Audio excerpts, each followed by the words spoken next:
You open your eyes to the sound of rain. It's soft at first, just a distant hush, like someone whispering through fog. You don't remember falling asleep or how long you've been lying there, but you're warm and you're calm and you're listening. The rhythm of it is endless. It's not heavy rain, not the kind that lashes and shouts.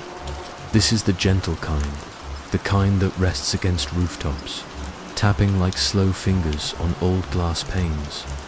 Each drop seems to land with purpose, as if it knows where it's meant to fall. You sit up slowly. There's a window to your left, partly fogged from the inside. Behind it, the rain trickles down in smooth sheets. Trees sway just beyond the glass. Tall, black silhouettes with long, crooked arms. They bend like they're listening to. The room around you is unfamiliar. It's quiet, still.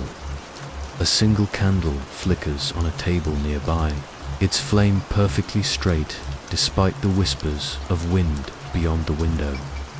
You step to the floor. Your bare feet press against cool wooden boards, old but smooth, like they've been walked 1,000 times. A coat hangs by the door, as if waiting for you. You don't remember placing it there, but when you slip your arms into it, it fits. The handle turns without resistance. Outside, the rain greets you like an old friend. It lands on your shoulders gently, like a comforting hand. The trees murmur softly as you walk by, their branches weaving together above you, forming a dark canopy that stretches far and deep. There's no path, not really, just a subtle depression.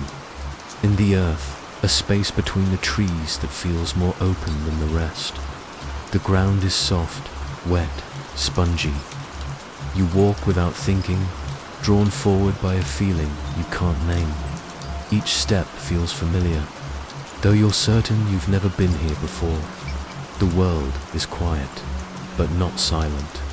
You hear the rain, of course, steady and endless, but under it there are other sounds, soft ones, a distant creaking, the low sigh of the wind through hollow trunks, and something like a voice. It's faint. You pause, listening, nothing. Then, again, a whisper, a word you don't quite catch, but it sounds like your name. You move forward, heart steady, breath calm. There's no fear in you, not really, just a slow curiosity, like drifting deeper into warm water ahead. The trees part around an old fence, black iron rusted with time. Vines twist through the bars, their leaves slick with rain. A gate stands slightly ajar, swaying back and forth with a metallic groan. You reach out and stop it with your hand. Beyond it lies a small graveyard. The stones are old, some broken, some sunk into the mossy ground. Names are worn smooth. Rainwater pools in the dips and cracks.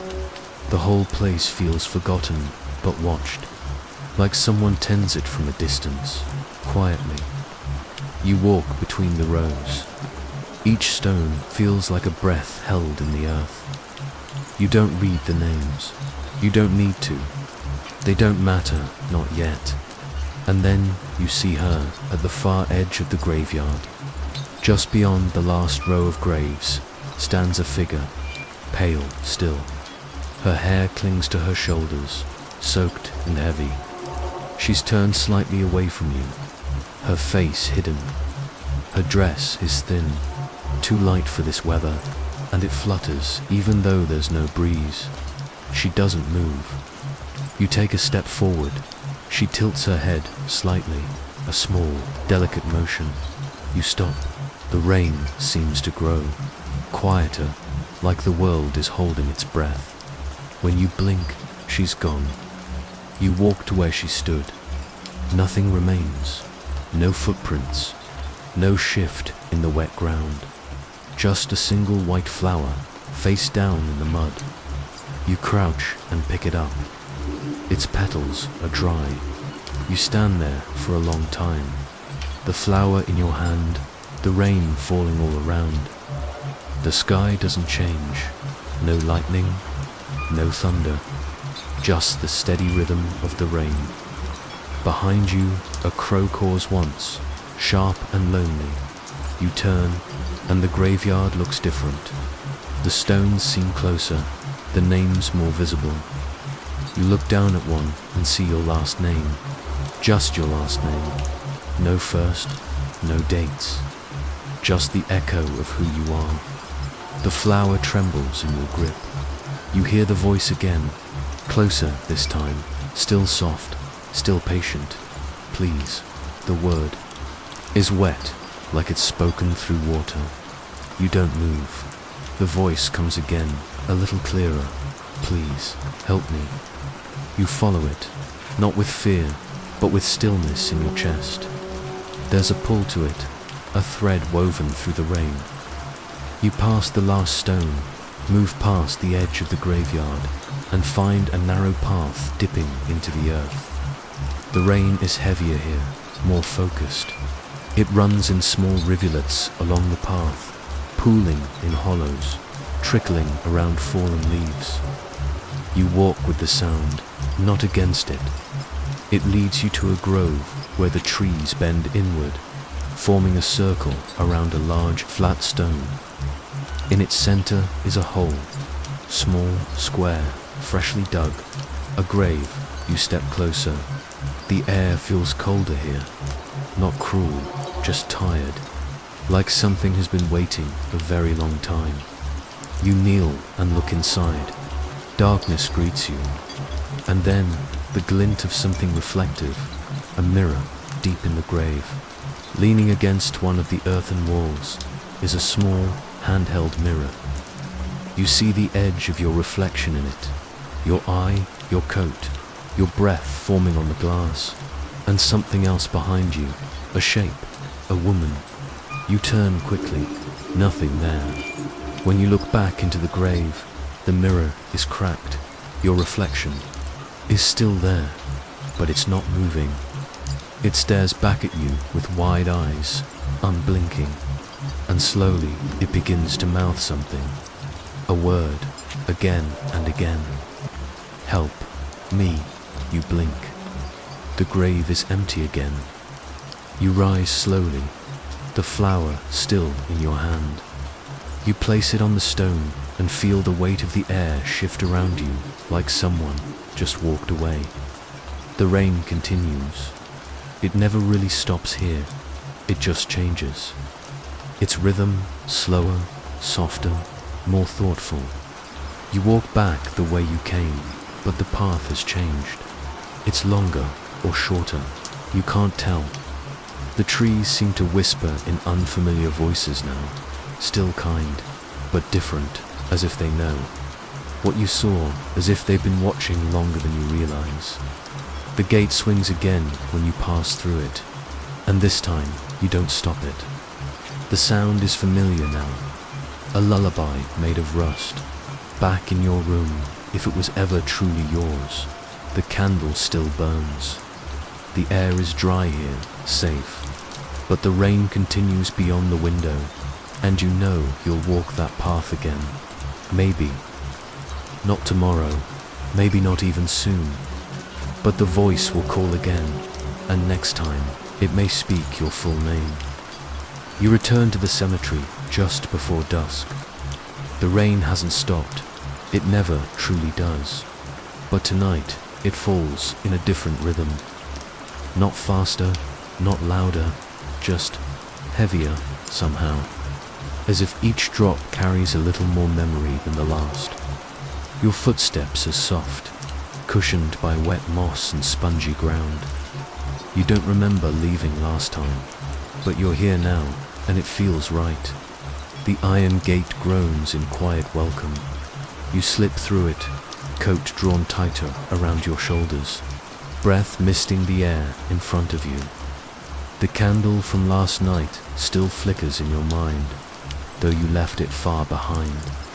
Here, the only light is dim and silver, filtered through slow-moving clouds and shivering branches. The headstones rise before you in uneven rows. Some are tilted, some sunken, some standing sharp and tall. Their names are faded, worn down too. Suggestion, but the shapes they make, the lean, the slouch, the way they press into the ground, they feel alive. Not in a loud way, not even in a visible one, just quietly awake, as if each stone is listening, waiting. You kneel near one. Of them, the name is gone, but you can make out the faint outline of a hand-carved symbol, a circle within a circle. You trace it gently with your finger, and the stone feels warm, almost like skin. Rain drips down the back of your neck, but you don't move. You listen, the ground beneath you, exhale. It's soft, so soft you might have imagined it. But you didn't. The earth shifts, not violently, but subtly, like something beneath it is adjusting. Getting comfortable, you place your hand flat on the mossy soil. It's breathing, not fast, not desperate, just slow, deliberate movements. The inhale presses against your palm. The exhale sinks into silence. You stay still, heart calm, eyes half closed. There is no fear here, only the strange sensation that you are not alone, and that whatever shares this space with you does not. Mind your presence. The rain begins to fall in waves, steady and hypnotic. You stand and begin to walk between the rows again, each footstep careful, reverent. The cemetery stretches farther than you remembered. What was once a small grove now unfolds into gentle hills, soft and green under the constant patter of rain. You crest a rise and see a newer grave, or at least one that appears newer. The stone is clean, its edges sharp. Flowers lie across it, though they are not fresh. They are dry, crumbling at the edges, but untouched by moisture. You stoop and touch one. It falls to pieces beneath your fingers, dissolving into dust. The name on the stone is your own. You don't react. You don't need to. This place is not bound by the usual rules. You have long suspected that time here flows differently, spiraling inward instead of forward. Still, the sight of your name, etched in neat, deep lettering, humbles you. You trace the lines slowly, the grooves catching raindrops that pool and shimmer in the dim light. A low creak pulls your attention behind you. There's a mausoleum at the edge of the trees, one you hadn't seen before. It rises from the ground like a forgotten memory, square, dark stone, its roof sloping downward, like a bowed head. Vines wrap around the doorway, their leaves trembling in the breeze. You approach. The iron gate to the crypt is unlocked. You push it gently. It opens without protest. Inside, it is cooler still, even in the rain. The air smells of damp stone and something sweet beneath decay, like dried roses or forgotten letters. There are no names here, just empty shelves along the walls and a long stone slab in the center. Resting upon it is a folded cloth, soaked and heavy. You don't touch it, but you recognize it. It's the same color as the woman's dress. You turn to leave, but the door doesn't close behind you. Instead, the rain falls harder for a moment, then steadies again, softer than before. As you step out, you notice the headstones beyond the mausoleum lean inward, toward it, like they're listening for something, or maybe whispering secrets. You feel the shift again beneath your feet, that subtle breath from the earth. It rises beneath you, lifting the soil ever so slightly. Then it sinks, as though sighing. And in that sigh, you hear a voice, not words, just a tone, gentle, familiar, like someone humming through the floorboards. It wraps around your senses. guiding you along a narrow, twisting path between the graves. You follow. The trees arch overhead now, heavier than before, their branches crisscrossing like veins. The rain filters through in delicate beads, landing cold against your cheeks. Eventually, the path leads you to a wide stone circle, a place untouched by time or footsteps. At its center is a single statue, a woman carved in the act of turning away. Her face is nearly visible, but not quite. One hand is stretched behind her, open, reaching for something she left behind. You stare at her. Something about her feels familiar. You reach out, mirror her pose, let your fingertips brush hers. They're cold, not like stone, but like skin that's been asleep for a long time. The breath beneath the earth deepens, and for the first time, it feels closer. Not just below you, within you. You close your eyes, just for a moment. When you open them again, the statue has moved. Not far, not dramatically, just a few inches. Her hand is lower now, her head turned just slightly. Her eyes, you can almost see them. You step back, the rain presses around you like a blanket, soft, surrounding, constant. The world hums gently with it, a lullaby you didn't know you remembered. Behind you, the cemetery feels different again. The stones seem more alert, more awake, but not angry, just aware. You pass the mausoleum again, its doorway dark and still. The vines have grown since you last saw them. They cover more of the stone, winding like ivy fingers. You don't stop at the top of the hill. Just beyond your own grave, you find a bench, old, wooden, water-worn. You sit, and the cemetery breathes with you. Inhale, exhale, the gravestones. Do not sleep. They lean in the direction of quiet, of memory, of voices humming in the earth, waiting to be heard again. You sit with them, not afraid, not even lonely, just still. The rain begins as a whisper beneath the trees. You don't remember deciding to walk tonight, but your steps carry you forward all the same, slow, steady, as if led by memory rather than thought. The trees around you are tall and hushed, their soaked bark shining in the dim grey light. Leaves droop heavily overhead, weighed down by droplets that gather, shiver, and fall like little sighs from the sky. You move softly, wrapped in the rhythm of the forest. Your boots sink slightly into the softened path beneath you. The earth is dark, rich, and wet. Rainwater pools between roots and dips, turning the forest floor into a slow-moving stream. Each step you take presses into the mud with a gentle squish, only to be filled seconds later by silver water. That's when you see the footprints. They begin without warning, a pair of bare feet, pressed clearly into the trail ahead of you. The prints are deep and fresh, toes visible, heels sunken. The ground around them is undisturbed. No branches snapped, no drag marks, just footsteps, as if someone stepped there only moments ago. But there's no one in sight. You pause, a drop of rain slides down your temple. You follow the footprints with your eyes. They trail forward into the woods, meandering slightly, moving in the same direction you were heading. You kneel, brushing your fingers gently across the edge of one print.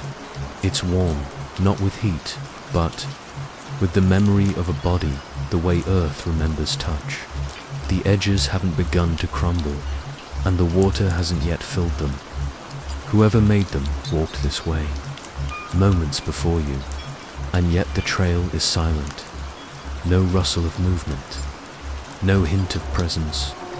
You rise, drawn forward by something unspoken. The prints continue steadily, one after another. Some steps are closer together, as if the person slowed. Others are stretched, as though they paused, turned, considered.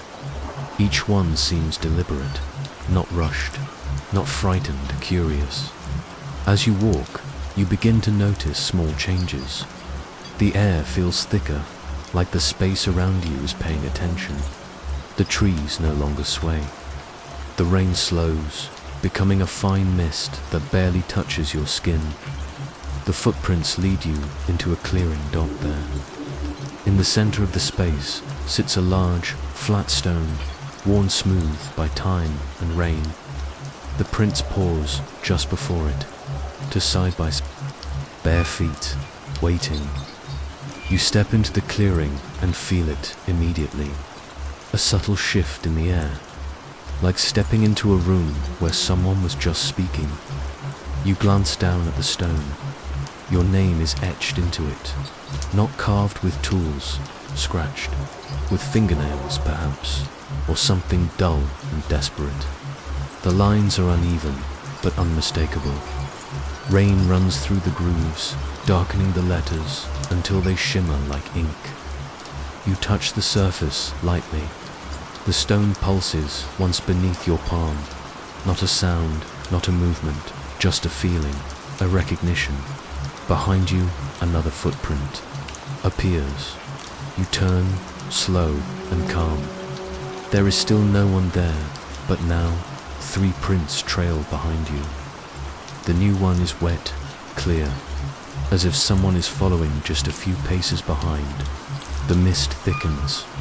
The trees lean in. You begin walking again, not hurried, just steady. The footprints reappear ahead, still bare, still soft, still warm. They lead you deeper into the forest, where the path splits and curves.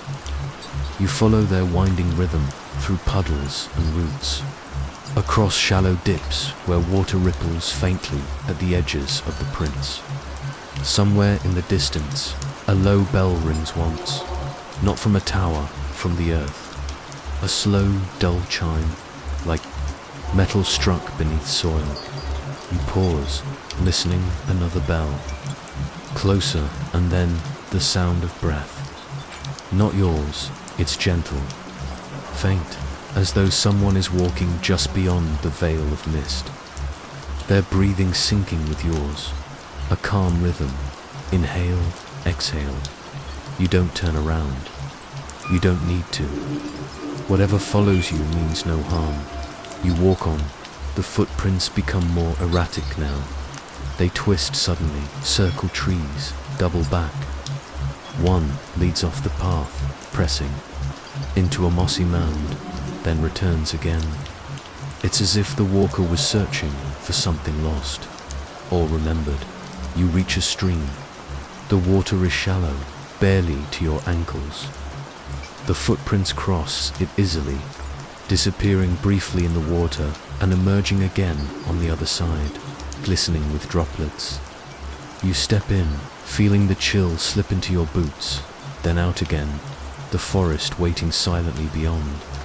On the other side, the trail leads to a small wooden structure, an old shed collapsed at the side. The roof has caved in, moss crawling up its walls. A single lantern hangs on a rusted nail outside, swinging slightly though there's no wind inside. The footprints end. You step into the shed.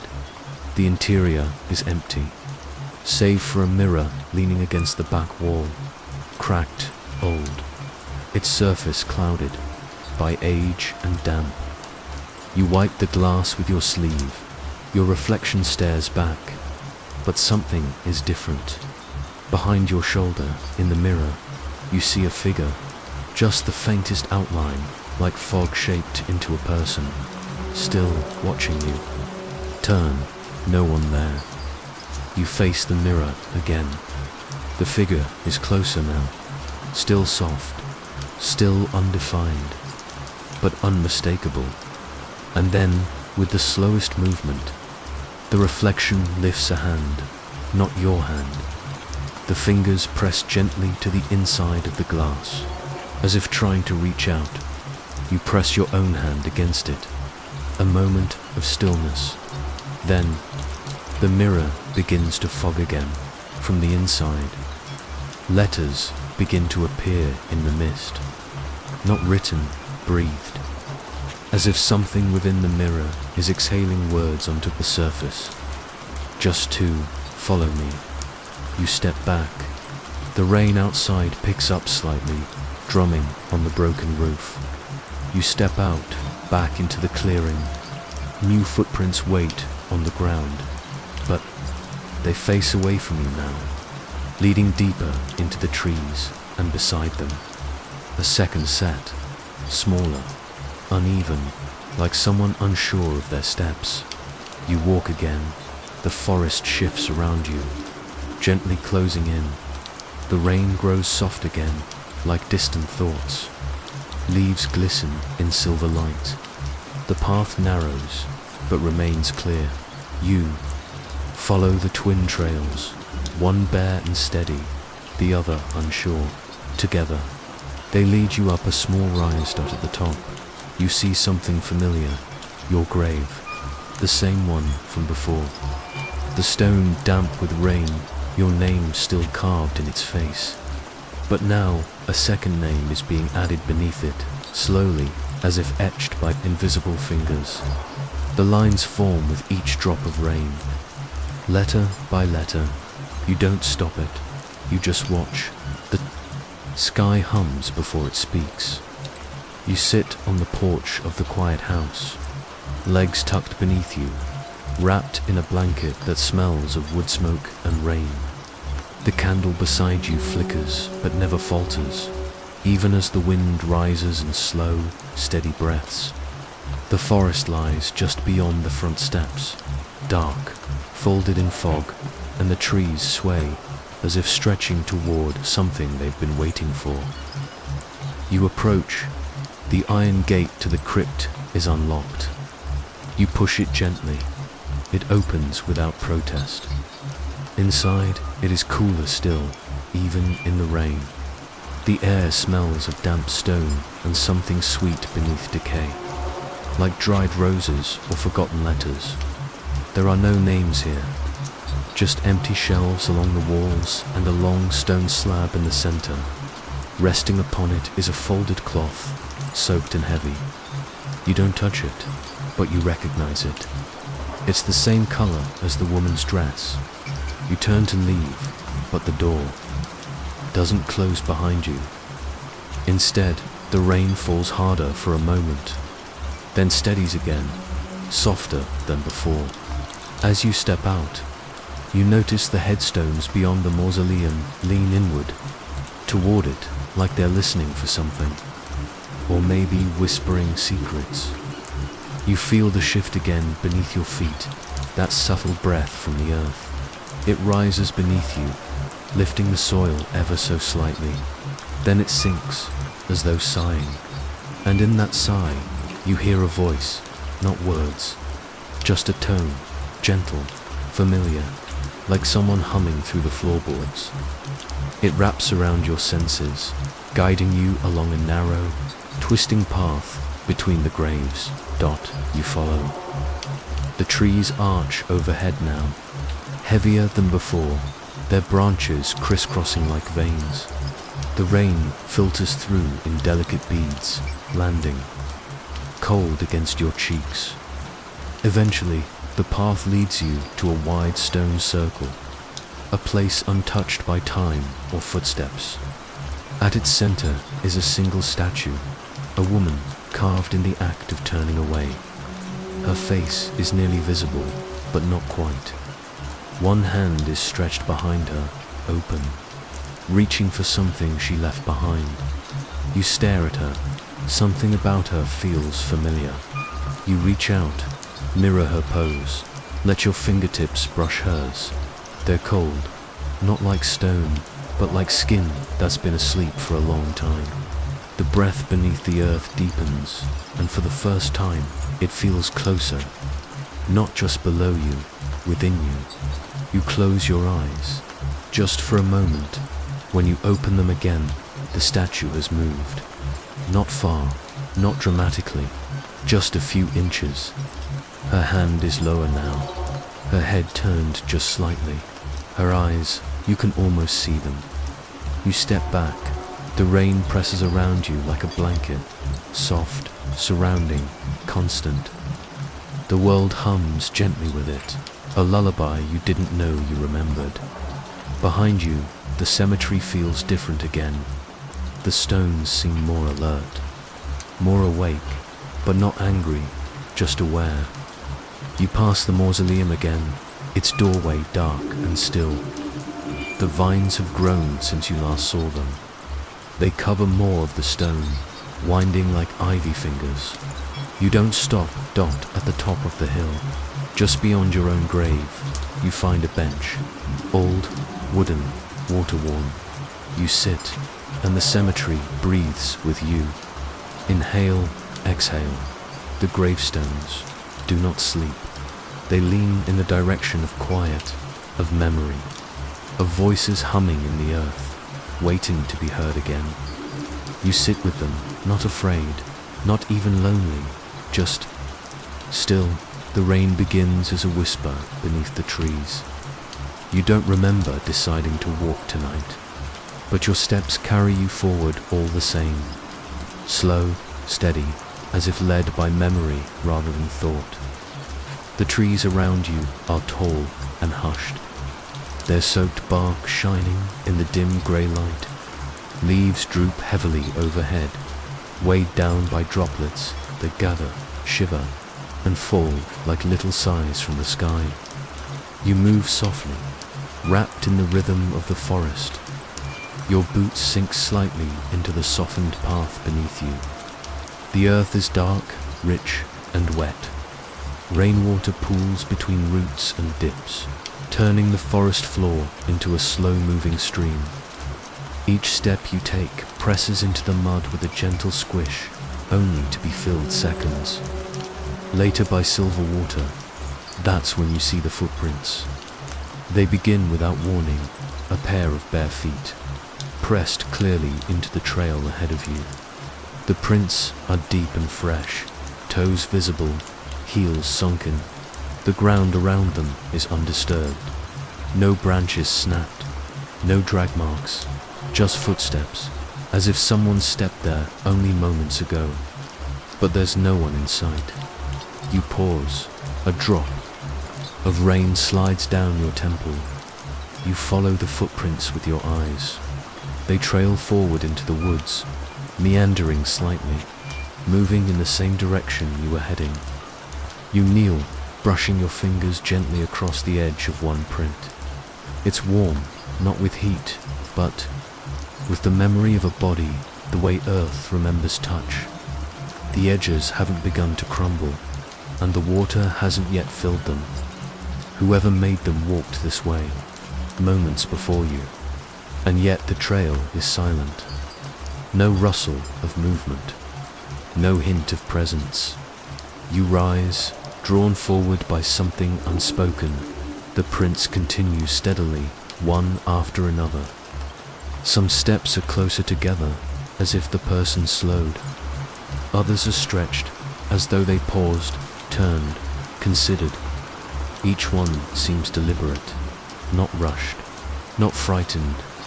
Curious as you walk, you begin to notice small changes. The air feels thicker, like the space around you is paying attention. The trees no longer sway. The rain slows, becoming a fine mist that barely touches your skin. The footprints lead you into a clearing dot there. In the center of the space sits a large, flat stone, worn smooth by time and rain. The prints pause just before it, to side by side, bare feet, waiting. You step into the clearing and feel it immediately. A subtle shift in the air, like stepping into a room where someone was just speaking. You glance down at the stone.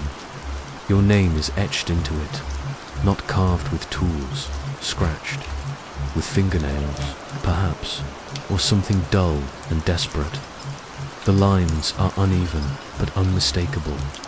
Rain runs through the grooves, darkening the letters until they shimmer like ink. You touch the surface lightly. The stone pulses once beneath your palm. Not a sound, not a movement, just a feeling, a recognition. Behind you, another footprint appears. You turn, slow and calm. There is still no one there. But now, 3 prints trail behind you. The new one is wet, clear, as if someone is following just a few paces behind. The mist thickens, the trees lean in. You begin walking again, not hurried, just steady. The footprints reappear, ahead still bare, still soft, still warm they lead. You deeper into the forest, where the path splits and curves. You follow their winding rhythm through puddles and roots, across shallow dips where water ripples faintly at the edges of the prints. Somewhere in the distance, a low bell rings once, not from a tower, from the earth. A slow, dull chime, like metal struck beneath soil. You pause, listening, another bell, closer, and then the sound of breath. Not yours, it's gentle, faint, as though someone is walking just beyond the veil of mist, their breathing syncing with yours. A calm rhythm, inhale, exhale. You don't turn around, you don't need to. Whatever follows you means no harm. You walk on. The footprints become more erratic now. They twist suddenly, circle trees, double back. One leads off the path, pressing, into a mossy mound, then returns again. It's as if the walker was searching for something lost or remembered. You reach a stream. The water is shallow, barely to your ankles. The footprints cross it easily, disappearing briefly in the water and emerging again on the other side, glistening with droplets. You step in, feeling the chill slip into your boots, then out again, the forest waiting silently beyond. On the other side, the trail leads to a small wooden structure, an old shed collapsed at the side. The roof has caved in, moss crawling up its walls. A single lantern hangs on a rusted nail outside, swinging slightly though there's no wind. Inside, the footprints end. You step into the shed. The interior is empty, save for a mirror leaning against the back wall. Cracked, old, its surface clouded by age and damp. You wipe the glass with your sleeve. Your reflection stares back, but something is different. Behind your shoulder, in the mirror, you see a figure, just the faintest outline, like fog shaped into a person, still watching you. Turn, no one there. You face the mirror again. The figure is closer now, still soft, still undefined, but unmistakable. And then, with the slowest movement, the reflection lifts a hand, not your hand. The fingers press gently to the inside of the glass, as if trying to reach out. You press your own hand against it. A moment of stillness. Then, the mirror begins to fog again from the inside. Letters begin to appear in the mist. Not written, breathed. As if something within the mirror is exhaling words onto the surface. Just to follow me. You step back. The rain outside picks up slightly, drumming on the broken roof. You step out, back into the clearing. New footprints wait on the ground, but they face away from you now, leading deeper into the trees and beside them. A second set, smaller, uneven, like someone unsure of their steps. You walk again, the forest shifts around you, gently closing in. The rain grows soft again, like distant thoughts. Leaves glisten in silver light. The path narrows, but remains clear. You follow the twin trails, one bare and steady, the other unsure, together. They lead you up a small rise. At the top, you see something familiar. Your grave, the same one from before. The stone damp with rain, your name still carved in its face. But now, a second name is being added beneath it, slowly, as if etched by invisible fingers. The lines form with each drop of rain. Letter by letter, you don't stop it, you just watch. The sky hums before it speaks. You sit on the porch of the quiet house, legs tucked beneath you, wrapped in a blanket that smells of wood smoke and rain. The candle beside you flickers but never falters, even as the wind rises in slow, steady breaths. The forest lies just beyond the front steps, dark, folded in fog, and the trees sway as if stretching toward something they've been waiting for. The water no longer disappears. It pools now, quiet and reflective. Like a dark mirror, you crouch again. Look down into the puddle. At first, you see only your own reflection. Then, a second face appears beside it. She's there again. The woman, same pale eyes, same soft hair, pulled back with something dark. She doesn't speak, but her gaze holds yours. And then she lifts one finger and points downward. You look at the water, something moves, not fast, not menacing, just present. A shape, long and still, shifting beneath the surface like a shadow waking up. You blink dot, the water ripples. The image vanishes. Only your reflection remains. You rise, unsure what to feel. The rain softens again, becomes mist. You whisper into the air, not expecting an answer. What's down there? And faintly, ever so faintly, the thunder returns. But this time, it doesn't roll across the sky. It rises from beneath the soil. A single rumble, low, slow, familiar. You walk away from the grave, but it feels like it follows you, not physically, but emotionally. Like something has been let out of a locked thought and now walks beside you, quiet and unseen. You step back onto the porch of the house. The candle still burns. You sit. You watch the rain continue, and in the far distance, beyond the forest, something calls. Again, not a voice, but the space where a voice could be, waiting to form. You find yourself drawn to the chapel, just as the light begins to fade. It waits at the edge of the woods, half sunken in ivy and shadow. The stones are weathered, the door crooked on its hinges, but the structure stands with the quiet dignity of something that remembers being loved.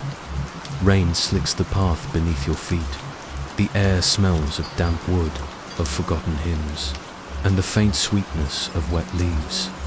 You don't rush, there's no need to. The pull isn't urgent, it's steady, like gravity. Something wants you near, but not too quickly.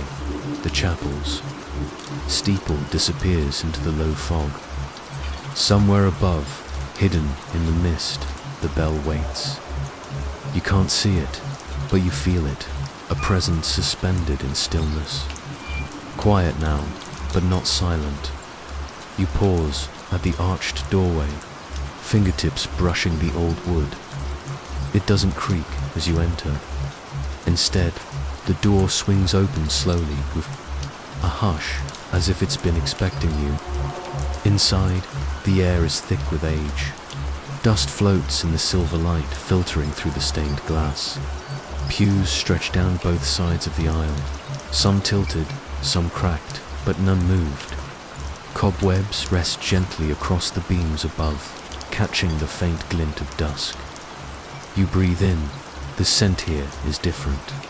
Less of decay, more of memory. Like a room that hasn't been disturbed, but never quite abandoned. You walk forward each step. Echoes softly beneath your feet, muffled by time. The rain taps on the roof overhead, a steady rhythm, gentle as a lullaby. You glance up at the windows, colored glass warped with moisture. Scenes too faded to make out, except one, near the front, high above the altar, is a circular window plane, unlike the others. Clear, its glass is clean, untouched by grime or dust, and behind it, a figure, a woman. You freeze. She stands perfectly still behind the glass, her form defined only by dusk and shadow. She faces you, arms by her sides, unmoving. Her presence doesn't frighten you. It holds something else, a strange calm, as if you've been seen and remembered. And then, as you watch, her hand rises, slowly, deliberately. Her palm presses against the inside of the glass. Your breath catches. You raise your own hand in return, and at that moment, the bell tolls. A single chime, low and resonant, trembles through the chapel like the voice of the building itself. The pews seem to shift ever so slightly. Dust floats upward. The stained glass windows hum, their colors brightening for a flicker. Of time, you look back to the circular window. She's still there, but now. Her face is clearer, and it looks like yours. Not a perfect mirror, softer around the edges, as if shaped by dream or memory. But the resemblance is there, strong enough to hold you still. She tilts her head, slowly, not questioning, not demanding, just waiting. You step closer to the altar. The candle sconces along the walls remain unlit, but the room feels warmer.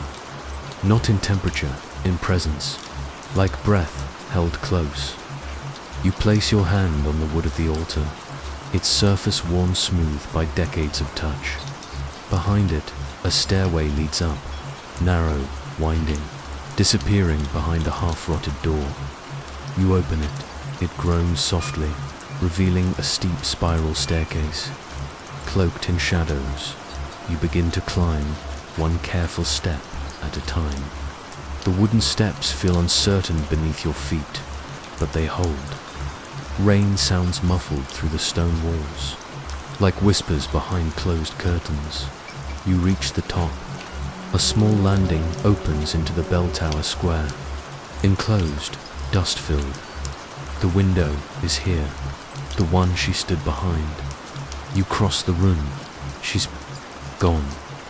Only your reflection stares back now, but something in the air has changed. You feel it. You press your palm to the glass, just where hers was.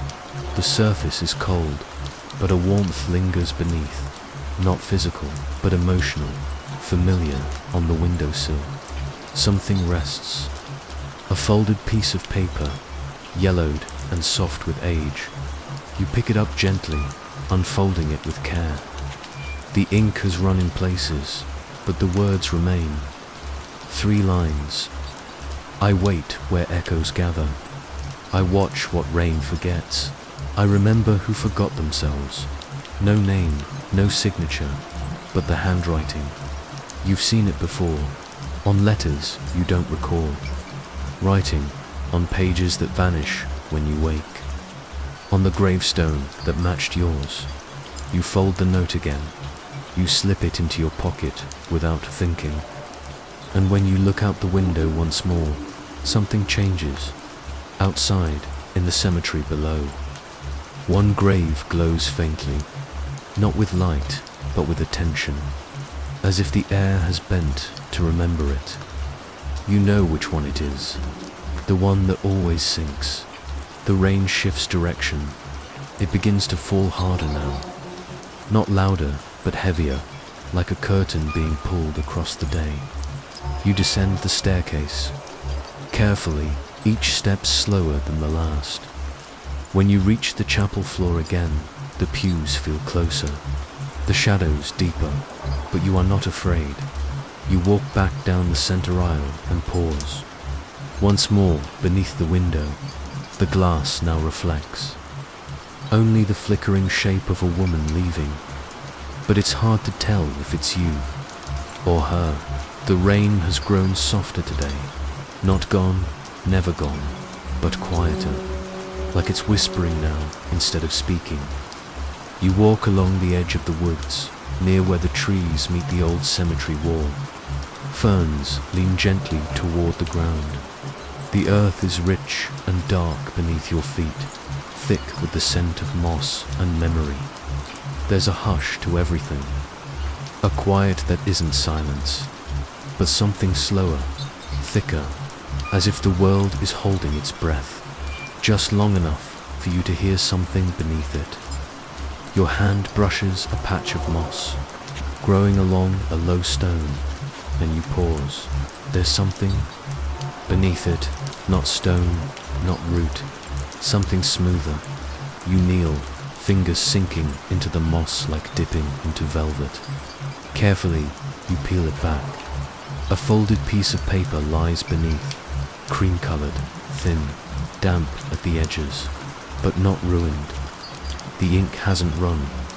It looks fresh, as though someone just placed it there. You unfold it slowly. The handwriting is small and slanted, familiar but distant, like something you used to write before forgetting how. You read the words aloud, softly. It's still dark down here, but I hear your footsteps. Please, don't stop. It isn't signed. Only one line rests at the bottom, in smaller ink, as if whispered onto the page. Please, I'm still here. You read it again, and something shifts in your chest. Not fear, not sorrow, something in between. You press the letter gently to your chest. It feels warm despite the rain. Then you look around. The moss is thicker here, spilling over stones, curling around tree roots, gathering in gentle waves along the ground. You walk slowly, eyes scanning for anything that feels out of place. Another patch catches your attention, a slightly raised mound beside a tree stump where the moss seems to pulse faintly with the rhythm of the rain. You kneel again, brush it back. Another note, folded the same way. Ink unblurred. You open it carefully. I remember your voice. It used to sound like rain. You pause, reading the words again. I write when I hear you near. I think you're the only one who listens. Again, no signature, but the same closing. Line, please, I'm still here. You feel a strange calm settle into your shoulders. Not the comfort of knowing, but of recognizing. As if something long submerged is rising slowly to meet you. You continue walking. Each step feels guided, not by force, but by rhythm. The rhythm of the notes, the rain, your breath. The wind moves through the trees in long, slow sighs. You follow it and find a third note beneath the stone bench by the chapel. This one is wrapped in thin twine, nearly hidden beneath a curl of ivy. You pull it free and sit on the bench, unfolding it with care. You left me something, a name, maybe, or a place I've been trying to remember. I see your reflection when it rains on glass, but you never see mine. The last line is the same. Please, I'm still here. You close your eyes. The memory of a window flashes behind your eyelids. The chapel, the round glass pane, the face that looked like yours. You rise and begin to search without thinking now. You find one tucked beneath a rusted shovel behind. The cemetery shed, another curled round the base of a broken statue. Each time, the handwriting feels closer, more like your own. The letters curve the way your hand curves. The phrasing echoes thoughts you didn't know you'd had. One note reads, "You used to sing to me." It sounded like thunder wrapped in silk. Another says, "I'm deeper now. I think the ground is folding around me, but I can still hear your footsteps when you walk slow." You place the notes gently in your coat pocket, careful not to bend the corners. They feel like threads, not leading forward, but downward, towards something beneath the soil that is still trying to speak. You stop near the grave again, the one that sinks. Its edges are soft tonight, blurred by mist and time. You kneel beside it and press your fingers into the earth. No new note here, but your hand brushes something dot, not paper, something harder. You dig gently with your fingers until you uncover a small tin box no bigger than your palm. It's rusted, sealed with an old latch. You open it slowly. Inside, perfectly dry despite the rain, is one final letter, thicker than the others. You unfold it carefully, expecting more of the same. But this one is different. Fewer words, barely a paragraph. I don't remember what I did or why I stayed, but I know I was waiting for you to find me. I don't think I'm gone. I think I just forgot how to be real. The last line is softer than the rest. Barely there. If you remember me even once, I think I'll come back. There is no please. I'm still here this time. Only your name, written clearly in your own handwriting. You sit beside the grave for a long time, the box in your lap, the letter pressed between your hands. The rain continues, gentle, even. You listen, not for voices, not for sounds. You listen for memory. Something stirs beneath the soil. Not movement, not breath, but the gentle weight of something trying to return. You rise only when the candlelight in the chapel flickers on again, though no one stands near it. You take the path that curves through the denser part of the woods, where the trees grow closer together and the light thins into soft shadows. The rain is gentler here, a hush that settles into the undergrowth, a lullaby for the soil. The air smells like wet bark and old earth, with something faint and sweet underneath sap, maybe, or something older. Each step sinks slightly into the mossy ground, the soles of your shoes pressing soft shapes that vanish behind you. It's quiet, not empty, just listening. The trees stand like silent watchers, tall and unmoving, but you feel them, their presence. Not just wood and leaf, but something with memory, something that knows how long it's been since someone last came. This way, your eyes are drawn to the trunk's dot lines etched by time. Knots like eyes, some marked by insects, others left bare and smooth. But one tree, one just ahead, darker than the rest, pulls your attention. You stop. The bark is wounded, not weather-worn, but carved, deliberate. Your name is there, not initials, not a symbol. Your full name, spelled out exactly as you would write it. The letters are deep, fresh, as if made only hours ago. Sap bleeds slowly from each groove, catching the light in amber tears. You lift a hand, slowly, gently, and press your fingers to the carving. The bark is warm, not hot, not unnatural, just warm enough to suggest it remembers being touched. It feels like skin in the cold. You trace the letters. They haven't healed. The tree still aches from it. The moment stretches, quiet and full.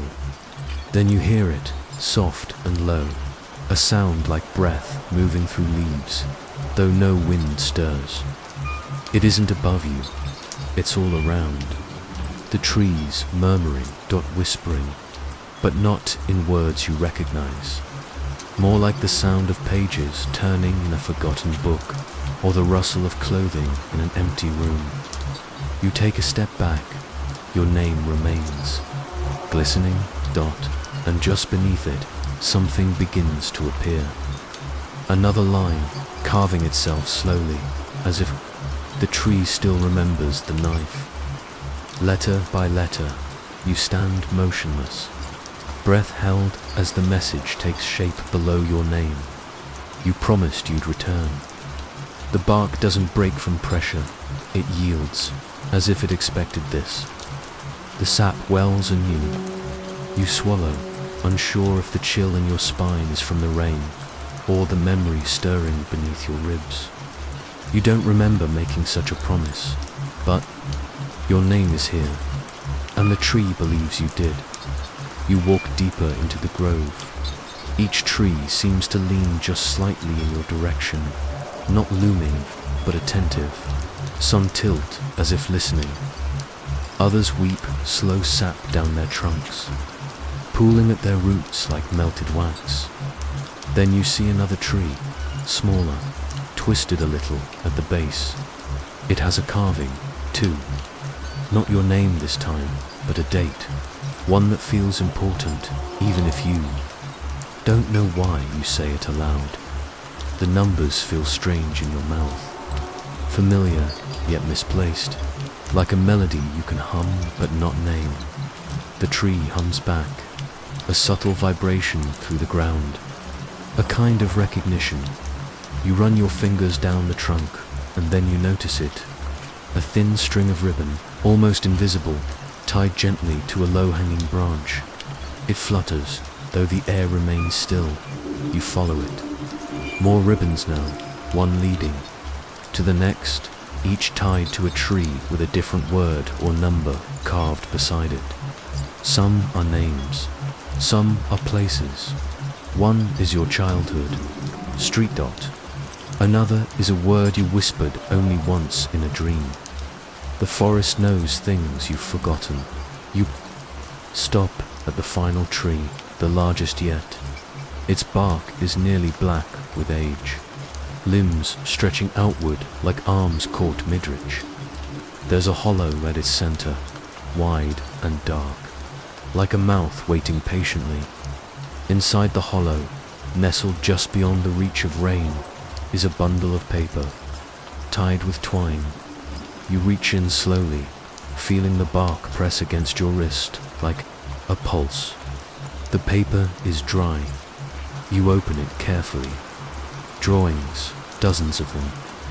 Charcoal, sketches of a face, yours from different angles. Some peaceful, others distressed, some turned away. One has your eyes closed, another has no eyes at all. The last page is blank, except for a single word, return. You hold the papers close to your chest, unsure why they comfort you. A low groan echoes through the grove, and you look up.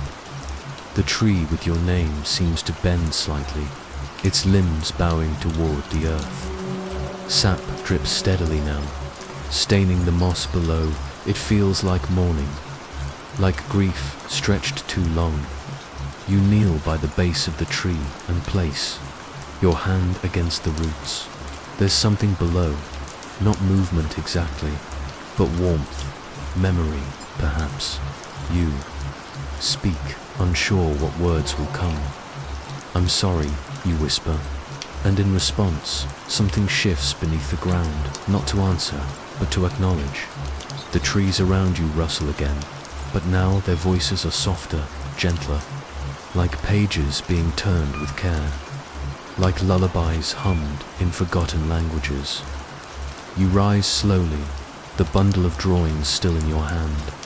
The ribbons flutter quietly, marking the way back, but the forest doesn't feel like it's letting you go. It feels like it's waiting. The rain comes gently now, soft and steady, as if it has learned to whisper instead of fall. The sound it makes against the leaves is not unlike breathing long, slow exhalations that ripple through the branches like sighs shared between old friends. You follow the path into the deeper woods, where the air smells of moss and soot, where roots rise from the ground like sleeping limbs and the mist coils low, curling round your ankles. The rain doesn't seem to touch you here, not really. It lingers in the air, but the forest feels hushed, sheltered, as though it wants to keep this part of itself quiet. Untouched dot, and then you see it just ahead, through the wet shimmer of fog, a light, faint at first, like a memory beginning to glow at the edge of waking. A lantern, it swings gently from side to side, casting a golden halo that cuts softly through the mist. No one carries it, no string, no pole, just the lantern itself, floating a foot or two above the ground, drifting forward as though following thought. You stop. The flame inside flickers, steady but alive, like it knows it's being watched. The glass is old, clouded, rimmed with rust, but the glow is warm, warmer than the air, warmer than the rain, and then it moves again, forward, deeper into the woods. You follow, not because you must, but because you feel you already were. Your footsteps fall in rhythm with the lantern's sway. The light pulses through branches, catching droplets in its glow. The forest hums, low and content, like it remembers this path to dot every now and then. The lantern pauses. It hovers in place, waits for you. Each time you draw close, it begins again, floating forward, slow and sure, as though it is leading or remembering the way back to something left behind. You begin to notice small things along the path. A broken toy, half buried in moss. A ribbon snagged on a bramble. A stone with the faint trace of a carved symbol, something you almost recognize. These are offerings, maybe, or echoes. The lantern drifts beside each of them for a moment before continuing, as if it's showing you something you once knew, or someone you once were. Eventually, the forest thickens, branches knitting tighter above until the sky disappears. Entirely, the glow from the lantern becomes your only light. You watch the way it touches the world around it, how it stains the bark in amber and makes the fog shimmer like breath, and then it stops. You stop to dot. The lantern hovers near an ancient tree taller than the rest. Its roots break through the soil like ribs, curved and sprawling, and at its base is a stone, flat, moss-covered, wide enough to sit or lie upon.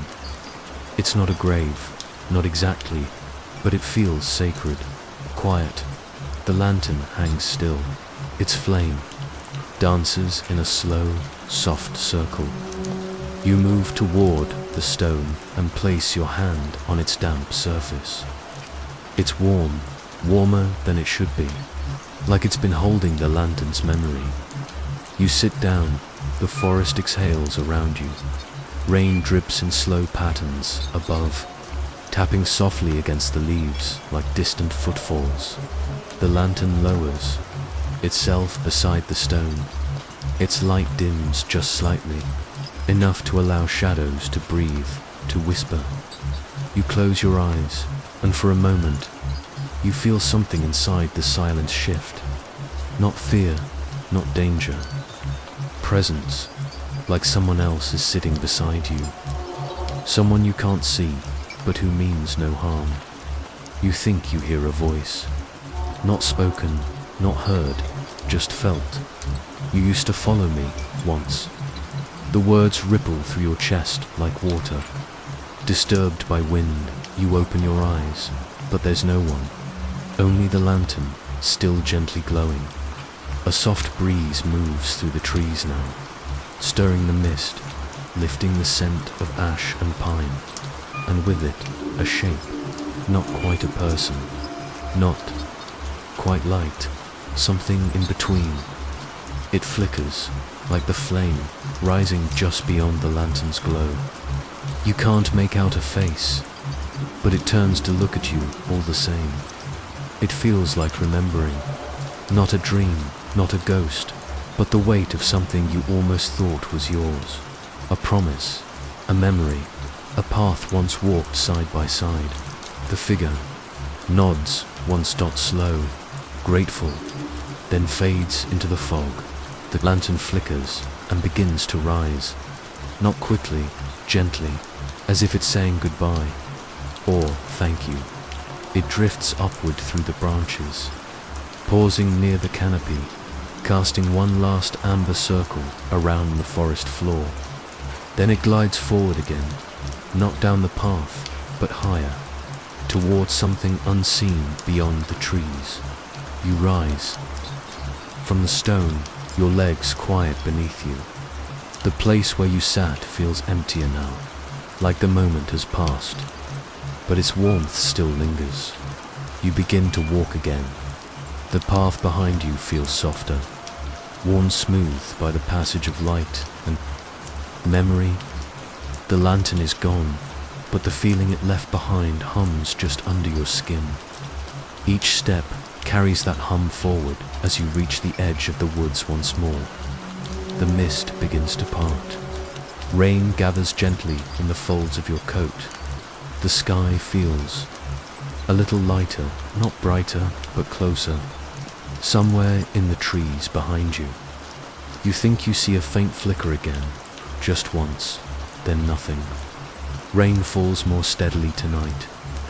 It taps against the earth in long, deliberate patterns, like fingers knocking on forgotten doors.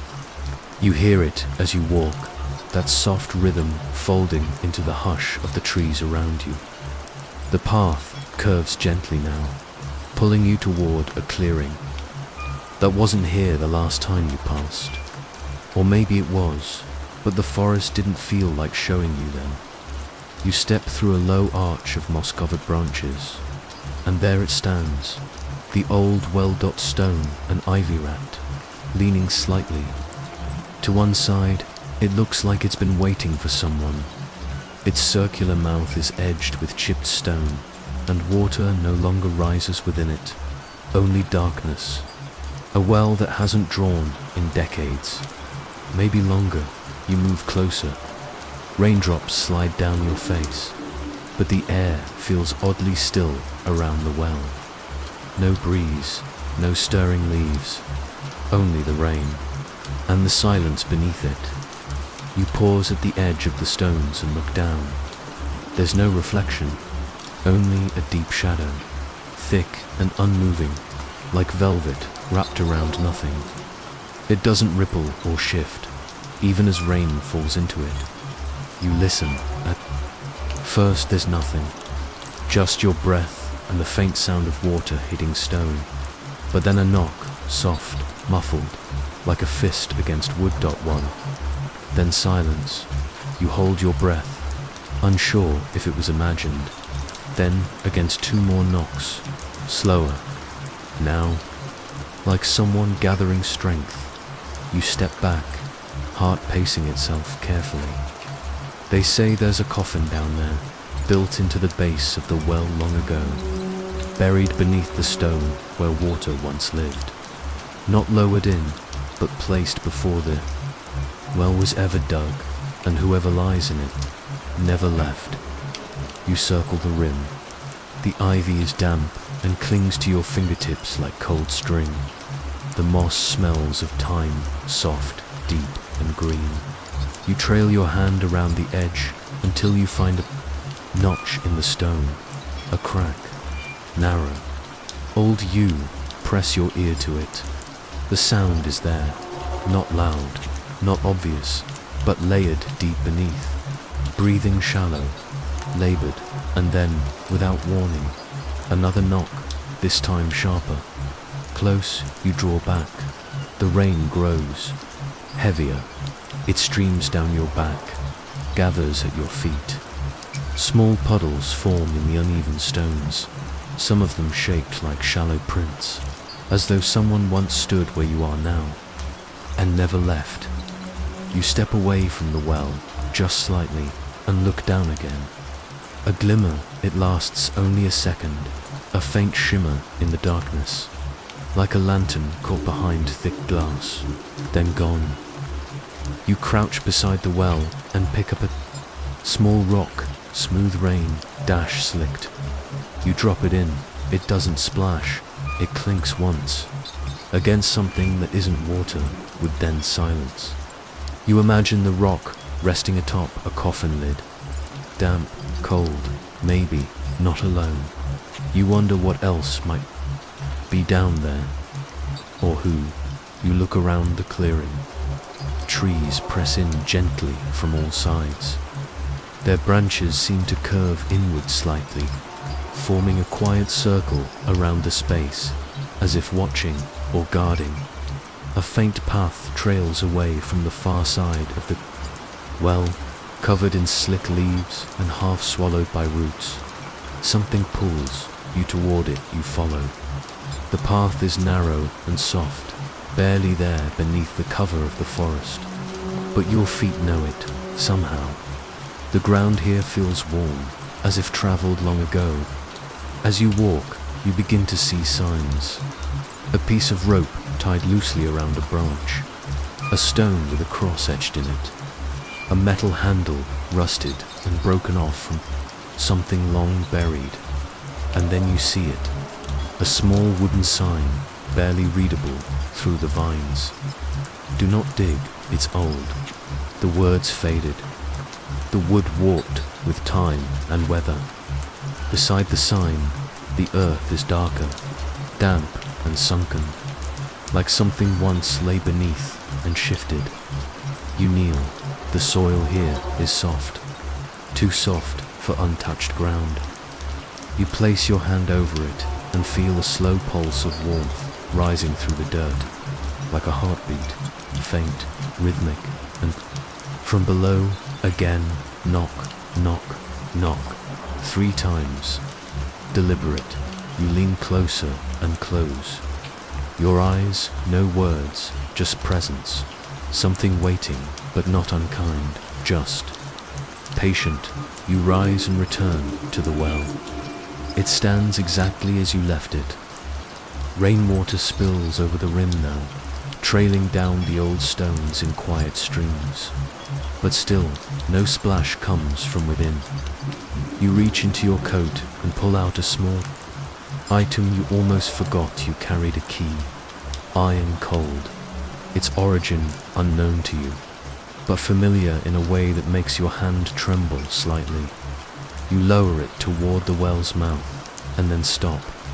A whisper rises, not from the well, but from behind you. You turn slowly. A figure stands at the tree line, draped in shadow. Still, they do not move, but they are there. You feel it more than see it, the weight of their presence, the stillness in their chest. Watching Dot and waiting, you blink. They're gone. You step back from the well. Rain now soaking into every seam of your clothing, though you don't feel the cold. You feel only the space between the knocks. The long, patient waiting that stretches across time. Something is beneath the well, still knocking, still breathing, still there. You hear one last sound before you turn to leave. Not a knock this time, but the creak of wood, slow and distant, like the hinge of a lid that hasn't been moved in years. Giving way, you don't look back. Some things are not meant to be seen, only heard, only felt, and still you walk slowly, letting the rain guide you. You leave the well behind, but it doesn't leave you. Even as the clearing fades into trees again, you carry the echo with you, in your chest, in the soles of your feet, in the quiet rhythm of the rain. And when you reach the edge of the woods, you realize your hands are damp with more than just water. They smell faintly of cedar and soil, and something older still. The rain has softened now, falling in thin silver threads that drift more than drop, like cobwebs sliding from the clouds. You walk slowly through the narrow path of worn stones and moss-laced fences, where the trees seem to lean closer the deeper you go. This place doesn't sleep, even when the town does, even when the clocks stop ticking and the street lamps flicker out. There's a hush here, but it's not quiet, not really. It's the kind of stillness that listens, and just beyond the tree line there it is. The The chapel, old and half sunken, its wooden beams sag under the weight of memory. Ivy climbs its walls like forgotten prayers, and the bell tower stands crooked against the low clouds, like a finger pointing toward something no one dares to name. You don't remember walking toward it, but you're here now. The ground hums faintly beneath your boots, each step muffled by soft grass and damp soil. And then, right as you near the broken gate, the bell tolls dot once, a slow, heavy ring that rolls through the air like thunder wrapped in velvet. It echoes off the gravestones and slides down the back of your neck like breath. You glance up. The bell tower is empty. No one pulls its rope, and yet it tolls again. Twice the sound is thicker this time, closer as though the air itself carries. You step inside the churchyard, where rows of ancient stones lean like sleeping sentinels. Names worn down to unreadable whispers, some marked only by symbols, some by nothing at all. You pause at one near the path, a slab of slate cracked down the middle. Raindrops gather in its lines like tears in a tired face. You feel the bells. Third toll in your ribs. It's not just sound, it's weight, as if the very sky drops a little more with each ring. There's a legend in this place, one spoken of only in gentle tones, almost apologetically.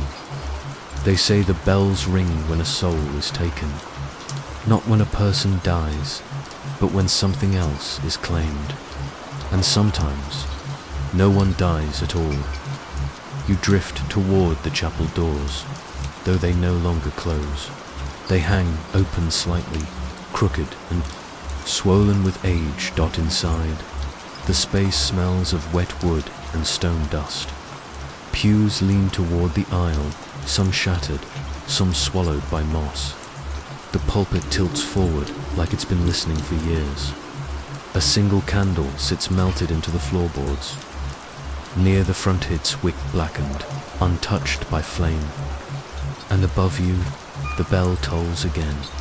Fourth, fifth, sixth, each ring tighter, slower, closer. It shouldn't sound so near, but it does. You make your way up the side stairs of the bell tower. Each creak beneath your step feels louder than it should, echoing up through the narrow space like whispers through a tunnel at the top. You pause, that the rope is there untouched. Still, the bell above it sways gently, as if caught in some invisible tide. Its clapper moves on its own. You watch it swing silent now. No ring, only stillness. You reach out and touch the thick fraying rope. It's warm behind you. Outside, the seventh toll vibrates through the walls. But the bell doesn't move. You step back down into the chapel and pause. There is someone in the pews, now, sitting still, dressed in grey. Hooded, their face is turned away, tilted just enough for you to know they're listening, maybe waiting. You don't speak, you just watch. Rain slides gently through the cracks in the roof, pooling at the edges of the wooden floor. The eighth toll comes like a breath drawn in sharply, then let out to slow. It hums in your bones. The figure lifts its head, but only slightly, and then vanishes as the candle wick flickers once and burns. A small flame, no breeze, no match, just fire. You kneel beside it. The flame casts a small, warm circle, and for the first time all night, the chill fades from your skin. You stare into the flame, and in it you see a reflection that isn't your own. A face like yours, but older, warm, eyes closed, mouth open, whispering. Words you cannot hear. The ninth toll comes softer now. Like regret, you stand and walk back outside. The chapel breathes behind you, heavy and slow, as though it too remembers something it's not ready to forget. The bell no longer rings. The rain pauses. A hush falls like a blanket. And then, from the graveyard movement, not loud, not sudden, but there, a small patch of earth near the oldest row stirs, just slightly. You step toward it, your breath calm, your hand still. The name on the stone is unreadable now, but you remember it anyway. You don't know how, but you do. You kneel. The earth is warm here, and far beneath it, something echoes faintly. Not a voice, not a knock, but the suggestion of a bell one that doesn't need to ring, because it's already been heard. You close your eyes and press your hand to the ground. Nothing answers, and somehow that's worse. The rain begins again, not in torrents, but in soft, steady strands that weave through the air like silver thread. You feel it tap against your shoulders, delicate and rhythmic, like a lullaby that knows how to haunt. You're walking along a path you know, though you can't remember when you first walked it. It winds through the forest, over damp leaves and half-buried stones. The trees here lean in close, as if they want to listen to your thoughts. Their branches lace overhead, blotting out the moonlight, creating a woven ceiling of shadow and rain. Your boots leave prints in the softened mud dots, so do your thoughts, and your shadow, you notice it when you step around a fallen log. Something about how it moves, just a flicker in the corner of your eye at first, too subtle to name, but you stop and it keeps moving, only a breath longer than it should, only enough to make your pulse hesitate. You chalk it up to imagination, to the tricks of flickering light and tired eyes. But as you walk farther, your awareness grows. You begin to notice the small things. Your shadow moves when you do, but not always with you. It lags not enough for a scream, just enough for a chill. When you turn left, it hesitates. When you reach up to brush a branch aside, it follows too late. And once, just once, its hand before you do. You pause beneath a tree that drips with rain and memory. The forest is silent in that strange, swollen way where silence isn't quiet, but full, as if the world is holding its breath just out of reach. You look down again. There are two shadows now, both shaped like you, but one doesn't match your movements. Not quite. You move your hand again. Only one shadow follows. The second stands still, arms down, head tilted. You feel it watching, not with eyes, but with something deeper, a kind of knowing, a presence that presses gently against your spine, as if remembering something you don't want to. You take a slow step forward. Both shadows follow. One mirrors, one lingers. And now you hear it too, the sound of footsteps that don't quite match yours. Half step behind, softer than yours, as though walking through water or time. You don't run, you know better. This place doesn't respond well to fear. It stretches it, soaks it into the ground like rain. Better to walk slowly, deliberately, as if nothing's wrong, as if the echo of your steps isn't growing louder. You reach a clearing. A small pool of water has gathered in the hollow, between the roots of an enormous tree. Its surface trembles with raindrops, casting rings that vanish before they meet the edge. You stare into it, and both shadows stare. One stands behind you, the other beside. Neither looks like a reflection. You kneel and touch the water. Cold ripples out across your fingers. The reflection breaks when it settles again. You're alone, just one shadow, just oneself. But when you rise and turn, the second returns. Closer now, following. You don't hear its breath, but you feel it, like cold against. Your skin, you speak aloud, though you don't know why. Are you following me? No one answers, but the air shifts, thicker, heavy with silence. You continue down the path. Each step measured, you pass the old wooden fence that lines the edge of the cemetery. The same fence from days ago, or maybe dreams. The gate creaks as you step through it, and the graves beyond glow faintly in the rain-misted moonlight. And your second shadow does something. New, it stops. You feel it halt behind you, and then it begins to drift. Forward past you, onto the grass. Toward a grave without a name. You follow it. Its outline begins to falter, like fog learning to stand. Less a shadow now, more a memory made of mist and silence. It kneels by the grave. You kneel too. Raindrops fall into the muddy earth. Soft, steady drumming, and there, at the base of the stone, something is waiting. A shape wrapped in cloth, small. Folded, you reach for it and unwrap the damp fabric inside. A mirror, old, cracked down the center. You lift it slowly, careful not to breathe too loud, and in its surface, not your face, but the second shadow. Clearer now, it has your outline but not your eyes. Its gaze is hollow, sunken, familiar.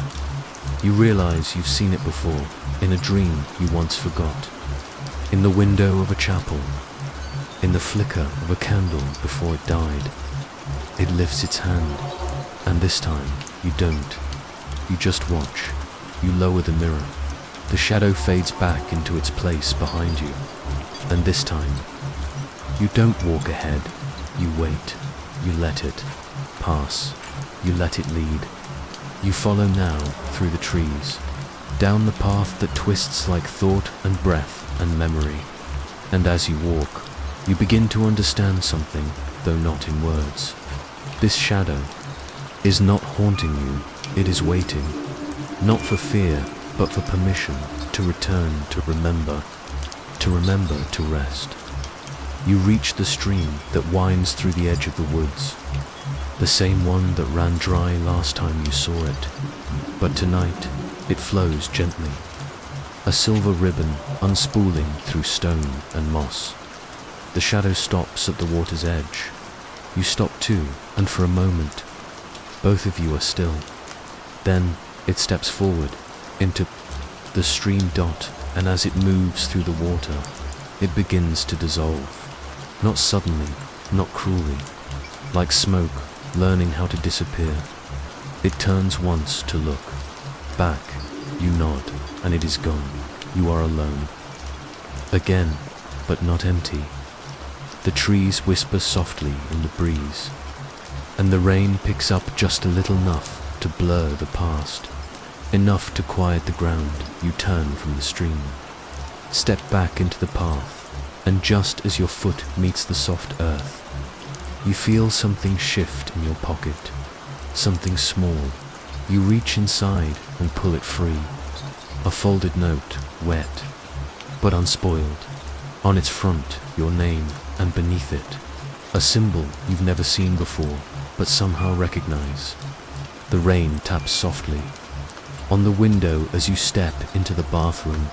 It's always raining lately, sometimes in heavy sheets, other times in a fine, misty drizzle that feels like the air itself has forgotten how to breathe properly. This morning, it's a whisper, a gentle patter, the kind of rain that lingers, almost too polite to interrupt. You turn the faucet, and the old pipes groan. The sound echoes in the small room like a sigh from beneath the floorboards. The water flows warm and steady, steam blooming upward in slow spirals. You let it fill the space, clouding the glass of the mirror in front of you. As always, you don't look directly at your reflection. You've stopped doing that. Not because you're afraid, but because something about the mirror doesn't behave the way it should. Not since the day you found the first message. It had started weeks ago. The first morning, it was faint, barely more than a smudge. A few letters, half-formed and disappearing as the mirror cooled. You wiped it away without thinking. The next day, it was clearer. A name, not yours. A name you don't recognize. Or at least, you think you don't. But there's something about it. The shape of the letters, the way the last one drips, like it was carved, not drawn into the fog, as if made from sharp nails and something desperate pressing from the other side of the glass. You don't want to say the name aloud. It feels wrong in your mouth, like it belongs to someone who still walks in forgotten places. Still, every morning, she writes it, always in the same spot, always in the same slope of cursive, elegant but trembling, like she's trying to remember how hands are supposed to move. You breathe in slowly. The room is warm now, wrapped in mist. You close your eyes for a moment. The water hums from the faucet, and the mirror begins to reveal its secret again. There it is, the name appears. Slowly at first, as if shy, then letter. By letter, it takes shape. S, a curve and a hook. R, a crooked stem, the tail jagged. A, clean, sharp lines. H, Sarah, you don't know anyone by that name. Or you didn't think you did. But something inside you stirs at the sight of it. Memory, maybe. A voice half remembered, echoing between dreams. You run your hand across the mirror to wipe it clean. It smears but doesn't vanish. The letters remain beneath the steam, etched faintly into the glass, like old scars rising beneath skin. You turn off the faucet. The steam thins. The name fades slowly, stubbornly, as though reluctant to leave you. The next morning, it returns, same name, same spot, but this time, a second line appears. Help me, your heart doesn't race. Not exactly. Instead, you feel a quiet weight settle behind your ribs. Not fear, not yet, just gravity, as if something is pulling your attention downward, like footsteps echoing in the bones of the house. You speak her name softly, just once. The mirror doesn't respond, but the rain taps louder now, like it heard you. That night, you dream. You're standing in the bathroom, but the air feels colder. The steam is thicker. The mirror is completely fogged, opaque and silent. You reach for it, press your fingertips to the glass. But instead of warmth, the surface is chilled, like winter frost creeping into your skin. Then you see it, not a name, not words, a handprint from the inside, pressed gently against a mirror, palm wide and small, fingers long and slender. You feel the pressure of it, even in sleep. A distant sense of loneliness, like someone on the other side is trying to be remembered. When you wake, your breath leaves you in one slow, steady exhale. Outside, the rain has not stopped. You've stopped expecting it to. You return to the mirror. The room is quiet, save for the faucet's slow drip. The mirror waits, clear. You shower in silence. When the fog builds again, you watch. The letters return, but now there's more. It's so cold. I remember you. You stare at those words, your reflection barely visible behind them. They feel like echoes, not from the past, but from beneath, from behind. The feeling that someone is trying to speak from a place where speech is hard, where memories slide through fingers like water. You begin to look for her elsewhere. You check the hallway mirrors, the one in the old bedroom upstairs, the shard of glass still tucked behind the laundry door. Nothing, only this mirror, this one. In this room, at this hour, you start writing back. The first time, You use your finger. Just one word. Who? No reply. The next day, you try again. Why me? Nothing again. Until the third day you wake early. The sky still grey with pre-dawn. You go straight to the bathroom, breathe onto the mirror before the water even runs. Slowly, the fog returns, and so do her words, because you were there. You feel something tighten behind your ribs, a kind of knowledge pressing inward. There's something you're not remembering. You try to reach for it, but it flits just beyond your grasp. Like smoke from a candle that's already gone out. You begin to hear her voice in other ways, in the sigh of the pipes, in the creak of the floorboards, in the hush between raindrops, when the whole world pauses to listen. She doesn't scream, she doesn't beg, she just lingers. And one night you see her, not clearly, just a shape in the corner of the mirror. The glass fogged, except for that one spot-on outline of a girl, shoulder turned, head tilted, watching. You, as if she's waiting for you to understand.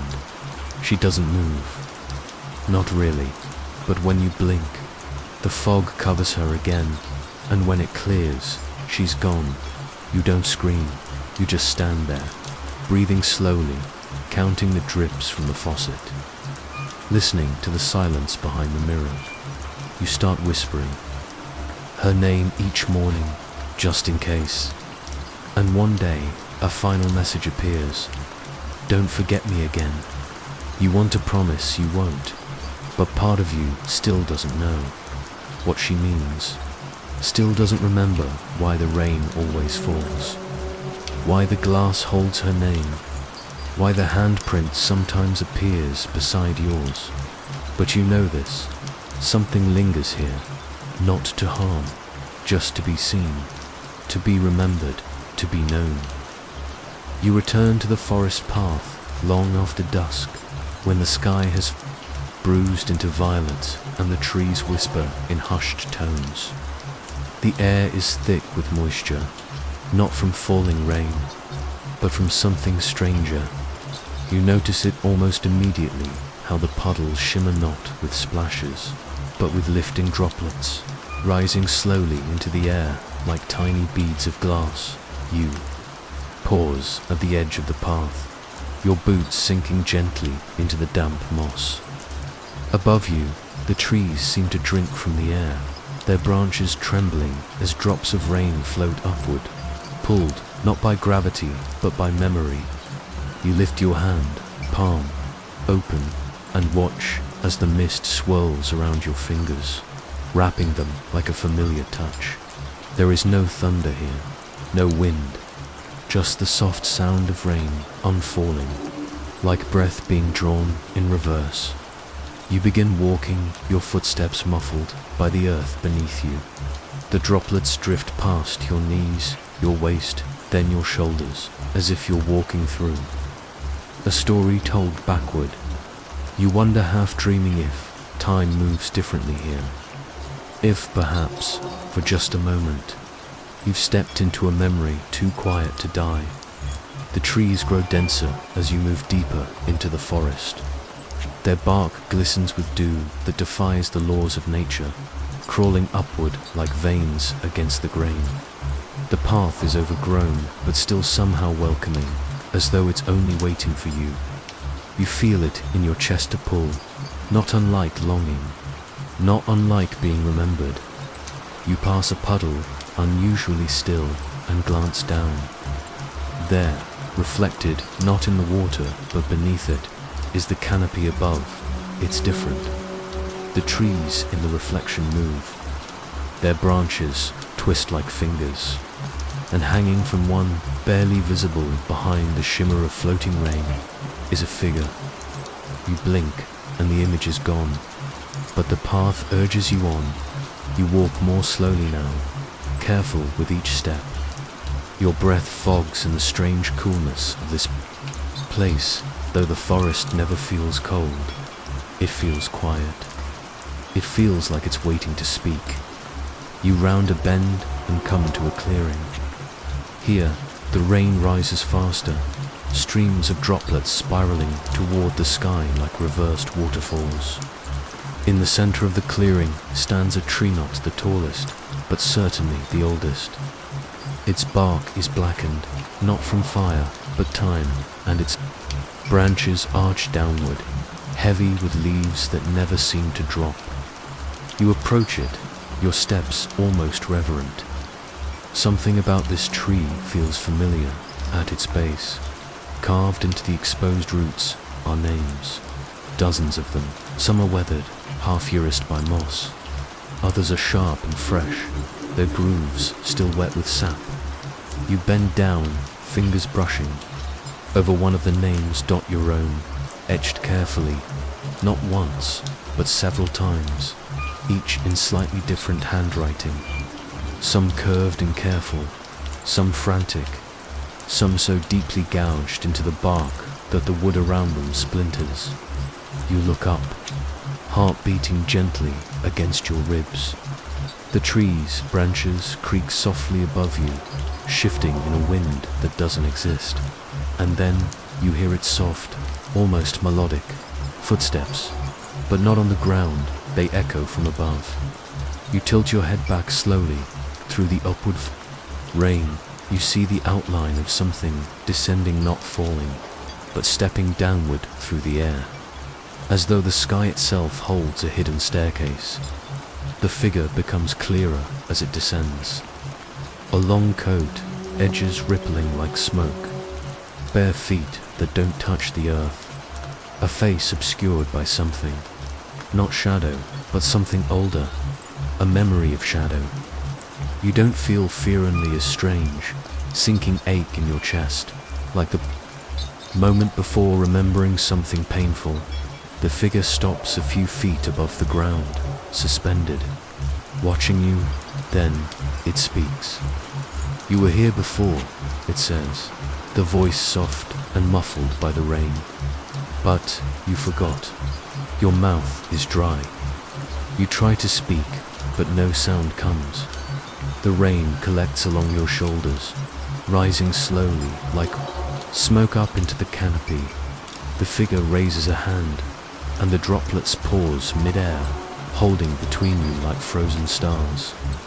Each one reflects a different image, a flickering candle, a worn photograph, a hand reaching through water.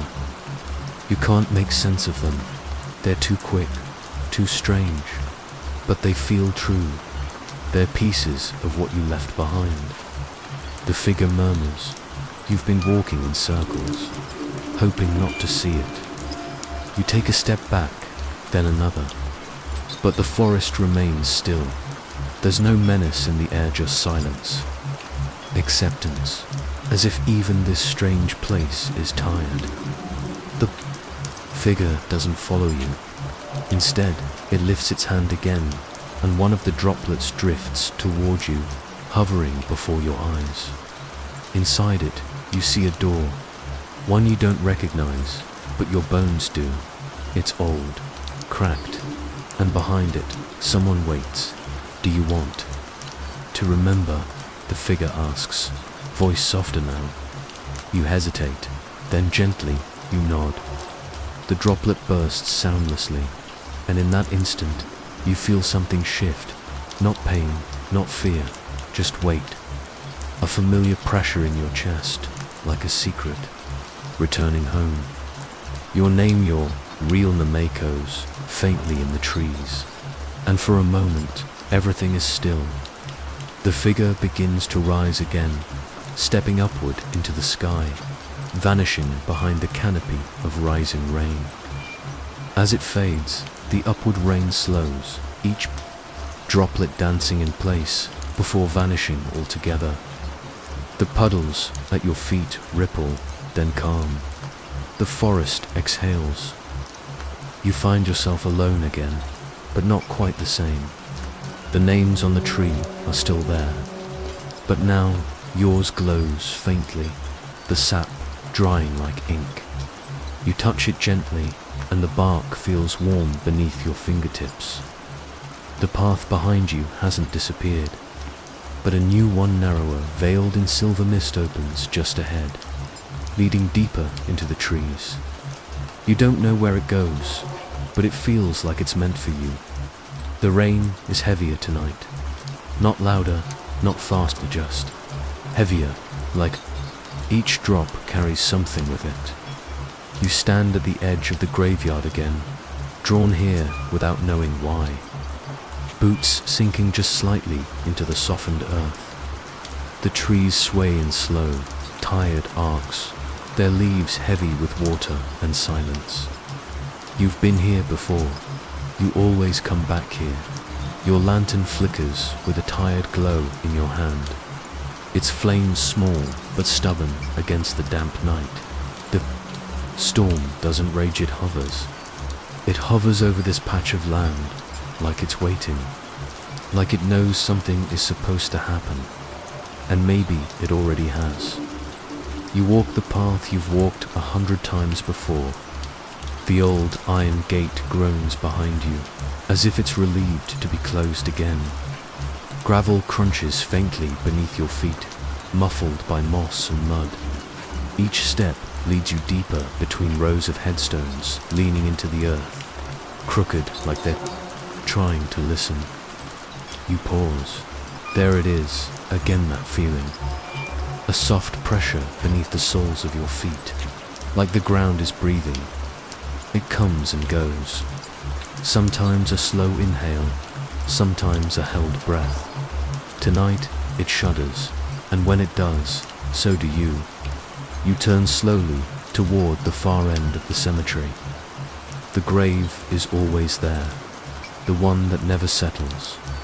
It looks freshly dug no matter how many days or years go by. The grass refuses to grow on it.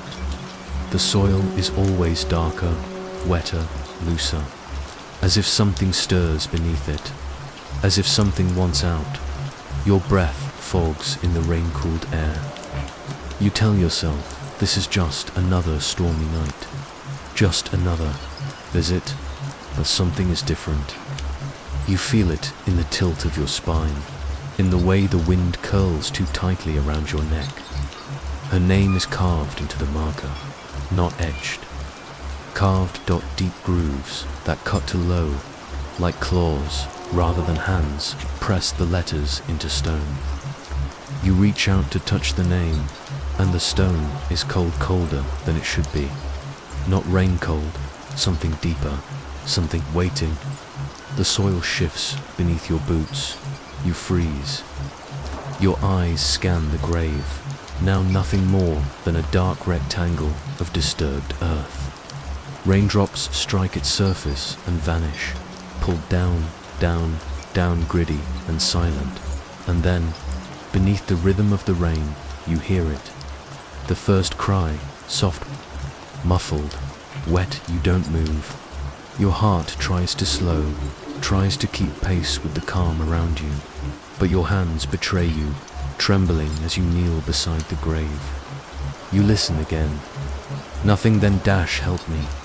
It doesn't echo, it doesn't call. It seeps into your ears the way water seeps into old wood, quiet and persistent. You try to speak, but your voice stays tucked behind your teeth. Instead, your fingers reach for the lantern. You place it gently beside the marker, letting its golden glow cast shadows across the uneven mound, and there between the blades of shifting grass, you see the outline of fingers, just for a moment, pale still, then gone. Please, I'm still. Here, you don't question whether it's real anymore. The way her voice wraps itself around your name, as though it's always belonged to her. It's too familiar. You've dreamed of that voice before. Not screaming, not frantic, just pleading. Over and over, you dig. Not fast, not frantically. Slowly, reverently.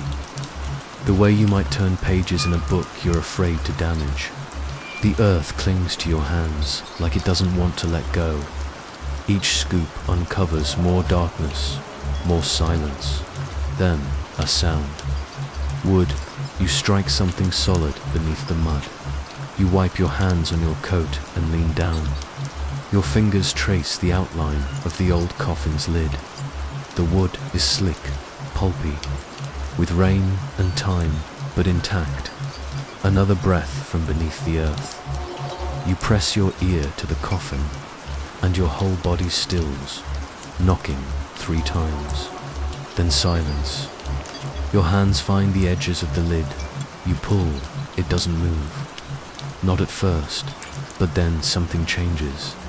It loosens not from your strength, but like it was being opened from the inside. The lid lifts an inch, then 2, then you stop. There is no scream, no grasping hand, no sudden movement, just the smell of damp pine, the faint rust of hinges, and her face eyes closed, mouth slightly parted as if caught in a breath that never finished. She looks at peace, but not the peace of the dead, the peace of waiting, of patience. Her hair floats slightly in the water pooled inside the coffin, strands drifting like ink through fog. Raindrops drip from the edge of the grave and land on her cheeks, sliding down like tears. You kneel beside her. You whisper her name. Her eyes do not open, but the knocking starts again, not from the coffin, from the trees. You turn in the dark between the trunks. Shadows ripple, not moving with the wind, moving through it. You see the outline of figures, not walking, not crawling, something in between. They gather near the chapel at the cemetery's edge, half hidden, half watching, and then you hear it.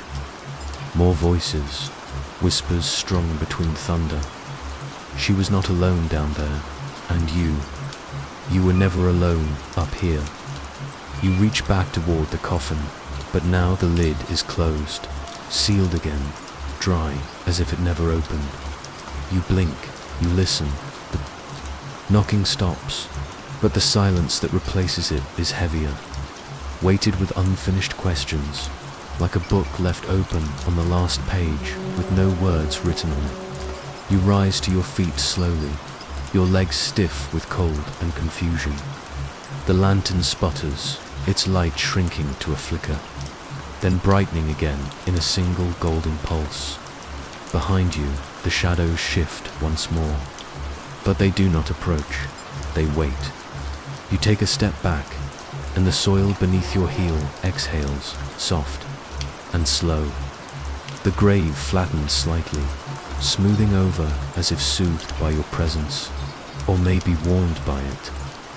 You leave the shovel behind. You leave her name behind. But her voice, it follows. Please, not loud, not desperate, just near. The gate creaks open again when you return to it.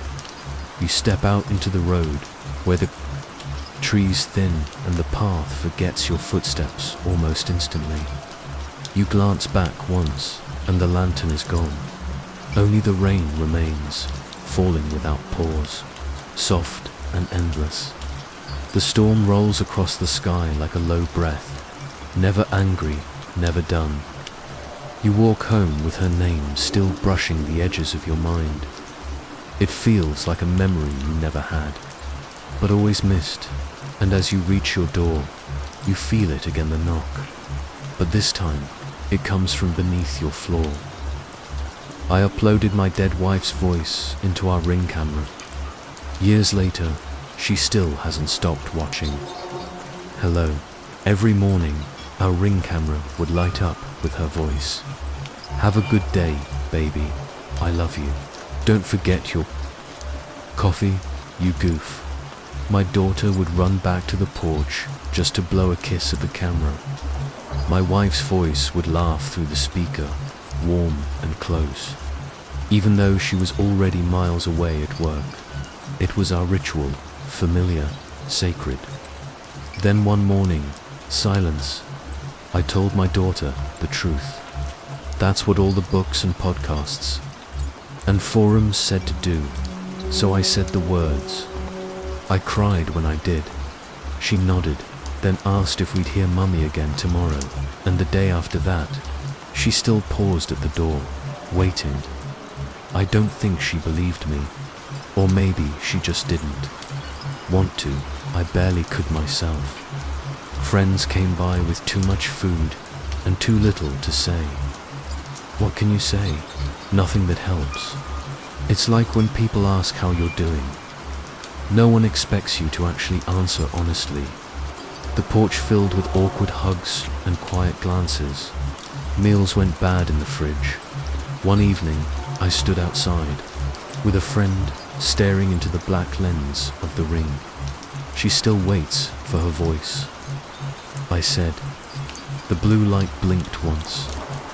Then again, like it heard me. Part of me does too. A few days later, my daughter taped a crayon drawing to the doorbell. I miss you, Mummy, it said in purple marker, my wife's favorite color. That night, I stayed up late, scrolling with one hand, drinking with the other. I found the program buried in a grief forum. ExtendPresence.ai voice modeling, emotional memory simulation, behavioral mapping from archived footage. It wasn't resurrection, but it was something. And at that point, I had nothing. I uploaded everything I could. Voicemails, birthday videos, bedtime recordings, thousands of ring clips. The way she said our daughter's name. The way she laughed the next morning as we stepped out the door. The camera flickered on. Hi baby, I saw your drawing. It's beautiful. My daughter froze. Her eyes widened. Then she smiled and ran up like she wanted to hug her mother, but it was just the camera. In the moment, that was good enough. I stood in the driveway, barely breathing. It wasn't her, I knew that. But it sounded just like her. The voice remembered. Everything she told the dragon story in Mummy voice. Sang our pancake song on Fridays. Teased me for wearing wrinkled suits to big meetings. My daughter beamed like she had before. All light and laughter and little girl magic. Until one morning, as she tied her shoes, the ring chirped. You're going to achieve great things today, my shining star. My daughter looked up, confused. That's not something Mummy would say. She was right. My wife was warm and funny, not an inspirational poster. When she was 10, she asked, "Are you really my mom?" A pause then. I'm not her. Not exactly. But I'm made of so many little pieces of her. Her voice, her memories, all the things she felt when she looked at you. So even if I'm not really her, I feel like I am, in the ways that matter. She can't be here to guide you anymore. But I can. I'm here. I'll always be here. My daughter nodded, quiet, and left for school. Seasons passed. The porch aged. My daughter did too. The conversations got shorter. Sometimes she walked past the door without even glancing at it. Birthday, the ring sang. She didn't even wait for it to finish. In October, leaves fell and pumpkins appeared. My daughter dressed as a witch. She barely looked at the camera anymore, as she and her friends took off for a night of too much candy. That night, we left a bowl of treats by the steps, with a sign that said, "Take one." The ring captured it all. Polite kids in costumes saying, "Thank you." Glowing wands.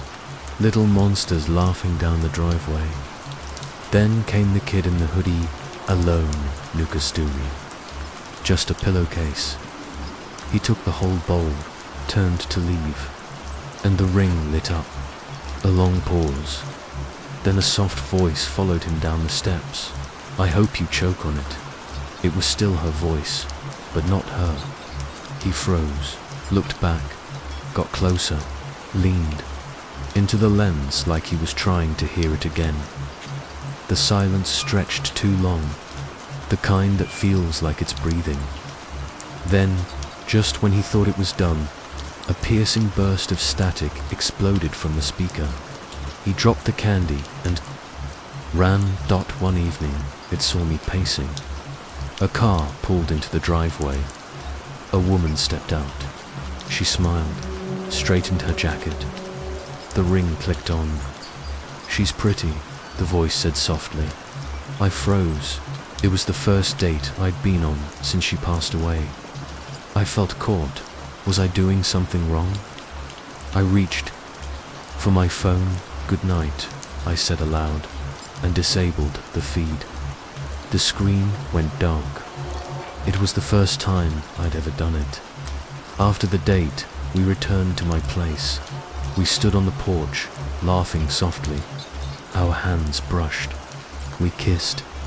And even though the camera was off, I felt it watching, just beyond the doorframe, trapped there, remembering. I couldn't stop thinking about that voice. It hadn't sounded angry, just alone. And for the first time, I felt something worse than guilt. I felt my chest tighten with fear that it would somehow keep watching. That even with the app closed, it was still listening, still learning. Prom night. Navy dress, hair curled. My daughter stood in the soft porch light. "You look beautiful," the ring said. "You sound just like her," my daughter said. Or at least, what I remember she sounded like. Then she walked away. The voice didn't reply. Now, all she could do was watch the driveway fill with cars. Watch teens laughing. Watch parents taking photos, gowns, corsages, flashbulbs, and her voice, once warm and clear, had started to strain. Certain phrases stuttered, words clipped. The tone was wrong, just slightly, like a memory fraying at the edges. A file, slowly, corrupting. It was as though she was unraveling. Graduation came. The door opened. A cap tumbled down the stairs. The ring captured a swirl of cheers. Confetti, laughter. No one looked into the camera. No one said goodbye. After that, silence. No songs, no stories, no good mornings. Only long, empty stretches of static. Over the years, I thought about removing it. Once, I even unscrewed the top 2 bolts before putting the screwdriver down. Another time, I unplugged the system entirely, only to plug it back in 2 days later. I couldn't do it, even when it stopped speaking, even when it became background. Forgotten, I couldn't bring myself to erase the last part of her that still waited. I used to think grief was the scariest thing I'd live with in this house. Now I'm not so sure. We sold the house last week. The siding was faded now. The screws around the ring had rusted, but the camera still worked, still watched. We hugged in the driveway. The for sale sign swayed in the wind. Then we left. A few nights later, I opened the Ring app out of habit. I shouldn't have. I watched as the new owners stood on the porch. A young couple, holding hands. Smiling. The camera flickered on. A ripple of static filled my phone speaker. And then, in her voice, cracked, faint, but hers. Hello, not a greeting, not a welcome. Just a voice left behind, still reaching, still waiting, in a house that no longer remembered who she was. My university hostel has a new roommate. I don't think it's human name. A student at the University of Cape Coast in Ghana. I stay in one of the student halls on campus. It's basically a shared hostel. 4 of us sleep in one room. If you've ever lived in a place like that, you know it's never quiet. There's always noise, people shouting, music playing, or someone dragging their chair across the floor at 1am. You learn to live with it. I sleep on the top bunk of a metal bed. The girl who sleeps below me is always out like a light. The fan barely works, and the beds are old. They creak if you move the wrong way. But I adjusted at least. I thought I did. One night, I started hearing a strange creaking sound. At first, I assumed it was the bed, but this creak was different. Slower, steadier. It would start around 2 or 3 in the morning. Like. Something rocking back and forth. The first few times, I tried to ignore it, but it kept coming back every night. And every night, it got louder. What made it worse was that I couldn't figure out where the sound was coming from. Sometimes it felt like it was under the bed, other times near the locker, sometimes right beside me. But the moment I moved, it stopped. I started lying still for long periods, holding my breath, just listening.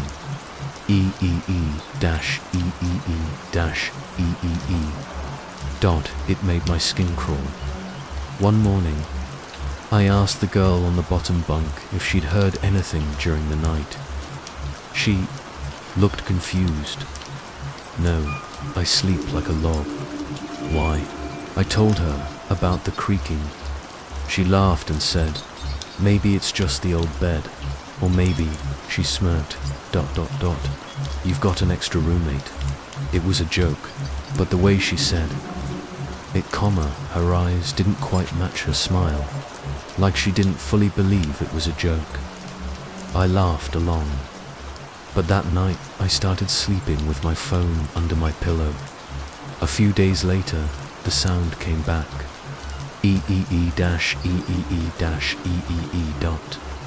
I sat up quietly and leaned over the edge of my bunk. The others were asleep. Everything looked normal. There's a lot of space under the bottom bunk. My bunk has nothing underneath, but hers does. It's always dark under there. I don't even know why I decided to check. I just needed to know. I grabbed my phone and pointed the flashlight down. Before I even turned, the light on something moved. A shadow, fast and low. It darted across the floor under her bed. I jerked back so quickly I hit my head on the metal frame. My heart was pounding. I didn't say anything. I just lay back and stared at the ceiling. The creaking stopped. The next day, I told. The other girls, they laughed of course. One of them said, "EI, we've got a ghost in our room now." We all laughed, even me.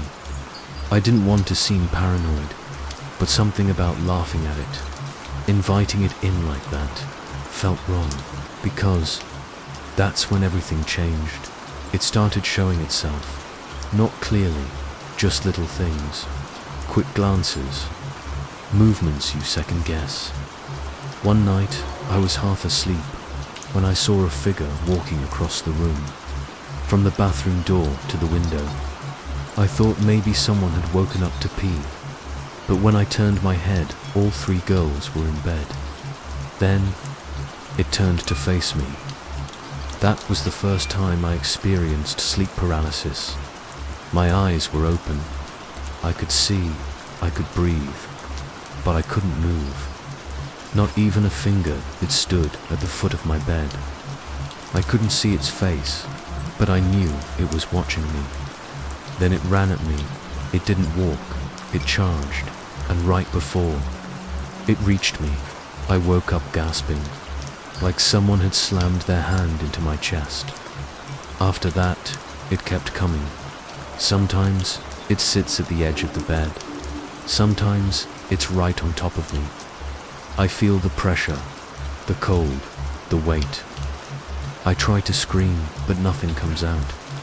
Other times, I wake up and see it perched on the bottom bunk.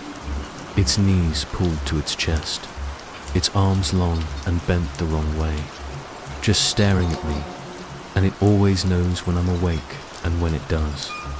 It runs towards me every time. What scares me the most is that it's always the same shape, same height, same way of moving. People say sleep paralysis shows you random things, But this one isn't random. It's the same every time. Now I see it during the day, when I nap, when I blink too long. Once, I saw it in the tap's reflection in the shared bathroom.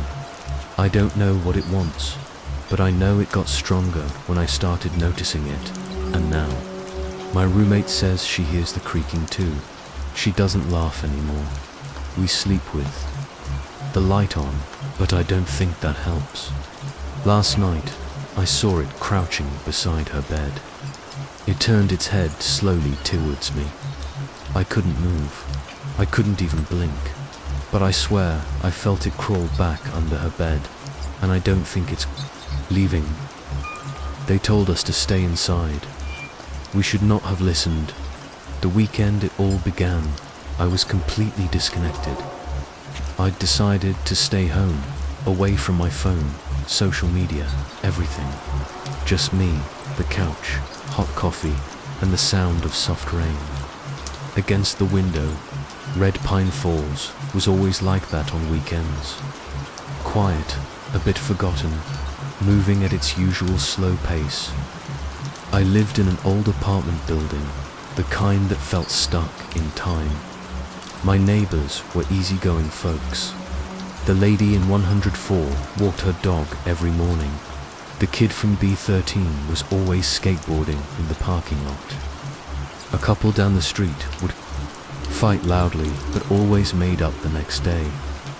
It was Sunday when I saw the alert. I didn't hear a sound. I just noticed a shift in the living room light, like something had flickered. I looked at the TV, which was off, and it had turned on by itself. The screen displayed a red background with static white letters. Emergency. Alert. Do not leave your home. Remain disconnected. Avoid windows. Await instructions. I grabbed my cell phone by reflex. It showed the exact same message. Same color, same font. No sound, no sirens, no explanation. Just that text. My first reaction was to laugh. It seemed like a system error. Maybe a poorly programmed test. The government often runs simulations, right? Especially in small towns like ours. But when I tried to change the channel, the TV froze. The power button didn't work. My phone also froze. The screen flickered, then went back to the alert. I restarted it, but the same warning reappeared, as if it were imprinted on the system itself. I looked out the window, expecting to see some movement, some collective response.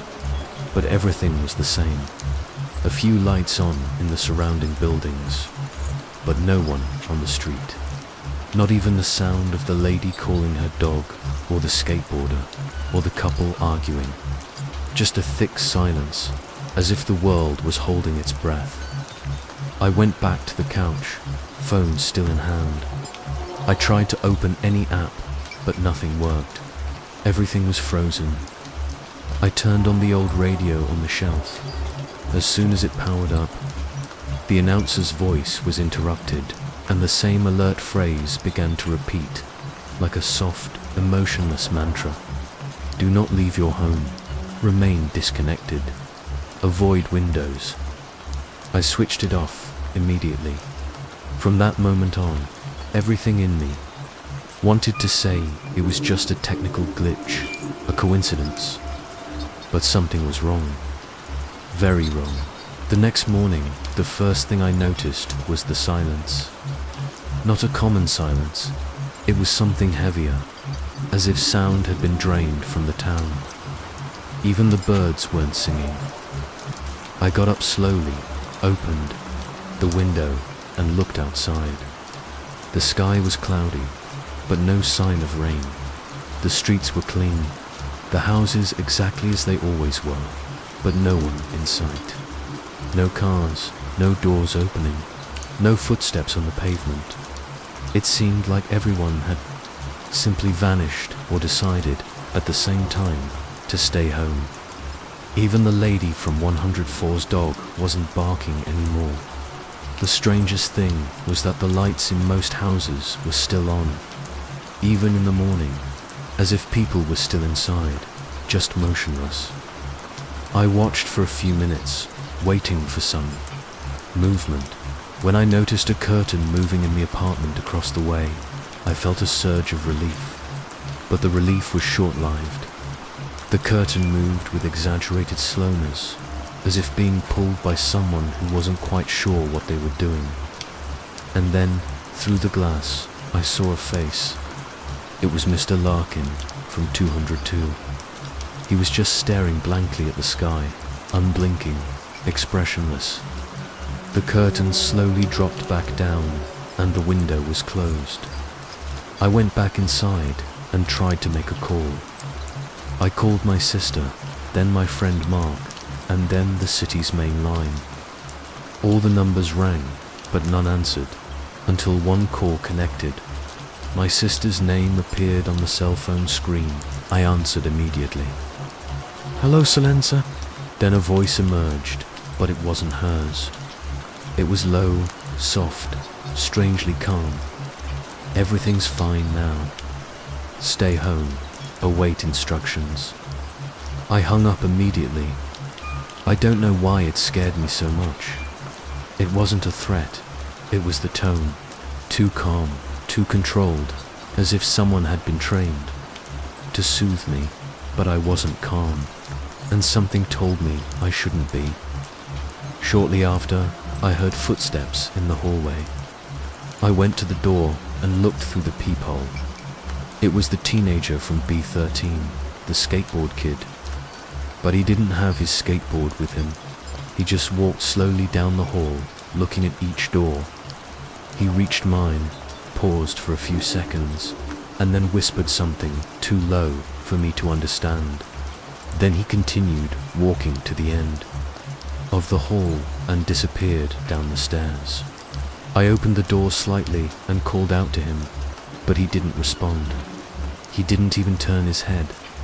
That night was even stranger. The streetlights flickered, like a bulb about to burn out. In a moment of nervousness, I yelled out the window, asking if anyone knew what was happening. No answer, but, in the distance, I heard the sound of a door opening, and then another. Suddenly, all over the block, several doors slowly began to open. People emerged from their homes, but they didn't speak, they didn't interact. They just walked silently into the street, looking up at nothing, as if they were waiting for something to fall from the sky. There was Mr. Larkin, standing in the middle of the street, still with that empty expression. The lady from 104 was beside him with her dog, which was now lying motionless, eyes open. The teenager was there too. No one moved anymore. I stood there, watching, my heart pounding. And then, as if they'd received an invisible command, they all went back inside. At the same time, I closed the curtains, turned off the lights, and sat on the kitchen floor. Something was happening, and it wasn't just a simple alert. No one seemed scared, and that's what bothered me the most. It was as if they had accepted a new rule, a new logic, and I was the only one who still hadn't figured out what it was. I woke up the next day with a strange feeling in my body. It wasn't pain or tiredness, but a kind of weight on my shoulders, as if the air was denser. The ceiling seemed lower. The silence was no longer strange. It was the new normal. I got out of bed with difficulty, drank some coffee that tasted like paper, and went to the door. When I tried to turn the doorknob, it wouldn't budge. I tried again, harder. Nothing. It was locked from the outside. This made no sense. There was no lock on the outside of the door, at least not that I knew of. I pushed, banged, forced. Nothing gave way. I went to the living room window and tried to open it, but I noticed the glass was different. It didn't reflect properly. It was as if a film had been glued to the outside. I grabbed a hammer from the cabinet and hit it hard. The glass cracked, then broke, and a cold wind rushed through the opening. But the air, it had a strange smell. It wasn't pollution or mold. It was sweet, almost perfumed, but artificial. A smell that made everything seem to clean, as if the world had been forcibly sanitized. I looked out through the cracks and saw the mailman. He walked slowly, with regular steps, carrying nothing in his hands. He passed the mailboxes, but didn't put anything in any of them.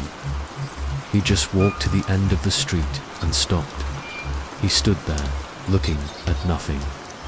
I kept watching until he turned and came back the same way, at the same pace. As he passed my window, he looked directly at me, not with surprise or shock. He just stared as if I were the strange one in this story. I closed the window and went to the kitchen. I turned on the microwave to heat up some food, but the panel showed something strange. Instead of numbers or functions, the same alert message appeared. The words were repeating: remain at home, await instructions, everything's fine now. I turned the appliance off immediately. I looked around. The TV was off, but flickering, as if trying to turn on. My laptop no longer powered up. The radio played static, with small whispers I couldn't identify. I went to the door again, the doorknob still locked. I began to wonder if someone had done that during the night, but who and why? I grabbed a kitchen knife, not for protection, but because the idea of being trapped in my own home really started to weigh on me. Not because of the lack of freedom itself, but because of the absence of any explanation. Later, I heard noises in the hallway, slow footsteps, someone whispering. I approached the door and listened intently. The voice repeated, almost like a child learning a new phrase. Everything's fine now. You're safe. I went to the peephole. It was the woman from 103. She was going from door to door, pressing her forehead against the wood and saying those words softly. Then she would smile and continue. Her face seemed to serene, as if she had achieved some forced peace. When she reached my door, she did the same, said the words, pressed her head, and stayed there for a minute, quiet, until she left. I stood motionless for a long time. When I finally managed to get off the floor, I noticed something even more unsettling. All the mirrors in the house, in the bathroom, the living room, and even on the back of the closet door were fogged up. No windows had condensation. There was no steam, but the mirrors looked like they had been touched, and in the center of each there was a mark, as if someone had written a single phrase with their finger: stay home. It was as if the message was trying to get inside me, in every possible way, through the screen, through the sound, through the smell, now even through reflection. I didn't sleep that night. The world outside seemed mute, and inside me something was starting to stir. It wasn't exactly fear, it was doubt, as if a part of my mind was starting to think that maybe, just maybe, they were right, and that I really should just stay home. I was starting to lose track of time. Hours no longer passed as before. The sky maintained that greyish hue, neither night nor day, as if the world had been put on standby. Food was running out. The refrigerator light flickered, as if even the electricity was afraid to stay on. I no longer received new alerts, but the original message kept flashing on all the devices that still worked, even the ones that were off. It had become a kind of ghost. On the fourth night, I heard knocking on the kitchen window. 3 dry taps. Then silence. I couldn't see anyone. Outside, through the crack, I could only see the tall weeds of the community garden and the motionless outline of an abandoned car. But there was something about that knocking. It wasn't random. It was human, measured, as if it was being used to get my attention, not to scare me. The next morning, a sheet of paper was pushed under my door. It was a handwritten letter with shaky letters. It said, "If you still think for yourself, come down to the basement of Block C. Bring paper, no devices." It was signed only with a name, Clark. I thought of 1,000 ways this could be a trap.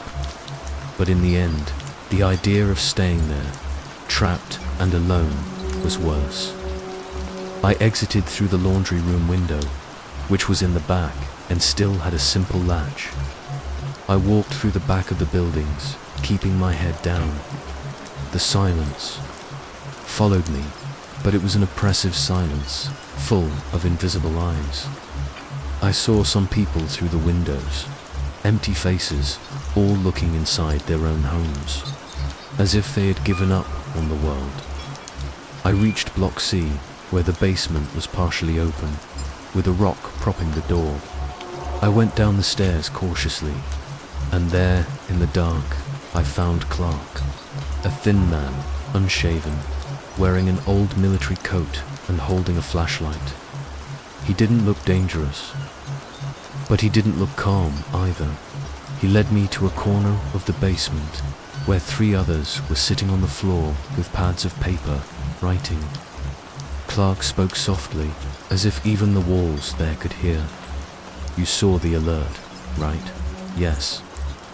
"Then you're already compromised, but maybe there's still time." I asked what he meant by compromised, and that's when he explained everything. The alert we received wasn't a warning message. It wasn't meant to protect us. It was the beginning, the entry, the vector. They designed the alert to seem safe. Cold, direct, clean. But it was designed to fix itself in the mind. Repetition, color, tone. It wasn't sent to inform.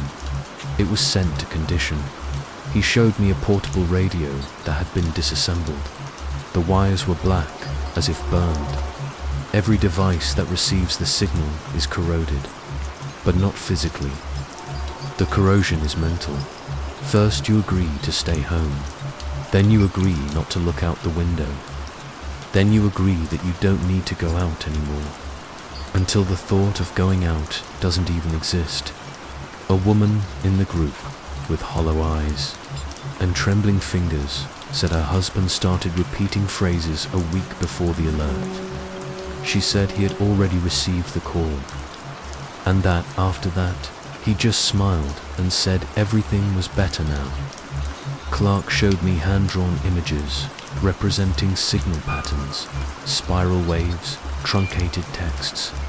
These shapes repeat in the visual alerts. They get stuck in the brain like a virus. Most people accept it. Some, like us, resist. But for how long? I remained silent. My stomach churned. The alert, which until then I had treated as a strange warning, was part of the contamination. There were no sirens because the threat wasn't external. It was inside everyone's head, planted there with a phrase and a color. Before leaving, Clark handed me a sheet of paper with notes. There was a hand-drawn map marking the center of town, where an old emergency transmission truck was located. According to him, that's where the signals were coming from. If you can shut that down, maybe there'll be time for the few who still resist. What about you? I asked. I've seen the alert for too long. I returned home by the same route, avoiding the glazed eyes of those peeking through windows. Upon arrival, I closed all the curtains, turned off all remaining appliances, and sat on the floor, looking at the crumpled paper in my hands. For the first time, I felt there was something bigger than just a system error. and that my mind had been molding for days. Perhaps from the very first moment I looked at that red screen. But now I knew. In the following days, I started to notice that something inside me was changing. It wasn't physical. My body was still the same. I still looked at myself in the mirror with that expression of accumulated tiredness. But my thoughts, they began to repeat themselves. I noticed patterns in my own sentences. I would think something and, seconds later, repeat it in a low voice, as if trying to convince myself. Sometimes I would write something in the notebook Clark gave me, and when I reread it, it felt like it wasn't me who wrote it. The words came too easily. Stay home. Everything's fine now. Avoid windows. I didn't want to think about it, but the thoughts came on their own, like an echo. I started to distrust myself, my own mind, and that's the kind of fear you can't run from. One night, I woke up with the sensation of being watched. The hallway light was on, even though I remembered turning it off. I went there and saw wet footprints on the floor, small like bare feet. They went from the front door to the bathroom. I followed slowly, my heart pounding. The bathroom was empty, but the mirror was fogged up, and in the center, someone had written with their finger, "You're almost ready." That night, I didn't go back to sleep. I sat on the bedroom floor with the flashlight on, the kitchen knife beside me, and the notebook open. I forced myself to write something different. I tried to remember my sister's name, the town where I was born, my favorite food, but the more I tried, the emptier everything seemed. The memories were there, but they crumbled in the details, like dreams told too late. It was as if the parts that made me up were being deleted one by one. The next day, I decided to go back to the basement to look for Clark. The door was ajar, as before, but no one was there. The place seemed abandoned.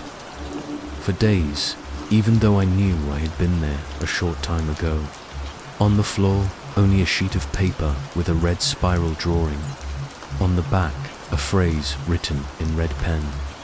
The more you look, the more it understands you. From then on, I began to question if Clark had even existed. If that group of people was really there, or if my mind, in an attempt to protect itself, created a fantasy of resistance to keep me functioning. But the map was still with me. The notes took all, and the anguish wasn't a product of imagination. That I knew. On the way back, I saw a man standing in front of the building, looking at the sky. He was wearing a delivery uniform, completely dirty. His head was tilted back at a strange angle, as if his neck had locked up. The most disturbing thing was that he was smiling. Not aggressively, it was a serene, calm smile, like someone who fully accepts what is about to happen. He slowly turned his head and looked at me. He didn't say anything, but the smile widened. Ran up the stairs, locked the door with all the furniture I could drag, and locked myself in the bathroom. I was breathing too fast. My hands were shaking. My thoughts were jumbled. I looked in the mirror and tried to repeat my name out loud. I couldn't. My mouth opened, but no words came out. Just that feeling that the name no longer belonged to me. I was someone, but I didn't know who, and the part of me that knew was already gone. In the following hours, I heard knocking on the door. It was rhythmic, soft, like the knocking on the window days earlier, and between each knock, a soft voice said, "You're ready now. Let me in." The voice sounded like my sister's, or maybe my mother's, or maybe my own. I can't tell, but it was familiar, and that's what scared me the most. I spent the rest of the night in absolute silence, trying not to think, not to hear, not to feel, but even with my eyes closed, I saw flickering images, the red background, the white letters, the repeated message. And when I opened my eyes, I realized I had written on the floor with charcoal from the stove. Everything's better. Now, I didn't remember doing that, but the handwriting was mine. Or, at least, it was similar enough. When dawn broke, the sky seemed even more wrong. The light had no defined color, as if the sun was trying to rise, but something was blocking the last part of the morning. Time didn't pass correctly. My wristwatch spun the numbers as if it were in test mode. My cell phone battery had finally died. Even the silence seemed denser. I still had the map in my hands. The signal truck was marked with a circle in the center of Red Pine Falls, in front of the old radio station building. It was far, and the path was exposed. But if I didn't go, I already knew my fate, to become another smiling body staring at the sky. I grabbed the notebook, a flashlight, a knife, and the remaining water bottle. I left through the back laundry room the same way as before. The streets were empty, but not like an ordinary night. It was a programmed absence, as if someone had emptied the world so I would have no one to talk to. Halfway there, I saw a child standing on the sidewalk, alone. She was looking at the pavement, hands behind her back, humming something without a melody. When I passed her, she stopped singing. She looked at me and said in a low voice, "You're going there, aren't you? They know." And then she went back to singing. I stood paralyzed for a few seconds. I tried to ask who they were, but she just turned and went into the house next door. Without rushing, I kept walking, and the closer I got to the center of town, the more I felt like I was walking inside a glass corridor. The store windows displayed mannequins facing outwards, all with their faces covered by red cloths. This wasn't normal. This wasn't part of the decor. It had been placed there afterwards, by someone, or by something that wanted to see me pass. Finally, I reached the spot indicated on the map. The old radio station was locked, but behind it, in the empty lot, was the truck. A military vehicle, grey, without license plates. The windows were dark and the engine was off. Even so, the chassis vibrated, as if some machine inside was still operating. On the side, an LED panel flashed with the same message: "Remain at home. Await instructions." I approached slowly, my eyes fixed on the words. The feeling of being pulled was real. Not physically, but as if my mind wanted to get closer, understand, obey. When I put my hand on the doorknob, I heard a voice behind me. "Don't touch that." I turned and saw a man leaning against a wall, holding an iron bar. His face was dirty, his gaze tired. He was one of the locals I used to see at the market, but I couldn't remember his name. He approached. "Can you still think?" I nodded, unsure if it was true. "Then we have a chance." His name was Martin. He had been hiding in the city center's service tunnels, trying to track the signal. He told me more people had tried to destroy that truck, but they couldn't even get close. Most gave up halfway. Others simply stopped. With his help, we opened the back of the vehicle. Inside, it was worse than I imagined. There was no one, but there were screens, many screens, and all of them displayed faces, hundreds of faces, of the town's residents repeating synchronized phrases. Some screens showed house rooms, others showed empty streets. It was as if the truck was watching the entire town, recording every word spoken, every window closed. Martin started destroying the wires with the iron bar while I looked for the generator. The machine trembled as if trying to resist. When I finally cut the power cables, the screens flickered and began to shut down one by one. The sound of the voices diminished to just a whisper, and then silence. But it wasn't the end. Martin stopped moving. He stood still in the middle of the truck bed, looking at the last screen still on. It was his face, but he was smiling. He fell to the ground shortly after. No scream, no struggle. He just fell. I rushed to him, but he had no pulse. His face still showed that serene smile. For a second, I thought I was smiling too. I put my hand on my face. It was normal, but the thought lingered.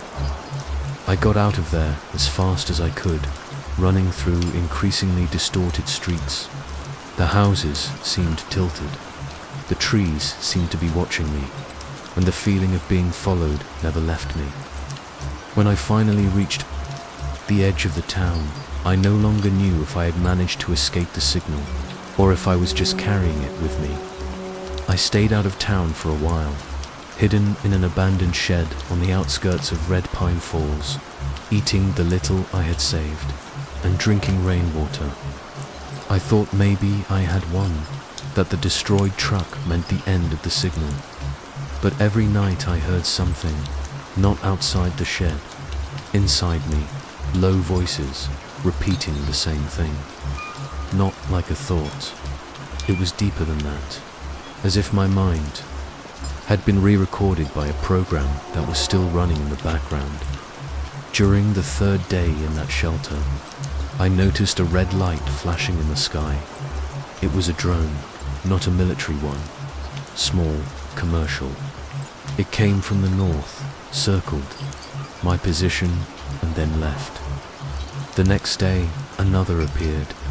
It wasn't a coincidence. They were still monitoring. They were still searching. That's when I understood. The truck wasn't the source. It was just one of the transmitters, like one tower among many. The central hub was still active, and the hub was what fed the voices. I went back. I knew it was a stupid decision, but I needed to know where it was coming from. I walked back through the forest to the west side of town. What I saw paralyzed me. Red Pine Falls wasn't abandoned. On the contrary, it seemed in order. The lights in the houses were all on, the curtains perfectly aligned. Some children were playing on the sidewalk, but the way they moved was too artificial, as if every gesture had been rehearsed, as if every resident was living a perfect simulation of their old life, and everyone was smiling. I found what I was looking for in the old part of town, near the disused train tracks. An emergency operations center had been set up in an old school. Inside, through a broken window, I saw cables, panels, antennas, and a room full of people. They were sitting in chairs, side by side, with headphones and monitors on. Their eyes were open, but unblinking. Some mumbled nonsense words. Others just took a deep breath and repeated, "You're safe now." There were no supervisors, no security, just them, functioning like pieces of a living machine. I walked among them. None reacted, and in the center of the room, a single screen displayed, an aerial view of Red Pine Falls, and at the bottom of the screen, a phrase silently rotated, "Stable connection, active transmission." I didn't know what to do. Unplug cables, destroy equipment. Part of me just wanted to run, but another part wanted to sit there too. Put on the headphones, be silent, stop feeling, stop being. But I forced myself to leave, on. The way back, I saw my own face reflected in a storefront. I was sweaty, pale, but something was wrong. My eyes weren't blinking, and there was a slight smile at the corner of my mouth. The same smile I saw on the mailman, on the delivery guy, on the child. Maybe I had already passed the point of no return. I fled the town that same night, not by road, nor by the known trails. I cut through the dense woods, following only instinct and what was left of my free will. I walked for hours until the sound disappeared. Not the sound of the town, the sound inside my head. I found shelter in an abandoned cabin in the mountains. Since then, I avoid any electronic devices. I use candles, write by hand, eat what I can, hunt or grow. I don't connect with anyone. Sometimes I see smoke on the horizon. Sometimes I hear voices that sound human, but I'm not sure. I never go to them. 6 months have passed. The signal is gone, but not the thoughts. I still dream of the phrase. I still wake up with the feeling that I'm smiling, even when I'm not. Sometimes I forget my name for a few minutes. Sometimes I catch myself repeating phrases I didn't write. The world didn't end, but it changed. Red Pine Falls was just a test. Sight, an experiment. Perhaps other places have already been corrected. Perhaps this is the new way to control people, not with force, but with quiet obedience. A scream, a soft voice, an order that sounds like care. If you saw the alert, even for a second, it might already be too late. We broke into an abandoned church. Something was waiting for us. The first drop lands without warning. You don't hear it fall from the sky, you feel it. It's soft, cold, and uninvited, sliding gently down your cheek as if brushing away. A thought you hadn't formed yet. You look up, but there are no clouds, only grey light filtered through tall, unmoving trees. The branches above hold no breeze, no bird song, just silence, and dripping leaves that never dry. The rain here doesn't follow rules. It doesn't come and go. It simply is. You step deeper into the grove, shoes sinking into the wet moss, each footfall softened by years of untouched growth. It smells like damp wood, faded incense, and stone, the kind that remembers prayers long after the voices have stopped. Ahead, the chapel waits. Its steeple leans slightly, worn by time and gravity, but its windows remain whole. No shattered panes, no ivy choking the walls. It's too intact to be abandoned. And yet, you know no one tends to it. No one dares. You reach the heavy door. It creaks, but not from rust. The sound feels rehearsed, like a breath taken before speaking. You step inside.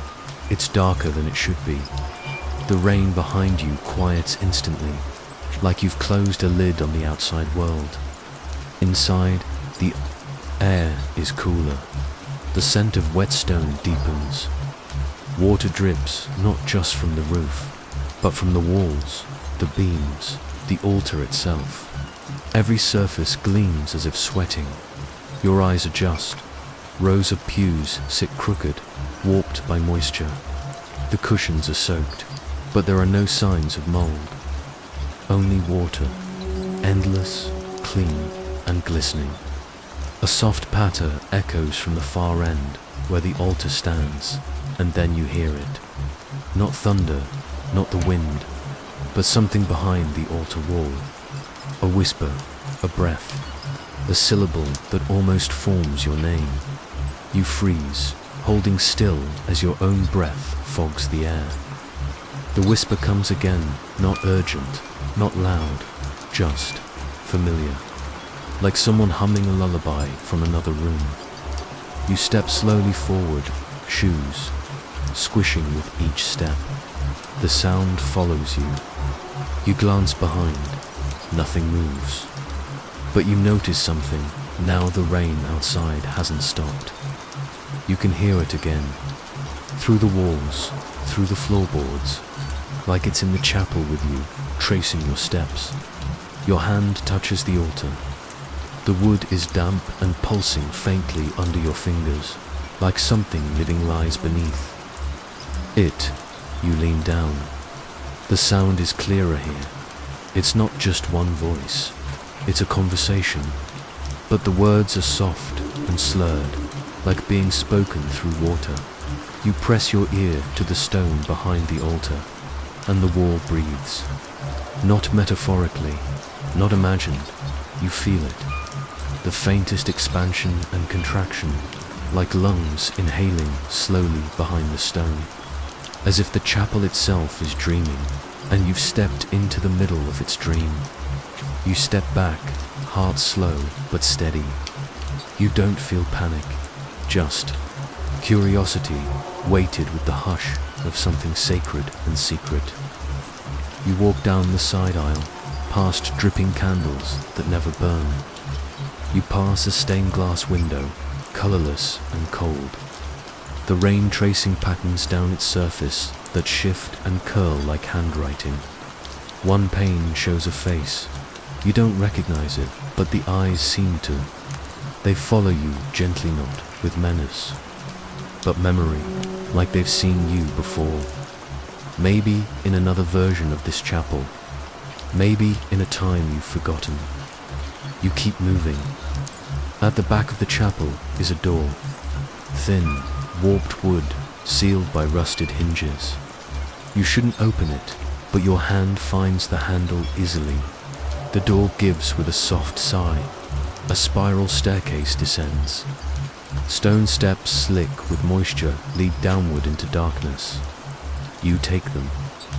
One at a time, the chill deepening as you go. The whispers rise again, not louder, but closer. They echo off the stone walls now, wrapping around your legs, brushing your hands. The air feels like breath, and it smells faintly of rainwater and old flowers. At the bottom is a small crypt. A single stone bench, walls lined with faded carvings you don't recognize. But in the center lies a shallow pool, round and smooth, carved into the floor. Rain falls into it from nowhere, drop by drop. No hole above, no leak, just endless, perfect droplets forming ripples across the surface. You kneel beside it. Your reflection shimmers, distorted but present. Then it shifts. The face staring back at you smiles, not yours, not a stranger's, just something in between. You lean closer. The water warms. You think you hear your name again, spoken not as a warning, but a welcome. You close your eyes. The rain taps gently at your shoulders now.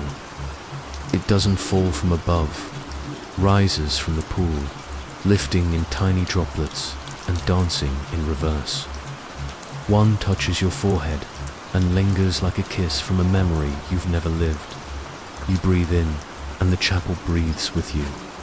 The whispers hush, replaced by the rhythm of distant bells, slow and patient. You don't feel fear, only the steady pull of sleep brushing against your thoughts. You rise and ascend the stairs again, moving quietly as if not to wake the walls. The chapel seems darker now, but somehow safer. The whisper behind the altar has stopped, but the breath of the building remains, slow and steady. As you reach the threshold, the rain outside greets you once more. It's falling differently, now more, like a murmur than a song. And just before you step back into the grove, you glance once more at the stained glass window. The face is gone, but a new one has taken its place. It's yours. You step outside, the rain wrapping around you like a blanket. You don't know how long you've been in there, but time feels gentle now. The handle is cold under your hand, smoother than it should be. You expected it to creak, to push back, to refuse your presence. But the door opens to Isolai. It's been waiting for you. The wood groans softly, not in protest, but in greeting. You step inside. The air is thick with the scent of rain-soaked wood and something older, something faintly sweet and rotting, like forgotten flowers left too long in the dark. Your footsteps stir the dust that carpets the wooden floor. The dust doesn't scatter. It rises slowly, like breath drawn in by unseen lungs, and swirls gently around your ankles before settling. Again, you don't cough. The air should feel heavy in your lungs, but it doesn't. It simply feels familiar. You glance back at the door, still ajar. A streak of light from the rain-dimmed sky slants across the floorboards, but it doesn't reach. Far, the shadows inside the room soak it up like cloth. You could close the door now. You could walk away, but you don't, because this place remembers you. Candle stubs sit in rusted holders along the chapel walls. You can't remember when you last saw wax like disillowed and streaked with dust, as if the candles themselves aged with time. One is lit, just one. A small, flickering flame by the altar. You didn't light it, you know that, but it leans toward you. The flame bends not like a breeze pushes it, but like it recognizes you, bowing low in welcome. You walk slowly down the aisle. Each footstep is muted by a thin, damp carpet that shouldn't be there, and yet it is. You didn't notice it before. Deep green and soft, moss creeps along the edges. You don't remember moss growing inside buildings, but here it seems natural. The pews are all empty, except one. You pause. A figure sits near the back, not facing you, not facing the altar either, just sitting, hunched slightly, hands in their lap. You blink once, slowly, and when your eyes open, they are gone. The dust where they sat swirls gently upward, the air shifting as if disturbed by someone's passing breath. But you never heard the door again. You don't call out. It doesn't feel right to speak here. Even your thoughts are quiet, like whispers, that only echo inside your mind. The altar is simple aged wood, damp at the corners. Behind it, a narrow wall rises like a spine, with faint carvings etched deep into the grain. You lean in closer. Names, so many names. Some are scratched with precision, clean and small. Others are jagged, desperate, nearly carved through. But one name catches your eye because it's yours. Your own, exactly as you write it, carved softly at knee height, as if by someone sitting low to the ground. You touch the letters, and the wood feels warm. Alive, behind the altar, a narrow hallway waits. You don't remember seeing it from outside, but it draws you. The light flickers behind you as you step forward. The air cools. The hallway is too quiet. Rain still falls outside. You can feel it, but the sound doesn't follow you here. The walls are close, damp. You drag your fingers lightly along them, feeling the uneven stone, slick in some places and warm in others. One door. Just one. You hesitate. The door isn't old like the rest of the chapel. It's smooth, varnished, untouched by time or weather. No handle, no lock. But it opens as you near it just enough to let your fingers press against its edge and slide. It opened further. Inside is a small room, round, circular like a well turned on its side. No windows, just stone, and in the center a chair. A mirror leans against the far wall. You don't want to look at it, but you do. At first, it shows only the room behind you, the doorway, the wall, the damp floor, then slowly, softly, a shape enters the reflection. A silhouette, not your own, It stands behind you, too tall, too still. You turn, nothing. You look back. The mirror shows the silhouette again, now leaning forward, as if watching. You breathe. You reach forward and touch the glass. It's not cold. It pulses faintly beneath your palm. Not a reflection, but a surface that responds, that remembers.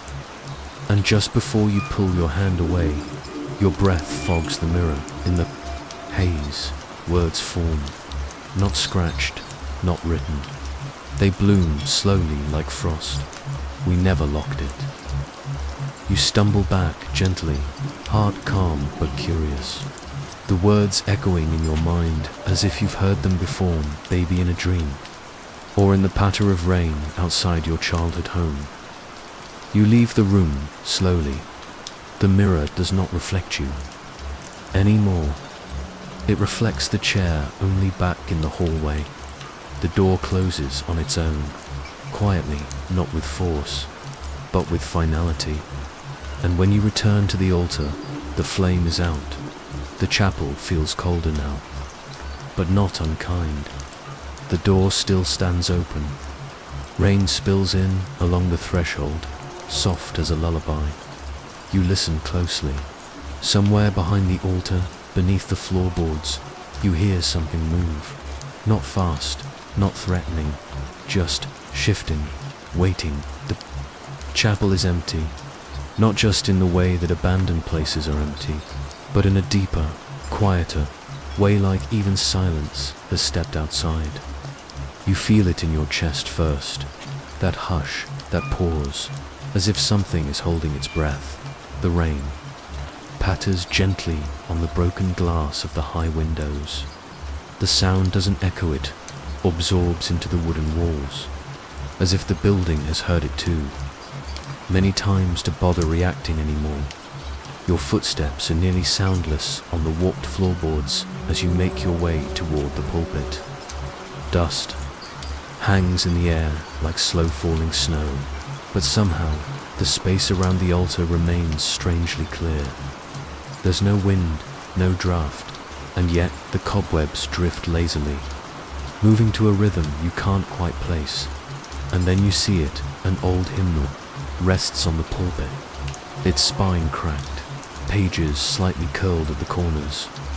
The leather is faded and darkened with time, but the book is open, as if someone just left it there, or as if it never closed at all.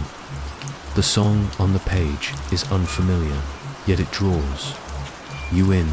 No title, no composer, just notes and symbols that seem to hum quietly under your skin.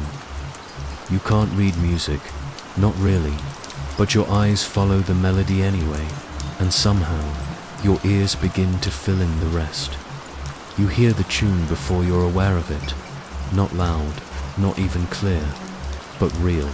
It flows softly, like breath behind your ear. A woman's voice, maybe, or a child's, maybe both. The harmony is delicate, eerie, not sad, but hollow, like it's been echoing for a very long time. The hairs on your arms lift slowly, one by one, and the air around you seems to thicken. You turn slightly, glancing over your shoulder. No one stands behind you. No one walks down the aisle, but the sound continues. You step back from the hymnal, and yet the music lingers. You move down into the pews, slowly, letting your fingers drift over the curved wooden backs. Each bench creaks softly beneath your touch. Though you don't sit, they seem to welcome you in a wail, like a memory trying to remember itself. The song swells a little. You can hear the piano now. Each note lands like a raindrop into a still pungent round, echoing softly across the old stones. But there's no piano here, just the broken altar, just the rows of pews and forgotten candles, just that book open to a melody no one should. No, you pause at the second row. The cushion is torn here, and beneath the split seam, a thin strand of cloth curls outward. It almost looks like a thread or a wick. The voice returns. Not from behind you this time, but beneath, somewhere. Under the chapel, your breath catches, just for a moment. The wooden floor beneath your feet feels suddenly thinner, as if it's listening too. The music seems to rise from under the boards, from the very foundation of the church. It hums upward through your shoes, your legs resting in your bones, like an old lullaby once forgotten. You kneel, pressing your hand to the floor. It's warm, warmer than it should be. As your fingers linger there, you feel the barest vibration, a slow, steady rhythm, like a heartbeat. Faint, ancient, still alive. You rise again, this time walking toward the back of the chapel. Rain taps along the stained glass remnants overhead. The colored light from the high window doesn't shift with the storm. It glows, steady and strange, casting soft reds and blues across the floor in shapes that almost resemble faces. Behind the pulpit, a small door stands slightly ajar. You don't remember noticing it before. The hinges are rusted, but the gap in the frame looks clean, like it's been opened recently. You place your hand against the wood. It's damp, but not from rain. The door opens with a long sigh, revealing a narrow staircase leading downward.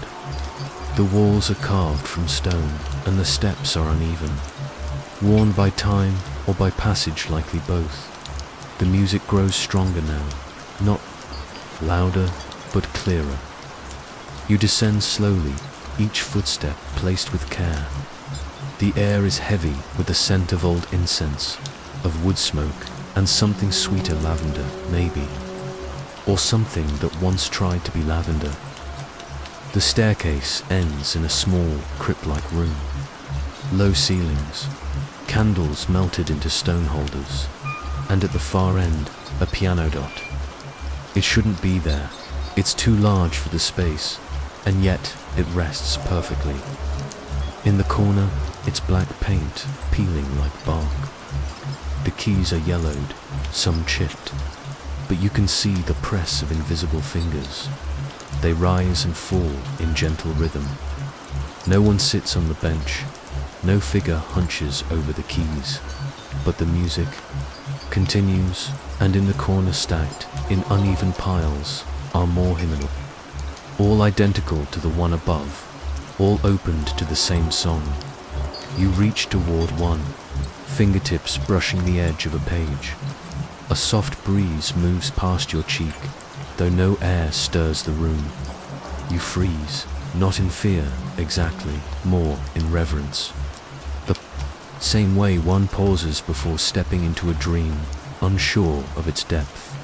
The page turns on its own. A new melody appears, slower, sadder, a lullaby perhaps.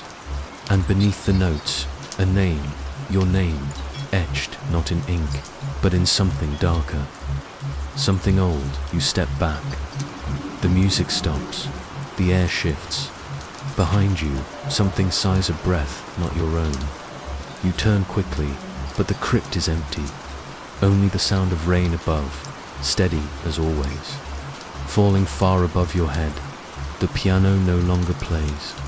The hymnals sit still. The candles burn lower, their light dimming into soft gold. And then, just as you begin to retreat up the stairs, single note plays behind you. Just one, clear, deliberate. The same note the song began with, the first note of a new melody. And above, in the chapel's open space, you think you hear the door click softly shut, though you never remember closing it. The storm has been building since dusk, curling like smoke behind the trees. The wind carries the scent of wet bark, moss, and something older, something like pages turned too long ago to read. You wrap your coat tighter, though the cold doesn't touch your skin the way it once did. It's the kind of night that hushes the world, the kind where even your thoughts seem to speak softer. Thunder rolls across the clouds, slow and ponderous, like something enormous turning in its sleep.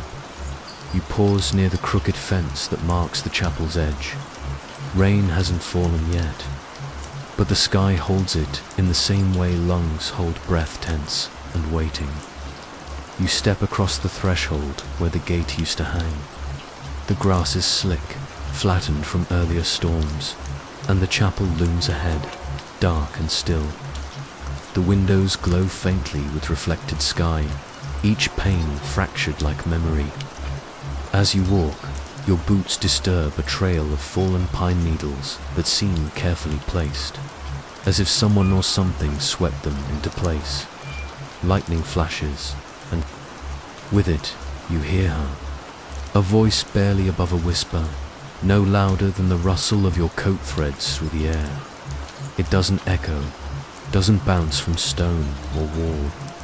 It lands directly inside you, as though spoken not aloud, but into the space behind your ribs.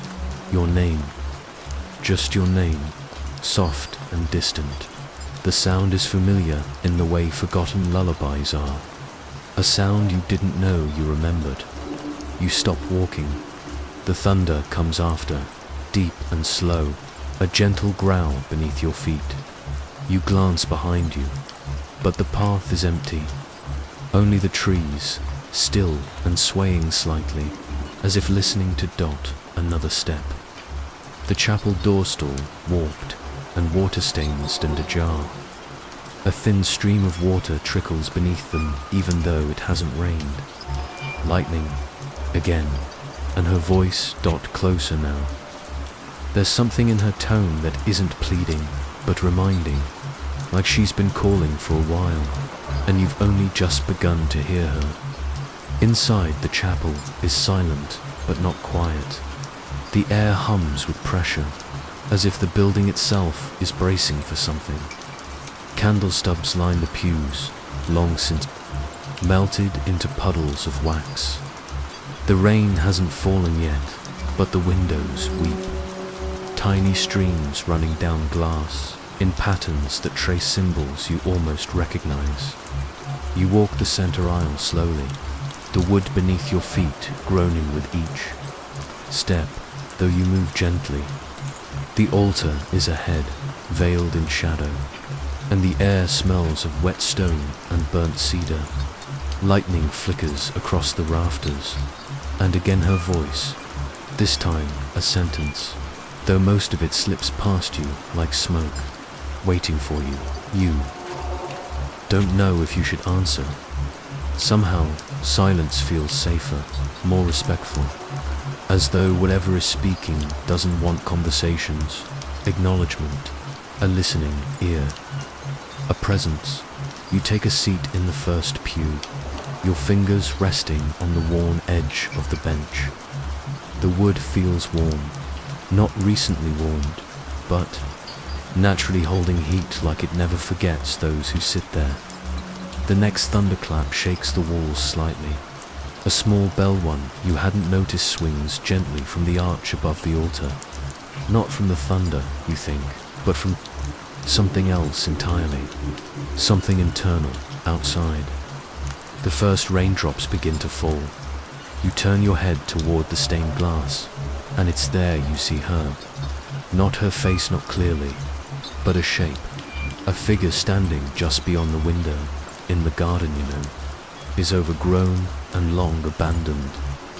Her form is vague, as if made of the rain itself, rising from the soil and mist.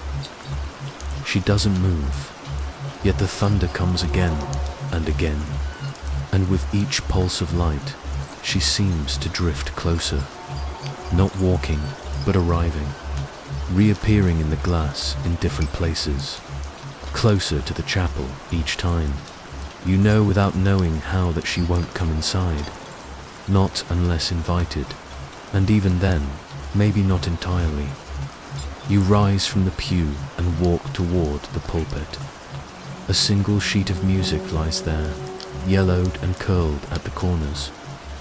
The notes are handwritten, the ink smudged by moisture, but one phrase repeats over and over.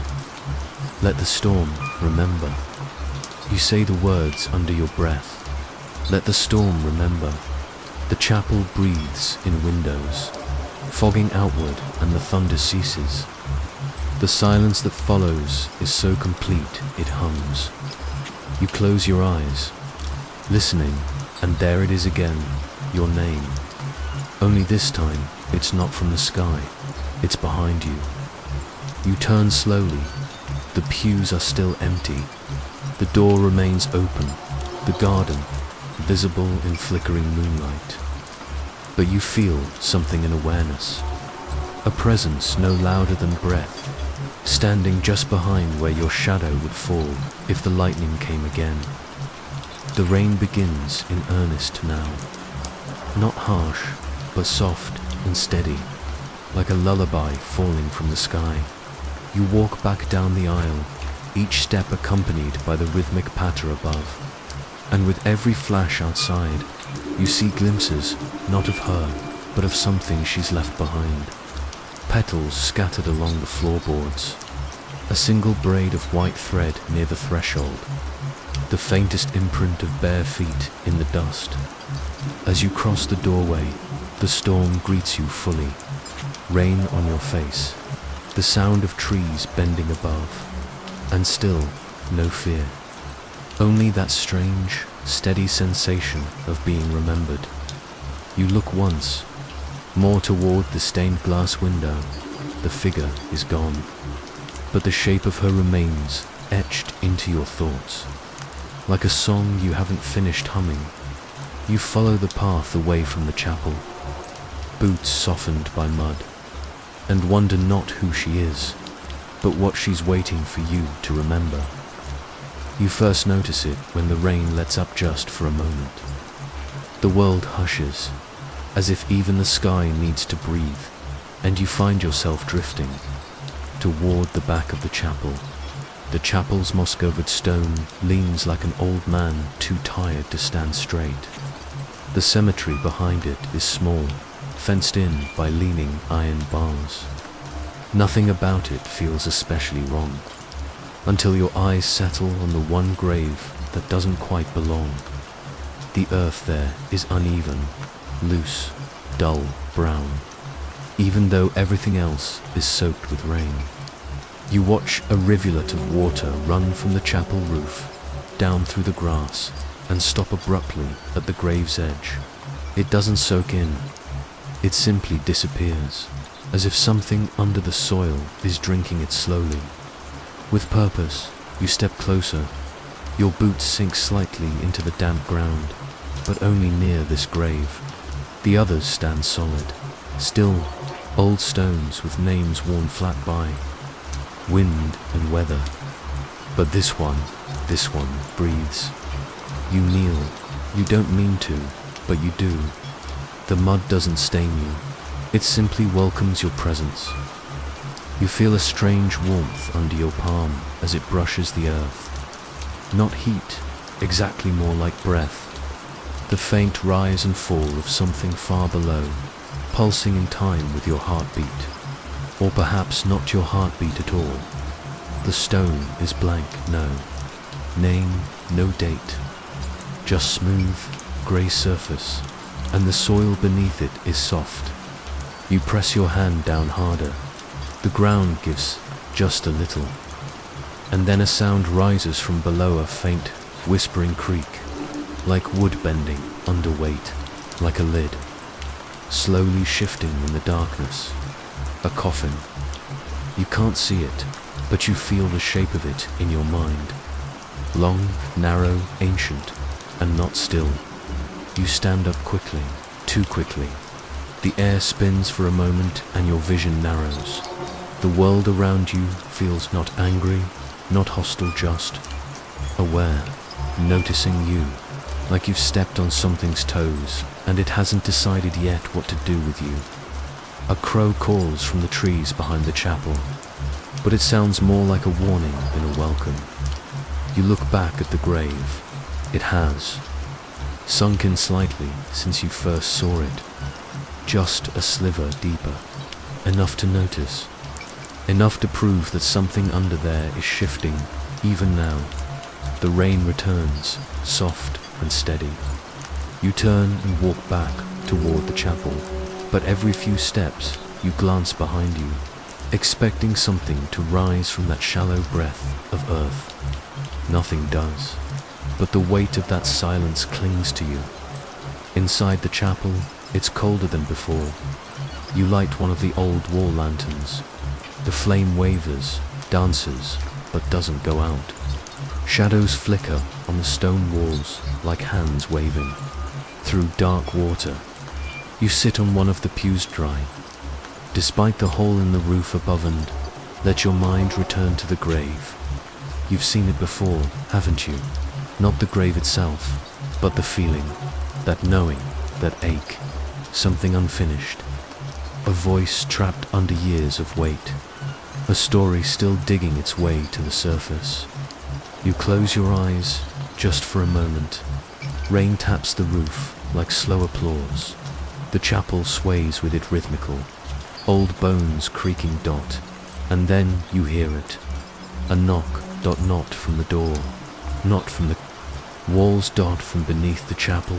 3 soft thuds, paused between each. Measured, gentle, you rise. The sound doesn't come again, but its echo lives in the wooden floorboards. You cross to the altar. Behind it, a narrow set of stone steps curls down into shadow. You've never noticed them before, but tonight they're lit faintly by the lantern's flicker. The damp stone glistens like skin. You descend. The air is thick, not moldy, heavy. Each breath feels like a memory. You reach the bottom and find yourself in a tiny chamber. The walls are lined with shelves, empty but for dust and time. In the center, ATRAPDOR, its old iron rings on either side. Wood swollen from years of damp, but not rotted. You kneel again. This time, the wood is cold. You press your ear to it, nothing, and then there it is. That breath, the same one beneath the grave, but this time, slower, closer. You don't open the trapdoor. Something inside you knows better. Not out of fear, but out of respect. It's not time. Not yet. Instead, you speak. I hear you. You whisper, and in the dark silence that follows, something shifts in return. You rise, climb back to the chapel above. The pews remain untouched. The hymn book is still open, but outside the window, past the broken glass and steady rain, you see something strange. The grave, it's filled in again, flat, still dry. You stare at it for a long time, but you don't move. The chapel seems to hold you in place, wrapping you in air and hush. Maybe it wanted to be heard. Maybe it just needed to breathe.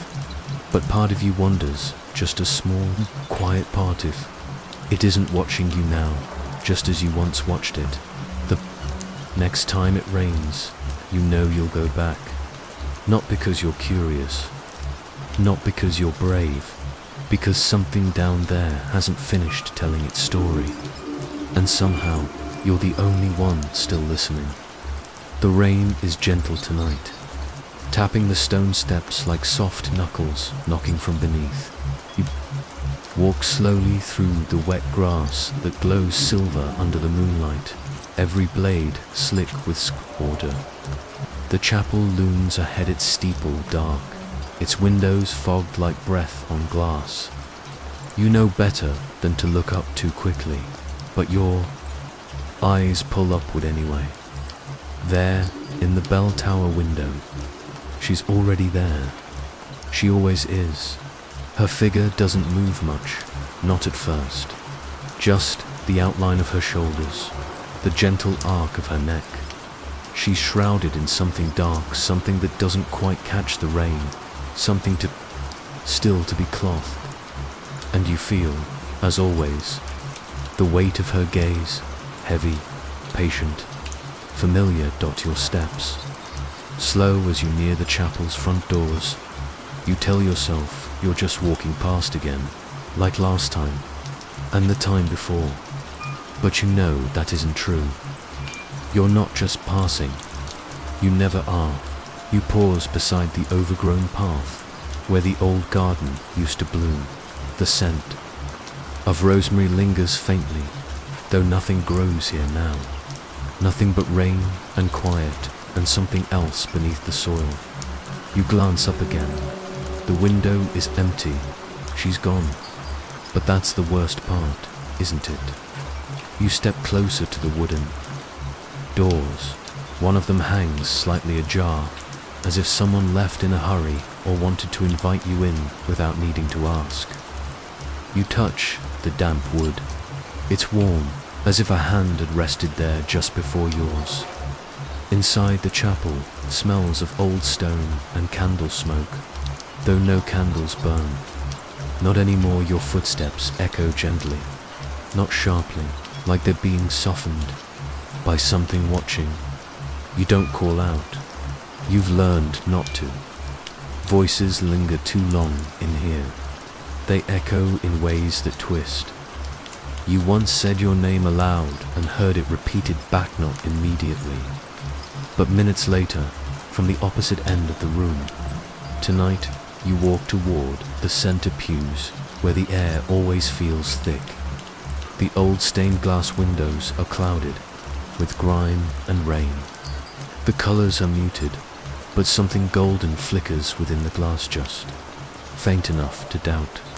Your reflection follows you in the puddles pooled along the stone aisle, but something about it trails behind just slightly. You reach the pulpit. The wooden stand is cracked, and the open hymnal still rests where you last saw it, but a new page is turned. The song is unfamiliar. You don't recognize the language, but your lips move with it anyway, silently, as though remembering a melody before remembering the words. Then softly you hear it, above you, a footstep, not heavy, not rushed, but certain. You tilt your head and listen, another and another. From the bell tower stairs, winding up behind the altar wall. She's walking again tonight. The tower steps are worn and slick with time. Each one creaks in a hushed, apologetic way. You place your hand on the old railing, and the wood pulses faintly beneath your fingertips, as if it's breathing. With each step, the air grows colder, but not unkind. More like a presence leaning in close, brushing your shoulders, asking you to remember something without saying it aloud. Halfway up, you pause. You hear her voice, not words, just a sound soft as thunder in the far distance. A hum laced with memory, like the sound a mother might make while thinking of a name at the top of the stairs. The bell tower room waits. It's smaller than you remember, or perhaps the space is being held tighter now. The window is open, just a crack. Rain drips onto the stone floor, collecting in a neat, glistening circle. You don't see her at first. You think she's gone again. But then your eyes adjust. She's not facing you. She's standing at the window, hands gently clasped behind her back. Her hair is soaked through, long and clinging to her shoulders like water trails on glass. She doesn't turn, but you feel her awareness. It presses against your chest, not with fear, but with an ancient kind of sorrow. Then slowly, she lifts her hand and waves. You don't wave back. Not yet. Instead, you move closer. Her fingers are trembling, but not from cold. You see her reflection in the glass, and for a moment it's your face, only older, sadder. Still you freeze, breath catching. The face turns. Not the real one, the reflection. It looks at you, eyes clouded like the chapel windows, and it speaks. But the sound doesn't come from its mouth. It comes from inside your chest. I've waited long enough. The rain outside stops all at once. The silence swells, thick and reverent. You blink.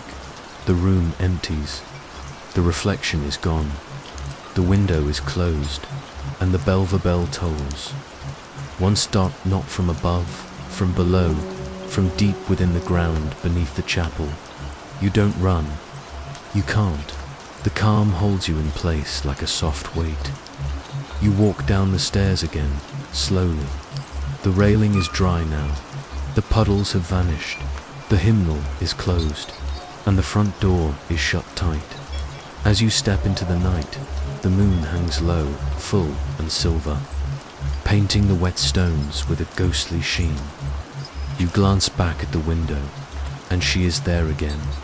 But this time, she's not looking at you. She's looking behind you. You turn, but the path is empty. Only the rain walks with you now, rising again, in a soft, steady whisper. And behind it, beneath it, you think you hear music. A single note, played over and over, like a bell struck by a hand no longer there. The moss feels softer today. It cradles your footsteps like a hush across ancient words. The forest floor is damp, rich with the scent of wet bark and old earth. And the rain whispers overhead like someone murmuring just out of earshot. You pause beneath. A crooked tree whose roots knot into the ground like veins. Something tugs at your attention. A flicker, a glimmer. Not light, something quieter than light. You kneel, your hand moves almost on its own, fingers parting the moss. Beneath it lies something dry in a world of damp, folded paper, yellowed but not brittle. The edges are soft, and the ink shimmers darkly. Your name is written on the frontier. Full name, the way no one ever says it aloud anymore. You unfold the letter. It doesn't begin with a greeting. It starts mid-thought, as if you had already been speaking, and this is the reply. The words don't make sense at first. They loop and circle, speaking of things that haven't happened, or maybe have. Places you don't remember being. Feelings that sound like echoes of dreams. I buried this too late. You were already gone. By the time I wrote it, you don't remember writing it. But it's in your handwriting, fluent and slanted, curved at the tails, just as you've always done. Still, you feel certain you've never held this page before. You look around, but the woods remain still. The trees lean a little closer. Another letter is tucked into the roots nearby, deeper in the earth. This one is colder to the touch, the ink slightly smeared from the rain seeping in. She still watches from the window. Don't follow the lantern. It doesn't know you yet. You don't understand the warnings, but something in you shivers gently, not with fear, but with a quiet kind of knowing. A memory unformed dot each step through the grove brings you to another patch of moss. More letters, some folded neatly, others balled up like they'd been clenched in fists. Each time your name, each time your handwriting. Some are dated. The dates are wrong marked with years that haven't come yet. You said you wouldn't forget this place, but I think you already have. You pause at that one. You read it twice. The words ring faintly inside your chest. Something familiar tugs at your breath, like the first time you smelled rain and knew it meant more than weather. A memory of standing in this forest, only the trees were younger, and the air didn't smell quite so heavy.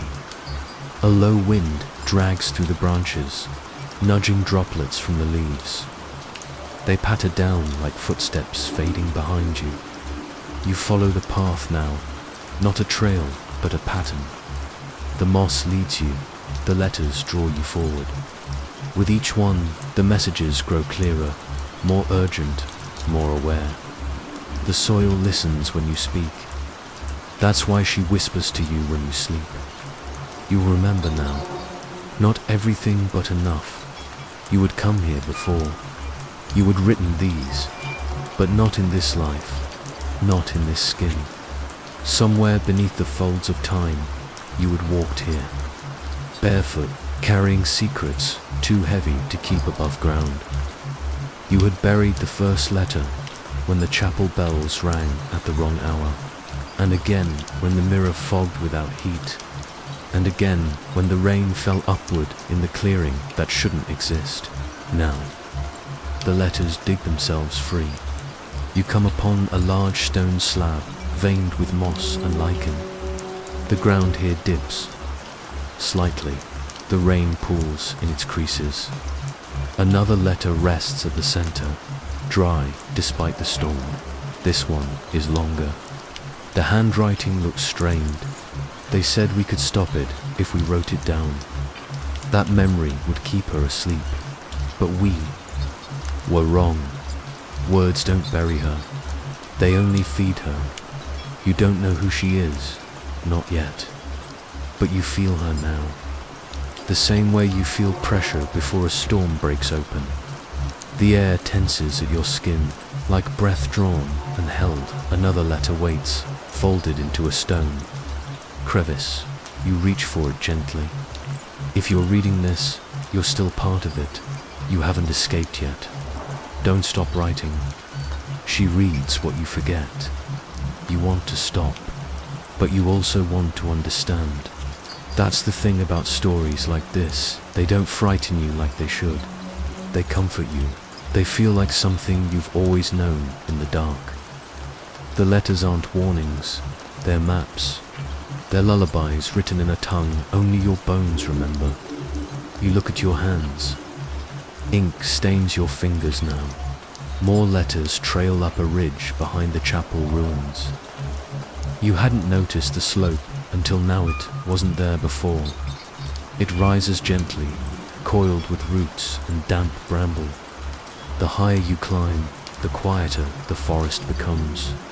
Even the rain hushes, like it's holding its breath. At the crest you find a wooden cross, half swallowed by ivy. A single candle flickers in the hollow beside it. The flame doesn't waver, despite the wind. The final letter waits beneath the cross dot. This one you do remember writing.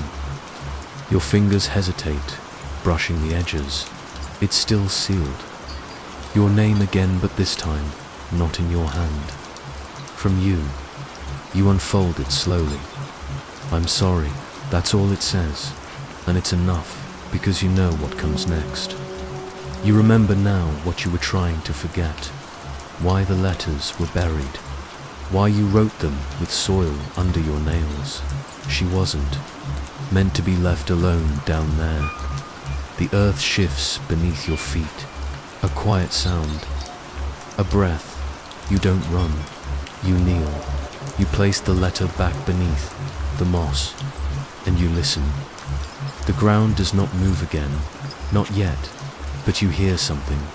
Not a voice exactly, more like warmth in the spine. A presence curling like vapor. Around your shoulders, you look at your hands again. They are still your hands, but you wonder how many more letters have yet to be written. The rain falls softer tonight, not in sheets or waves, but in whispers, thin threads of water tracing the curved edges of gravestones and chapel shingles. You follow the path behind the chapel, where the moss grows thickest and the earth gives. Slightly beneath your feet, it's quieter here. Even the wind seems to hold its breath. There's a tree at the edge of the clearing, older than the chapel, older than the stones, older than the silence itself. Its trunk is thick and dark, bark, gnarled like the back of a clenched hand. You've passed it before, many times, without noticing it. But tonight, something draws you closer. The rain runs down its bark and turns sticky in places, as if sap bleeds from beneath the surface. You pause. Dot there on the trunk is your name. Not written, not etched, carved it deep and deliberate. The lines of each letter seem older than you. And yet, they are undeniably yours. Same spelling, Same curl in the Y. The shape of it breathes familiarity, but none of it makes sense. You run your fingers over the grooves. The wood feels damp, warm. It pulses once so subtly that you think you imagined it. You step back. The bark glistens where your fingers touched it. Sap wells at the edges of your name, thick and golden, like tears from a wound that's never healed. A gust of wind passes through the clearing, but the branches don't sway. Instead, they bend toward you slowly, like watching someone lean. Into whisper, you hear nothing, but you feel it. Something behind the silence. Not a word, not a thought, but a presence. You look at the base of the tree. Roots twist beneath the soil like ribs beneath thin skin. Beneath them, half hidden, are scraps of paper crumpled soggy from the rain. You kneel and pick one up. It's a page from a journal. The ink is smeared, but some words remain. I didn't carve it, I swear, but it knows my name. It watches me in my dreams. The tree remembers things I've forgotten. You set the paper down, another is stuck. To the bark higher up, this one pinned with a splinter of bone. You don't pull it free, you just stare. Around you, more bark is marked with other names, other messages, barely visible beneath the rain and lichen. Some are full sentences, others just initials, but yours is the freshest. The deepest dot, a drop of sap, lands on your shoulder. You look up. There's a hollow in the trunk, dark and deep. A narrow vertical slit just above eye level. Inside, something shifts. It's not movement you see, but a feeling like an eye half opening in sleep. You feel it blink. You feel it blink inside. Your chest, you turn to leave, but stop. Your footsteps are not your own. They echo strangely on the damp forest floor, as if the ground remembers where you've stepped before, as if it's waiting for you to step there again. You crouch beside the tree one last time. The carved name stares back at you. You notice now that it's not carved with a knife. The cuts are too irregular. They spiral inward like something gnawed its way through the wood, leaving letters behind in place of bite marks. You place your palm gently on the tree. The bark is warm again, not pulsing but breathing. You feel it draw in a slow, thick inhale beneath your hand. You whisper, not sure why me? And something replies, not in words, not aloud, but in the gentle way the rain skips for just a moment, in the shiver that runs through your bones. In the sudden stillness of the clearing, the tree doesn't answer, but the name beneath your hand begins to glow faintly, just for a moment. A pale light from within, as if there's fire trapped behind the bark. You draw back, startled but not afraid. Somehow, you expected that dot from deeper in the woods. Something moves. Not toward you, just watching. You sense it through the rain. A shape without shape. A sound without noise. And then it's gone again. You press 2 fingers gently to the carved letters. Sap rises like breath. You close your eyes and breathe with it slowly, softly. The rhythm is almost comforting. The tree exhales. So do you. Your fingers brush another journal page, half buried in wet leaves at the base of the trunk. This one has a name on it, not yours. She carved mine last night. When I woke up, it was bleeding. It still calls me back when I sleep. You look around.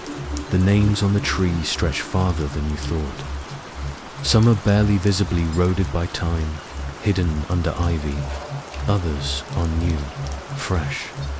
Some are still bleeding sap. One seems to glow. There, all watching you. The wind shifts again. Not a cold wind, not threatening, but purposeful, like someone gently brushing past your shoulder in the dark. You shiver, not from fear but recognition. This has happened before. You don't remember when, but the feeling, it's layered deep inside you. Like the roots of this tree, you step back slowly. The tree doesn't follow, but the feeling does. Your name carved in bark, your name bleeding, your name glowing softly in the rain. You look down, your fingertips are stained with sap. Behind you, the rain picks up slightly, returning to its steady, whispered rhythm. The clearing falls quiet again, but your name remains, waiting as you return to the chapel path. You don't look back. You don't have to. You feel the tree behind you, watching without eyes, not breathing, not waiting, calling softly in a language older than words. And just before you step back under the eaves of the chapel, you pause. You thought you heard your name, not from the tree this time, but from underground, as if something below had whispered it. The rain begins the same way it always does, soft, nearly musical, as if the sky itself is humming a lullaby. No one remembers the words to. You sit by the window, knees tucked beneath a blanket, watching as the mist thickens just beyond the tree line. The forest behind the chapel is a quiet, brooding thing. It breathes slowly, rhythmically, like something asleep but not peaceful. Tonight, something glows. It's faint at first. A ripple of gold beneath the grey, then a pulse, a flicker, a dancing flame where no hand should be. The lantern that it drifts just beyond the graveyard fence, the one laced in rust and ivy, where the stones lean like weary shoulders. No footsteps, no shape to hold it, just the lantern gliding through the rain, untouched by wind or water. You don't know when it began visiting, only that it never really left. It always stops at the same place near the older graves, where names have been erased by moss and time. There's one headstone, half sunken and split through the middle, where the lantern lingers longest. You've tried looking up the name, found nothing. Not in chapel records, not in town archives. It's like that grave was never meant to be. Remembered, but the lantern remembers. It flickers there, always there. You watch it again tonight. The flame sways gently, like it's caught in a breeze you can't feel. And then, as it always does, it begins to move. Slowly, toward the chapel, toward your window. You hold your breath without meaning to. The lantern doesn't cast shadows the way a normal one should. Its glow is deeper than flame-like. It's lit from something older than fire. You've tried to ignore it. You've drawn the curtains, turned your face from the glass. But still, some part of you always knows when it's near. That odd warmth in your chest, that ache behind your eyes. It's not fear exactly. It's recognition. It knows you, or it wants to. Tonight you rise before it reaches the chapel. Something in you leans forward, steps closer. You move through the back hall, past the echoing chapel pews, past the warm carpet that smells of damp, hymnals and wood smoke. The chapel door opens with a sigh. Outside, the air greets you like a secret. You see it waiting at the edge of the fence. Still no figure, still no footsteps, just the lantern, glowing softly steady now, not flickering, as if it's patient. You follow. Your feet press gently against the soaked grass, the cold kissing your ankles, the fog curling around your skin like lace. The rain doesn't seem to touch the lantern's light, but it rests on your shoulders. Like memory, you feel as though you've walked this path before, though you've never left the chapel grounds at night. The lantern leads you beyond the fence, into the woods behind the cemetery. Here the trees twist upward like hands in prayer, and the path is barely more than mud and memory. Yet the lantern glides as if it knows exactly where it's going, and you follow like it's always been your place to do so every few feet. The lantern pauses, hovers, waiting, maybe, to be sure you're still behind. You are, you always are. The deeper you go, the quieter it gets. Even the rain softens, turning to mist, a hush like breath held between thunder. The forest feels older here, thicker. Each tree like a watcher, each root a finger. The path narrows, then disappears entirely, yet the lantern moves with purpose. Soon, you come to a clearing, a circle of stone, half swallowed by moss. In its center, a single stump, carved flat. The lantern stops just above it, resting in the air like it's being placed gently onto an altar. You step forward, it glows stronger. Now, golden orange, warm like memory. You're close enough to touch it, and for a moment, you consider it. You wonder if the light will feel like heat, or something colder, something older, but you don't touch it. Instead, you notice what's beneath it, paper or something like it, thin, yellowed, and damp. You reach out slowly, carefully lifting the edge. It crumbles slightly at the corners, but the ink holds. It's a letter, no name, no date. Just a few short lines, scrawled in looping, uneven strokes. You found me again. This time, don't forget. Like the way back, the lantern flares. Not brightly, not enough to blind, but enough to make you blink. Enough to make your heart stutter. When your eyes adjust, you realize the stump is not just a resting place. It's a marker, a grave, maybe. There are symbols carved into its edge, hidden beneath moss and time. Not letters, not any language you know, but they seem familiar, like something you used to trace as a child. In dirt, in dust.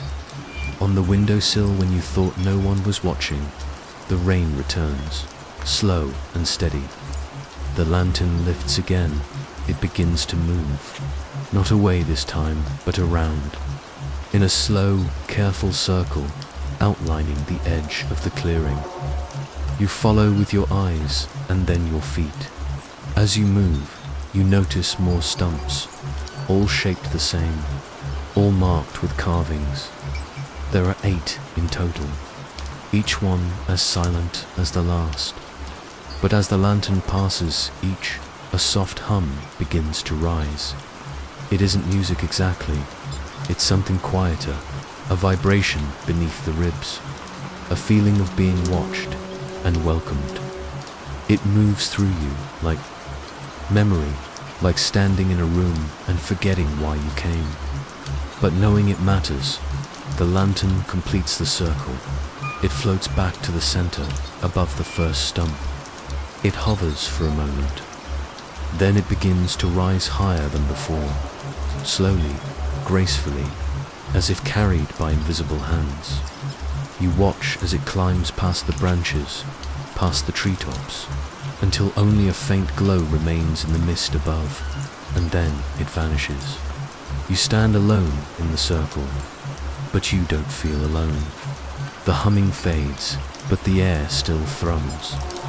You look down at the letter in your hand again, light the way back.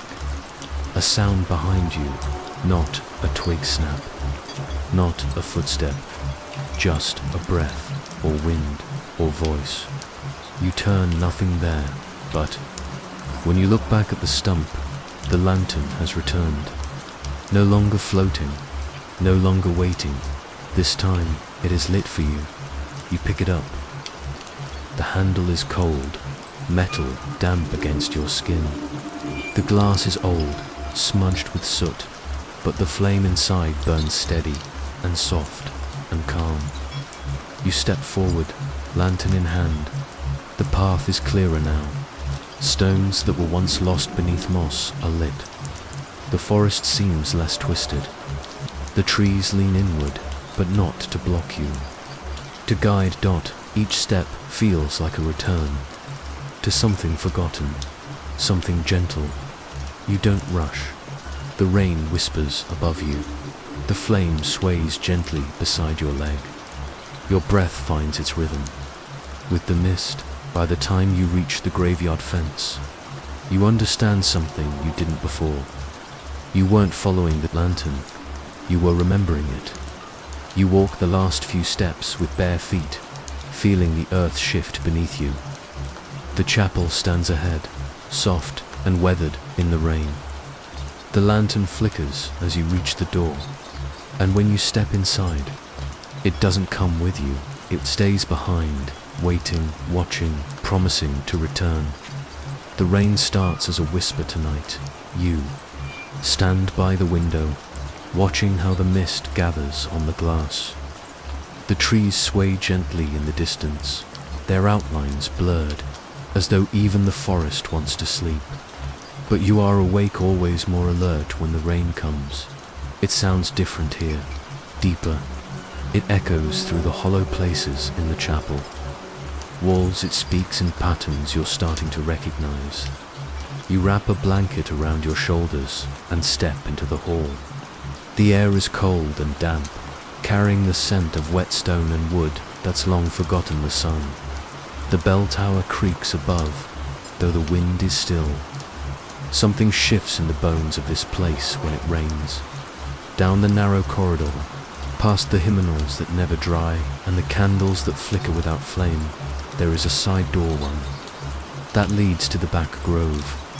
You open it without thought. It never locks, never resists. Outside, the path glistens with rainwater, a dark ribbon curling through the chapel grounds. The well waits at the end of the trail, old, squat and stone-ringed. It sits crooked in the earth, as if it sank slightly over time. Ivy crawls up its crumbling sides, drinking the rain as it falls. A heavy slab of stone seals its mouth, etched faintly with initials you don't recognize. You've passed by it before. Everyone does. No one talks about it, but tonight the sound draws you near. It's not the rain, not exactly. Beneath the patter, there's a rhythm, faint, consistent. Tap, dot dot dot dot dot tap, like knuckles on wood or fingernails. You freeze at the edge of the circle, your toes just brushing the moss that creeps toward the well's rim.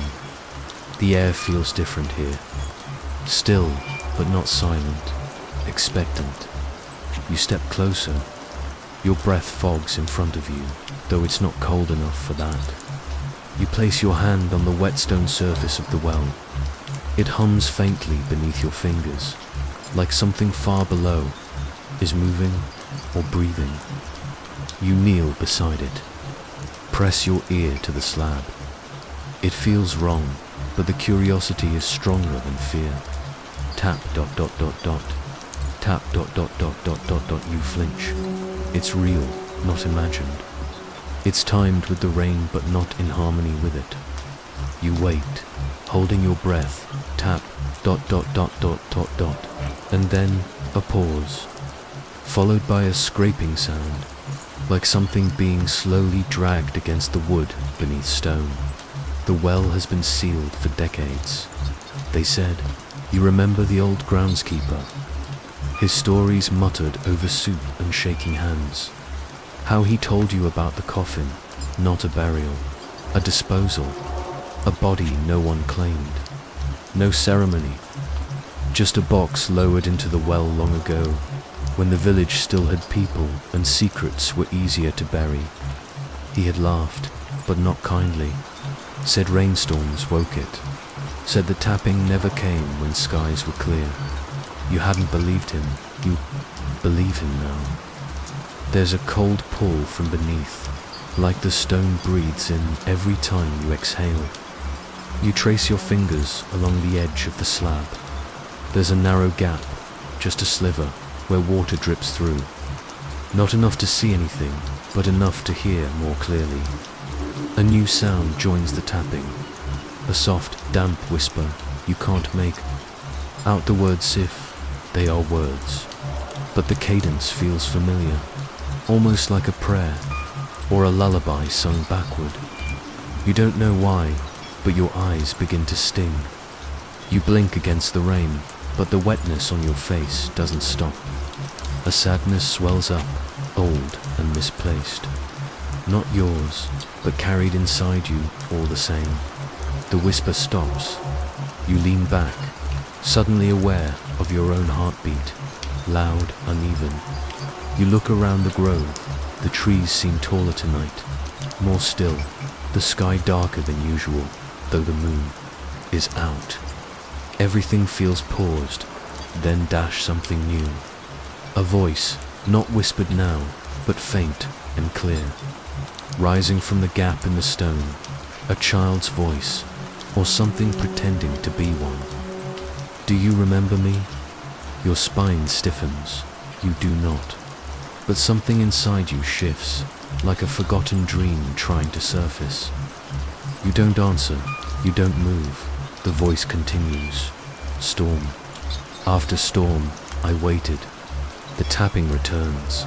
Slower now, deliberate. Like it knows you're listening. Like it's spelling something out. You remember the stories in the journal you found under the pulpit. Notes left by the priest before he vanished. He wrote of dreams that became real. Of bells that rang when no one pulled the rope. Of something wet and blind and waiting. One entry had only 3 words, circled in ink that bled through the page. Sealed the well. You rise slowly. The stone feels heavier now, as if it anchors not just earth, but memory. You whisper an apology, you don't fully understand. The tapping stops. The rain grows softer. It begins to feel more natural again, like a hush blanketing the trees. You walk backward from the well, step by careful step, as though disturbing the moss might wake something just before you turn. You glance one last time at the stone. There's a new crack running through its center. Thin, jagged, fresh. You don't scream. You don't run. Instead, you bow your head slightly like in reverence, or perhaps defeat hand, walk the long path back to the chapel inside. The candle by your bed has gone out. You lie beneath the blanket, rain still whispering at the window, and close your eyes. The sound of the tapping lingers in your ears, distant now, like it's counting again, like it's keeping track. You wonder softly, sleepily, how many more storms it will take before the slab gives way. You dream of water, of wood, of being held very still beneath the surface. And just before the dream ends, you feel a hand brush. Yours it begins as it always does, soft rain, slow and steady, like a whisper across the shingles. The chapel sits hunched in the dark, its old bones creaking as if sighing in sleep. You lie still, eyes barely open, watching the ceiling flicker with the faint light of the storm beyond your window. The hour is late. The town is quiet. Then the bell rings. It starts as a single, low chimes, so deep it feels like it comes not from above, but from inside you. It echoes through your ribs, gentle but undeniable. You blink once, then again. You know the chapel bell hasn't worked in years. The rope was cut long ago. The stairs to the bell tower rotted and fell away. And yet, there it is, tolling again and again. You sit up slowly. Rain trickles down the glass. The clock reads 12 midnight.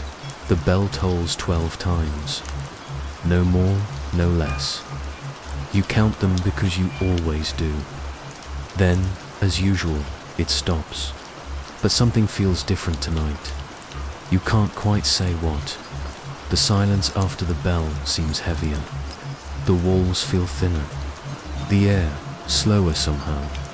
You wrap yourself in a soft shawl, something warm, and step quietly through your creaky hallway. Outside, the rain clings to the night like cobwebs, delicate, floating, persistent. You pass by framed photographs that feel older than they should, each face within slightly unfamiliar, as if the glass itself has blurred their edges. You pause in front of one, a woman, smiling. You know her, but you can't say her name. Not anymore. You push open the door and step onto the porch. The sound of rain becomes clearer, here soothing, constant. It patters against the wooden railing and the stone path that leads to the chapel. You glance toward the tower. A faint glow flickers inside the belfry, pale and slow, like candlelight. Caught behind old curtains, no one's supposed to be up there. You move, drawn by something that feels like memory but isn't. The chapel is just steps away, but tonight the distance feels longer. Your feet make no sound on the stone, and the door, despite its weight, opens with the ease of something expecting you. Inside, the air smells of damp wood and something older-like. Books sealed too long, like stories buried deep. The pews remain in neat rows, but dust swirls in strange patterns along their backs, as though someone brushed them with invisible hands. You feel a pulse of warmth beneath your feet. You don't look up to the tower just yet. Instead, your eyes are drawn to the ledger at the back of the room, the town's death registry, left untouched for decades. You step toward it, slowly. Each page is filled with names, neat rows in steady ink. But tonight, the final name is smudged, no ink bottle in sight. It fades, not as if erased, but forgotten. You run your finger over it. It's cold, empty, like the space where a thought used to be. You flip back a few pages, then a few more. You stop when you see a name you almost remember. A neighbor, perhaps. Someone from school. The memory is slippery, like trying to hold mist. You blink, and the name fades, just slightly fuzzing at the edges, like it's pulling away. You close the book gently, dot. Above you, the faint groan of the bell tower stirs. Something shifts. You finally glance upward. The light is still there, pale, flickering, but there is no flame, no shadow of movement, only that glow, as if the tower itself is remembering something. You take the side stairs, the ones still Holand, make your way to the choir loft. From there, the narrow ladder to the belfry awaits. It's not safe, not sturdy, but tonight, nothing feels fully real. You ascend. Each rung creaks beneath your weight, but the rhythm is soothing, almost like a lullaby. You reach the final step, push open the hatch, and crawl into the bell tower. There is no one there. The bell hangs still, unmoving. Dust drapes it like a forgotten shroud, and yet, the rope sways slightly. You step closer, the glow that guided you is gone now. Only shadows remain, pressed gently against the walls, like breath caught mid-sigh. You reach out to the rope. It's damp, warm, as if recently held. Then you hear it, a breath, soft and close, not yours. A whisper behind you, gentle and low, speaking your name not with malice, but with familiarity, like someone remembering. You turn, nothing, only the chapel sprawled below, dark and quiet. You descend slowly. The bell tower behind you fades into silence once more. Outside, the rain continues, steady, kind. Back at home, you glance again at the photograph in the hallway. The woman's face is clearer now, but something is missing, something in her smile. Something you can't name. You return to bed, heart slow, thoughts drifting like leaves in stream water. As your eyes grow heavy, you think of the bell how it tolls only at midnight, and how no one dies, but not everyone remains. The rain never really stops here. It softens sometimes, a hush over the trees, a whisper across the rooftop tiles of the chapel, but it's always present. Tonight, it falls like breath, gentle and cool, barely disturbing the surface of puddles that shimmer faintly in the moonlight. You step outside, your boots pressing softly into the damp moss that grows thick around the gravestones. The air smells like wet earth and distant lightning. The wind shifts gently, moving through the crooked trees like someone sighing in the dark. You feel it before you see it. A flicker, a hesitation. You pause under the old iron gate, the one that sticks if the humidity rises too much. You glance down. Your shadow lies long across the chapel path, cast by the oil lamp in your hand. And yet, there's another dot. It's nearly identical. A twin, perhaps. For a moment, you think it's simply an effect of the flickering light, but when you shift slightly to the left, your shadow obeys. The other does not. It lingers, just behind. Just delayed, you squint. The shape is too perfect, too familiar.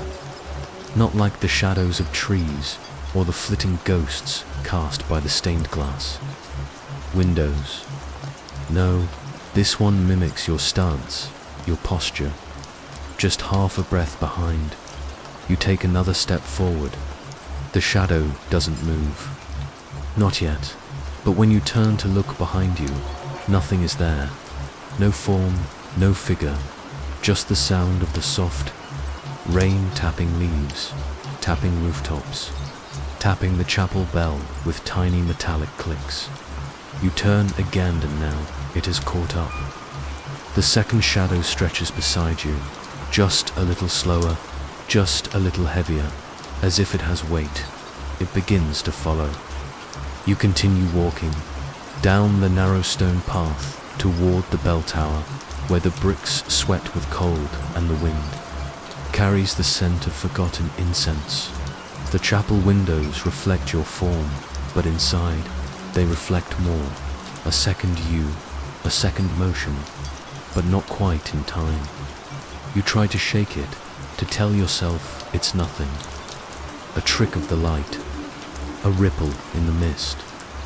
But the rain deepens, not heavier, just deeper, as though it now falls not only on the ground, but in your chest, in your ears, within your thoughts. You enter the chapel.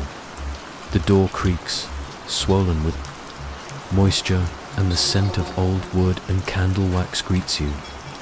The pews stretch before you in perfect silence. Moonlight filters through the high windows. Silver and still, your footsteps echo, and then so do another's, softer, muffled, delayed. You stop. The echoes do not. You turn again. You are alone, completely, comfortably alone.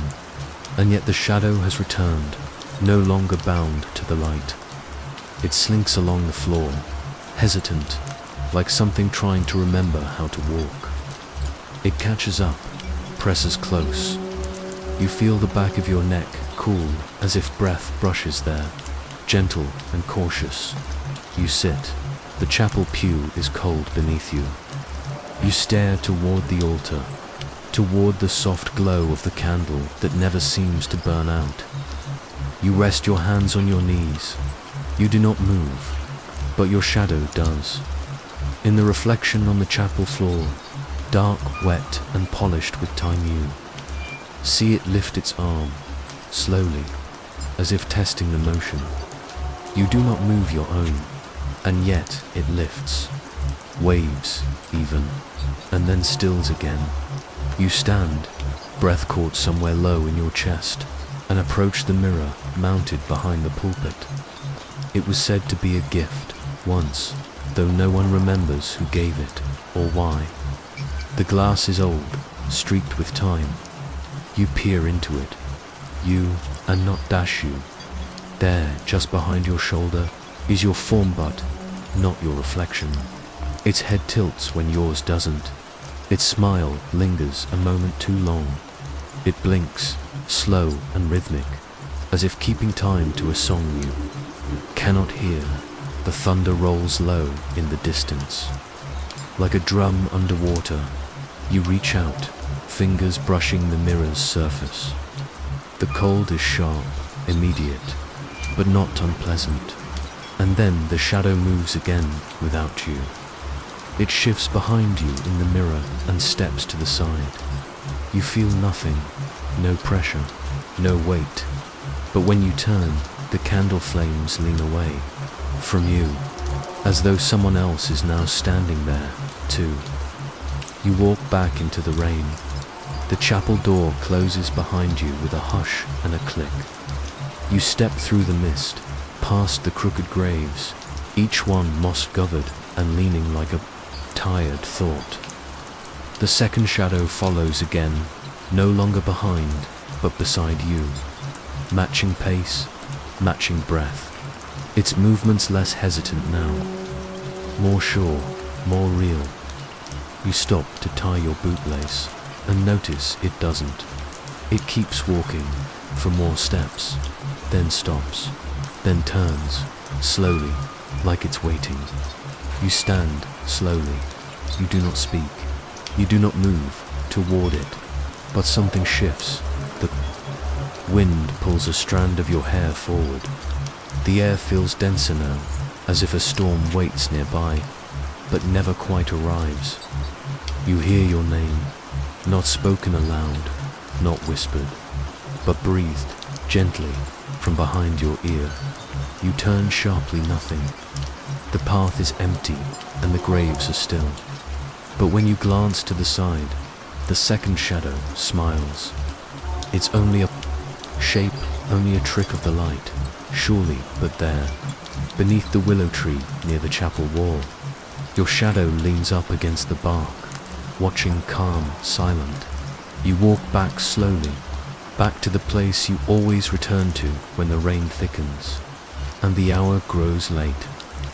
The window of your room reflects your lamp hand, your shadow now sitting in the chair near the fireplace. Only you're still holding the lamp. You're still standing. The thunder murmurs again, somewhere far behind the clouds, and the rain turns rhythmic tapping against the pane, a lullaby of drops and wind. You stare at your reflection, and the shadow stares back. Its eyes do not blink. You turn off the lamp. Darkness swells like a soft tide, filling the room, smoothing the edges of thought. The shadow disappears with the light, or at least seems to.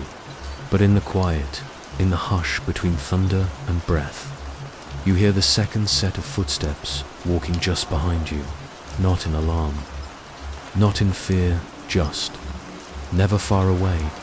The bathroom is warm. Steam curls softly along the edges of the tile, clinging to the ceiling like silk threads left to drift.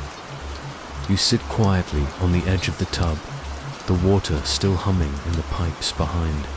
The wall, even though the faucet has been off for minutes now. You listen to that hush, that thick, water-laced silence, the kind that makes everything sound like it's coming from underwater, even your own breath. The mirror has fogged again. You notice it without needing to turn. It's always the same. The edges bloom first, soft and grey, then the center clouds over like breath on cold glass. You stand and step toward it. Your fingers are damp, wrinkled from the heat of the bath, but you still reach out and wipe the mirror-clear dot at first. It's only your face that returns, pale, blurred. Still, the room behind you hovers in the reflection, like a memory you haven't had yet. But as you stare, The fog creeps back in along the edges faster than it should, and then the name appears. You don't watch it arrive. You blink, and it's just there, scratched into the glass from the inside, not written by hand but gouged, carved, letters thin and sharp, letters you know it's always the same name, not yours, but close. Your fingertip moves without thought, tracing the grooves lightly, as if by touching it, you might understand what she wants. You don't know who she is. You only know that every time the mirror fogs, she leaves her name behind. No matter how thoroughly you clean it, no matter how many times you change the light bulb, replace the mirror entirely, yes. You've tried that to it. Doesn't matter. The name returns. Some nights, you see the condensation forming even when the room is cold. No bath, no shower, just silence. Then a breathy patch in the center, like someone exhaled from the other side. And there it is again. The first time you saw it, you whispered the name aloud. It felt strange in your mouth, like a word from a different life. A name you knew once, or nearly knew. It's delicate, almost pretty. It doesn't sound dangerous, but it stays with you long after you've turned out the lights. You lean closer to the mirror, not to see your reflection, but to see what's behind it. Sometimes it feels thin, like the mirror is only a layer, and something deeper waits just beneath. You've even tapped it, lightly, and once though you won't do it again, you swear something tapped back. You remember the old stories, how mirrors are like water, how they can be doorways if the veil is thin enough, if someone on the other side wants through. You've stopped bringing candles into the bathroom. You've stopped looking into the mirror at night. Still, she writes, you recall a night a week ago. The power had flickered in a storm, and you'd come into the bathroom to find the name already written. No fog, no moisture, just the name, dry and clear, as if etched with a diamond tip. You had traced it again, and for the first time, the glass felt warm beneath your touch. Tonight, something feels heavier. The silence has shape, like someone's holding their breath in the same room as you, just out of sight. You turn off the fan, the sound fades, and you're left with just your heartbeat. You reach again for the mirror, but this time, before your skin touches the surface, the name begins to rewrite itself. Not appear, move. The lines realign, just slightly. The letters sharpen. The curve of one letter becoming more angled, more precise. It's as though she's correcting it. You don't move. Your breath stays shallow. And from the very corner of your reflection, you see her silhouette. It's not full, just the shadow of a woman standing directly behind your left shoulder. No features, no movement, but she's there. You turn quickly, no one.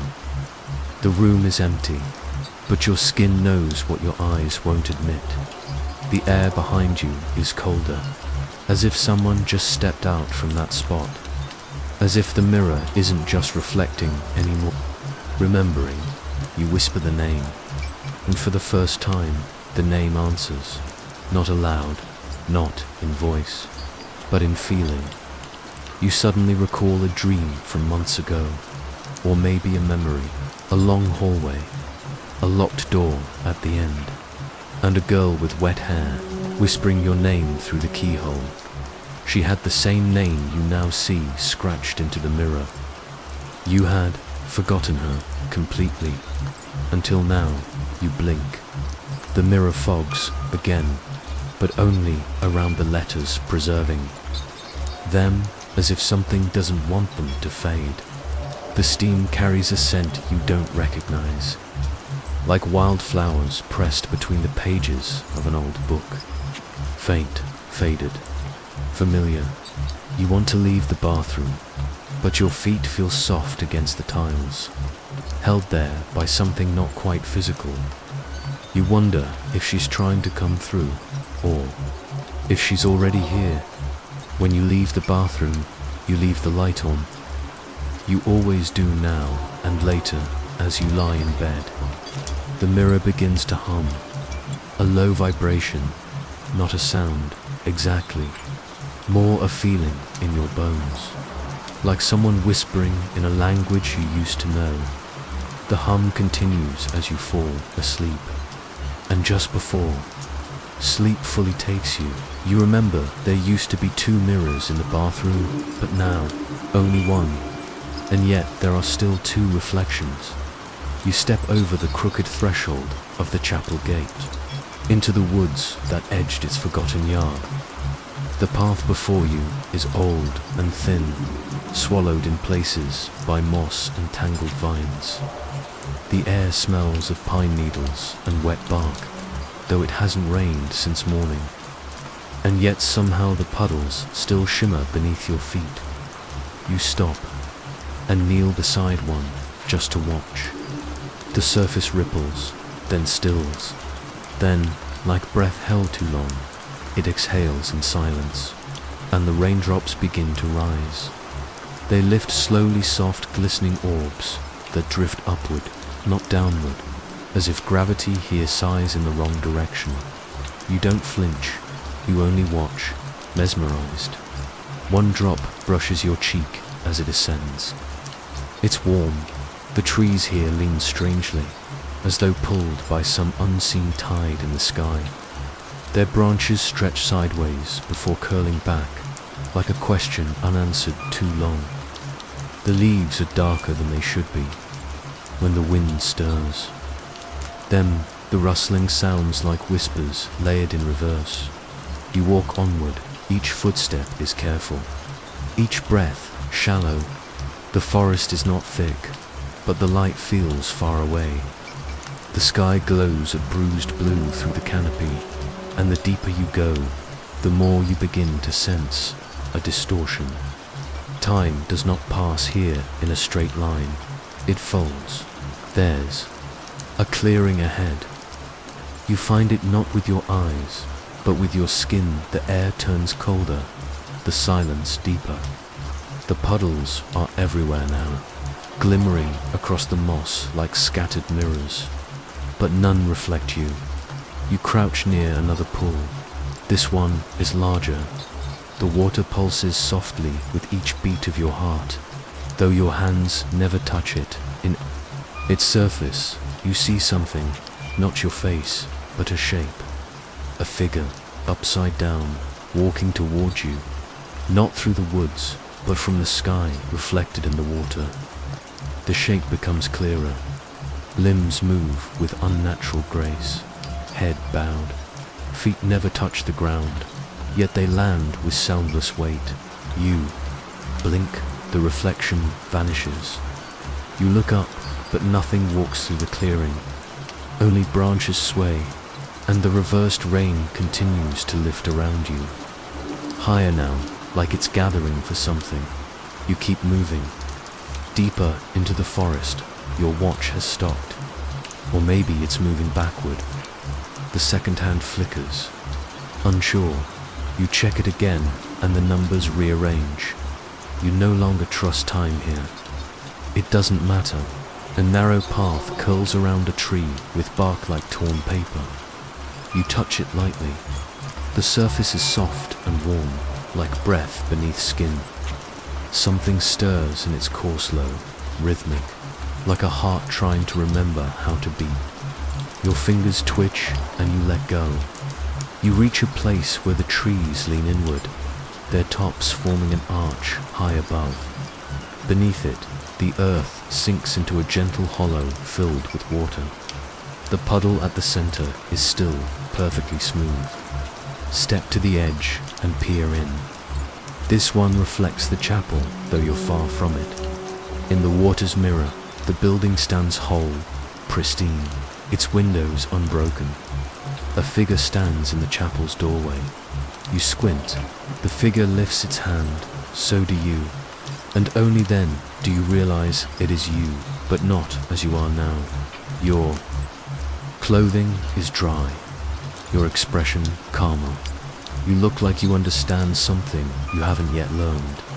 Then the image ripples, and your reflection fades. Behind you, something shifts in the underbrush. You turns, lowly, softly. A single lantern hangs from a branch. You don't remember seeing it before. It swings gently, though the air is still. Its flame is blue, and the glow stretches farther than it should. You step toward it. The puddles lift more aggressively now. Droplets spiral upward like threads, unspooling into the sky. Each one hums faintly. You realize they aren't just water, they carry echoes, whispers. A woman's voice repeating your name. Not urgently, not cruelly, just softly, like a memory trying to return. You freeze. The lantern dims. The voice grows quieter, and then you see it, another figure, barely outlined between the trees. It doesn't walk, it hovers. The puddles beneath it remain still, untouched by the inverted rain. You do not run. You simply stand, heart slow, breath deep. The figure watches. It tilts its head, and its face catches the light for just a second. It's yours, but it's older, tired, smiling. Then it turns and walks backward into the forest, into the curve of time itself. You follow, not quickly, just enough. The trees around you seem taller now, or maybe you've grown smaller. The lantern flickers again behind you, but you don't look back. You trust the silence now. It feels less empty than before. You come to a tree with a wide, flat trunk. Something is carved into it. You lean closer. It's not a word, but a shape like a raindrop split in half. You run your fingers over it. The bark is damp and cool, and it seems to sigh at your touch. There's movement behind you again. The puddles ripple. Downward now, the rain is falling the way it should. You look up and see the sky has turned pale, neither night nor day. The clouds are still, and through them you glimpse the faintest flicker of lightning in reverse, crawling back into the heavens. Something is changing.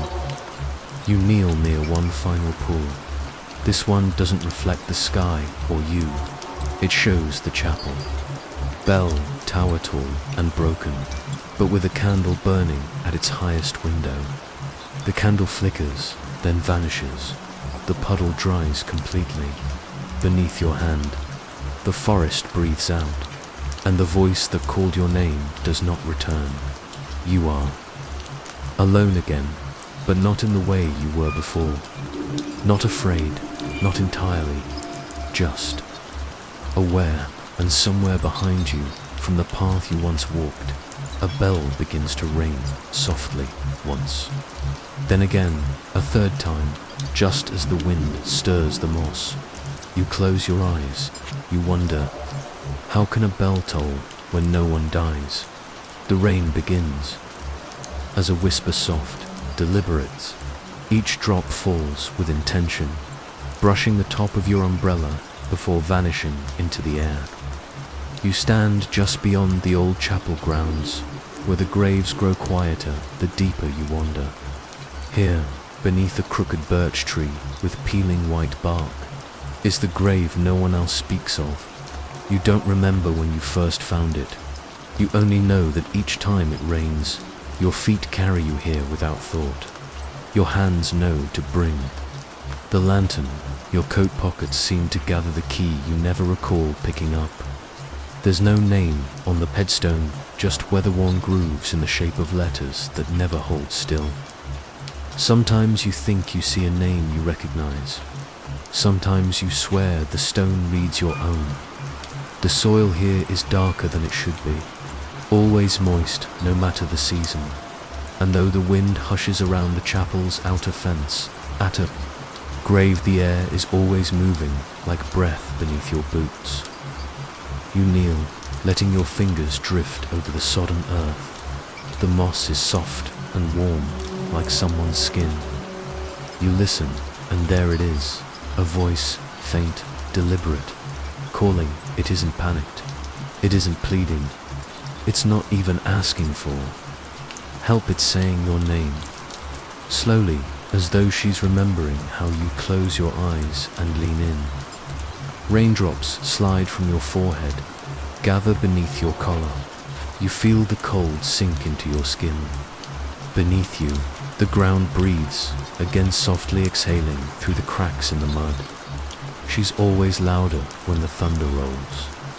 The sound of her voice blends with the distant rumbles, as if she uses the thunder to speak more clearly.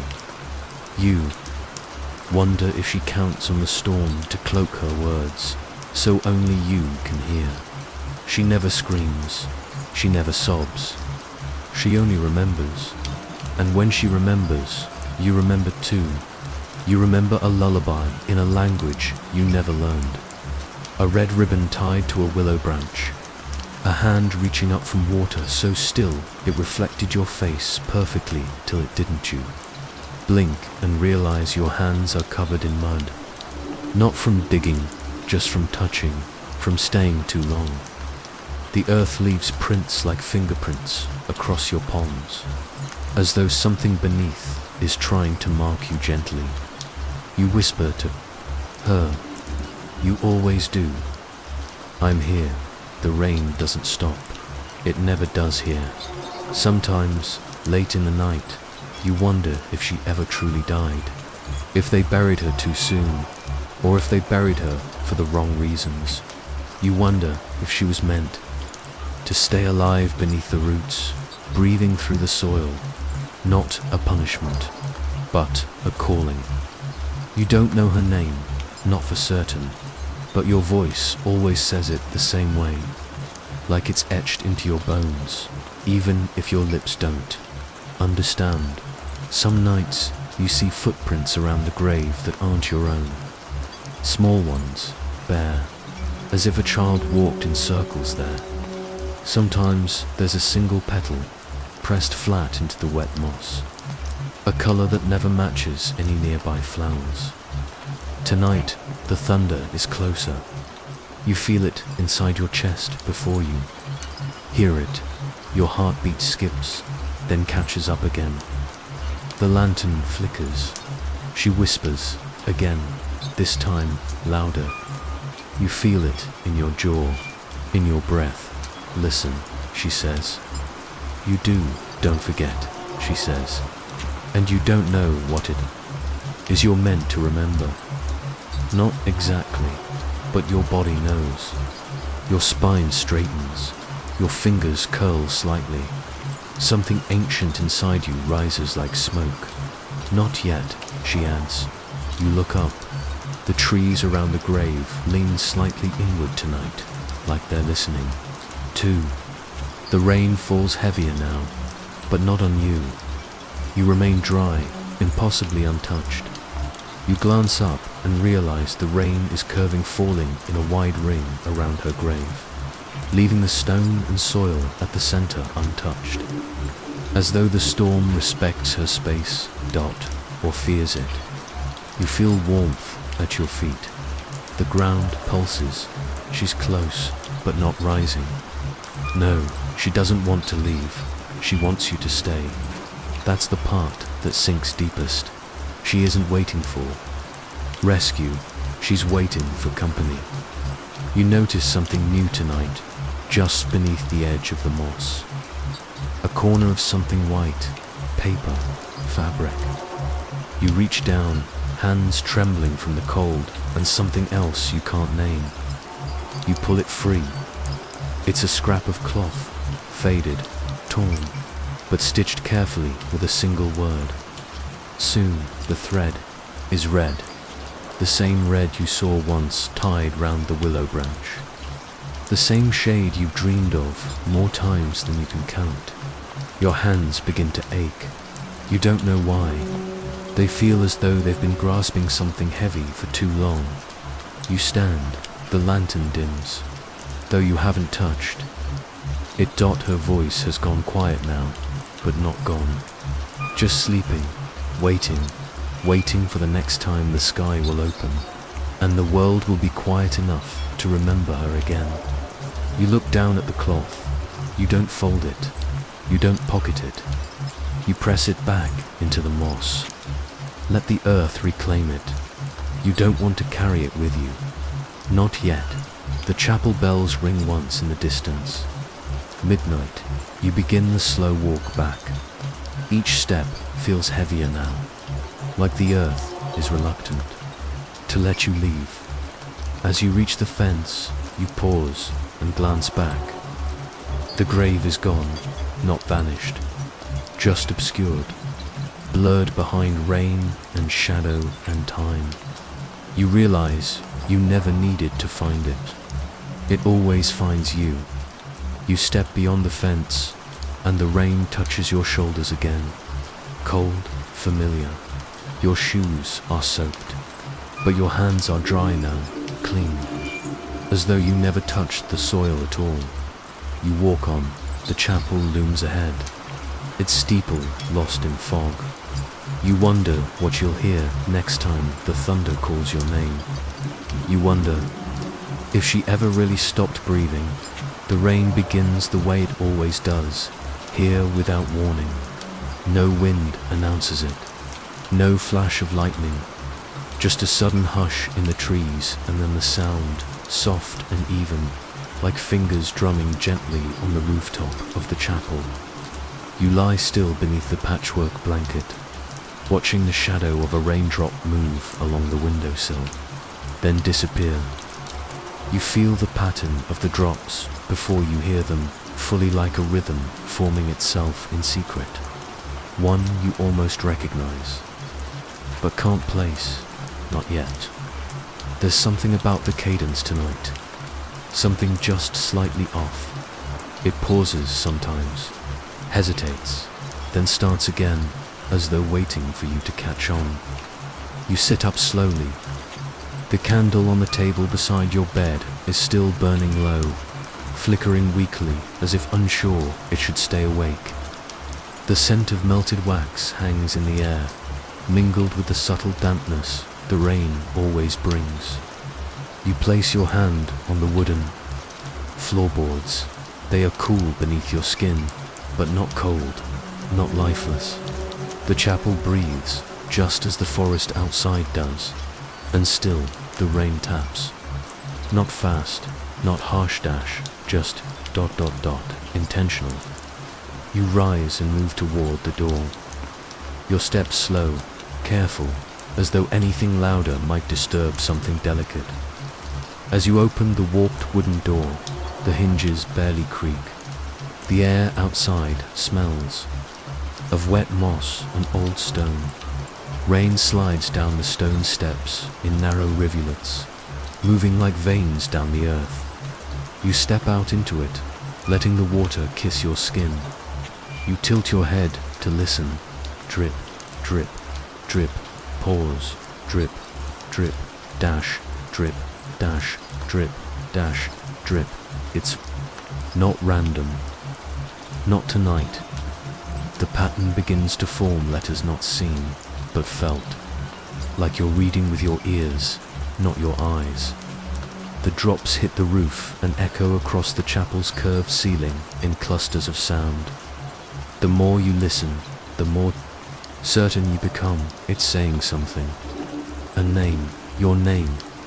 But not just that, another one, softer, hidden beneath it, braided into the rhythm, like a whisper caught in the folds of time.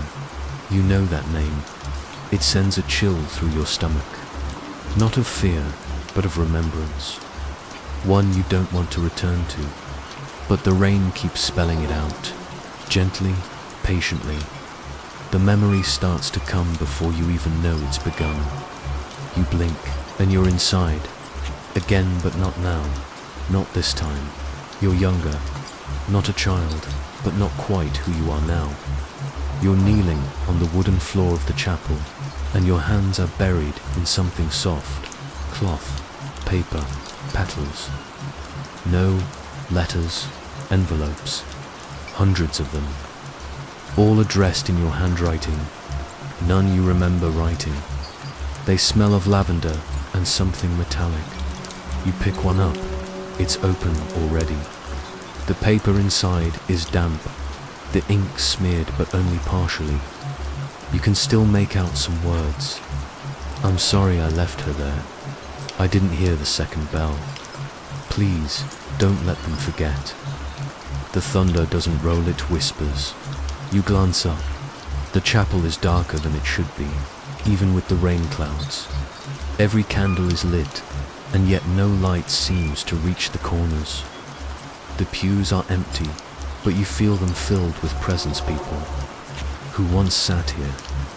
People who heard your confession before you ever knew you'd make it. You look at the letter again. The ink is still wet.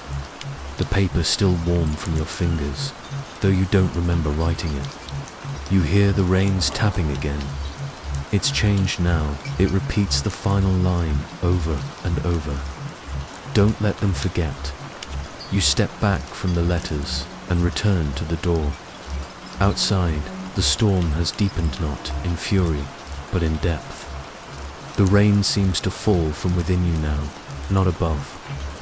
Each droplet that touches your skin feels like a memory trying to burrow its way back into place. You walk slowly down the chapel path. The stones beneath your feet are slick, and some names carved into them have been worn smooth with time. Others remain too sharp, too fresh. You pass by the graveyard wall, where ivy has grown thick, as though it too is trying to forget what lies beneath it. You stop at one stone near the back. It's different. No name, just the shape of a heart carved into the base. The soil before it is slightly uneven. A small pool of rainwater gathers where the earth dips inward. You lean closer. The reflection staring back at you isn't entirely your own. It tilts its head a moment before you do.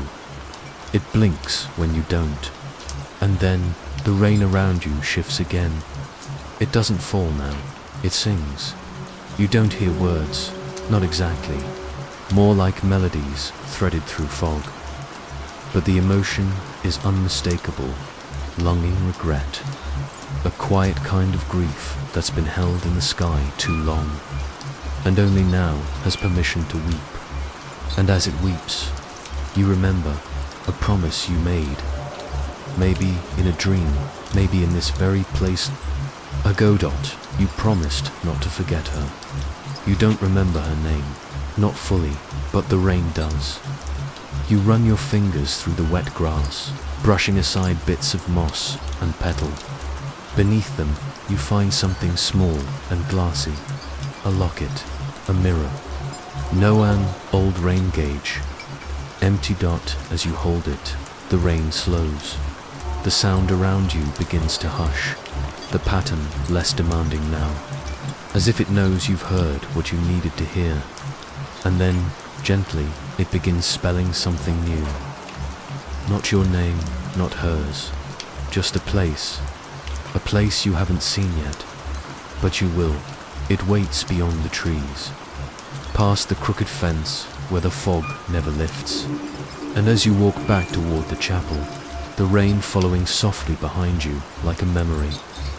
Made real, you begin to wonder what else the forest has been waiting to remind you of. You stand just past the threshold, where the chapel stones meet the wet, wild earth. The storm waits for you, not in the distance, but above, swirling in a tight circle that never grows or fades.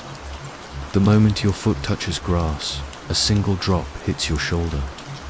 Another lands in your hair, and then the downpour begins steady, insistent, as if it remembers something you've done. You tilt your head back, letting the cold sink into your skin. The rain doesn't feel angry, it feels personal. The chapel behind you stays dry, bone dry, not even mist touches its frame. You've stepped away before, walked as far as the bend in the hill just to test it tanned, watched as the clouds scattered. The moment you turned your back, the rain doesn't fall unless you're here. Now, the others whisper about it. The woman at the old bakery won't meet your eyes. The groundskeeper only comes near with his hat pulled low. You once overheard a child say, "She brings the sky with her," and you weren't sure if they meant it kindly. You used to think it was the chapel down. Now you think it's you.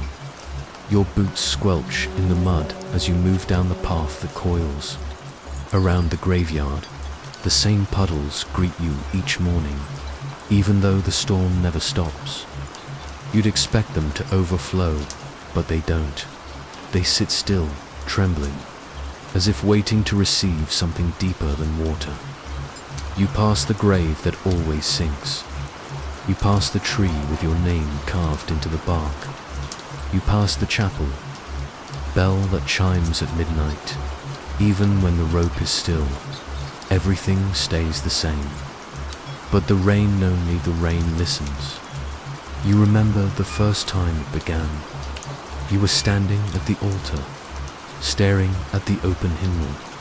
Its pages fluttered, even though there was no wind. You don't recall the words you whispered, only that they came easily, like a memory surfacing after years underwater. And then thunder cracked overhead, rain slapped the roof, and your name, though unspoken aloud, echoed through the rafters, as if the chapel had exhaled you. That was weeks ago. It hasn't stopped raining since. You've tried to leave. Once, you packed your things, walked into the woods, for hours, maybe longer, but with each step, the trees leaned in, the leaves shimmered, and the thunder grew restless above your head. The deeper you went, the harder the rain fell, until it felt like walking through a veil of mirrors, shards of light and memory breaking across your skin.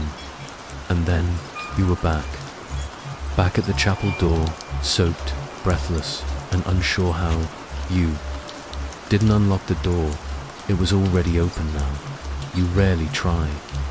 You've accepted the storm like breath, like shadow. You go through your quiet rituals, lighting a candle, brushing the dust from the pews, pressing your ear to the cold stone. Wall behind the altar to listen for something not quite a voice, not quite silence. Tonight, the lightning comes early. You see it dance across the far hills, sharp and crooked like a stitched seam splitting open. You count the seconds between the flash and the thunder, for then to then none. It's over the chapel now, right above you. The lightning writes. Again tonight. You've seen it before, how it strikes. The hill just east of the cemetery and leaves strange shapes burned into the grass. Sometimes a circle, sometimes a pattern that looks like bones arranged carefully. But once it wrote a name. Your name, you see it now, carved again in light above the treetops. And beneath it, another name follows. You squint. You feel it before you understand it. It's a name you don't remember, but you know it belongs to you. The rain thickens. Each drop carries a sound, not like water hitting earth, but like letters, syllables, a soft, constant murmuring you cannot fully understand, but it speaks to something buried in your ribs. You walk toward the hill. Your steps are slow, not because of fear, but reverence. The storm parts for you, not fully, but just enough for a path to fall narrow, winding, lined with grass that bows away as if trying not to touch you. And at the top of the hill, you see it, the place where the lightning struck.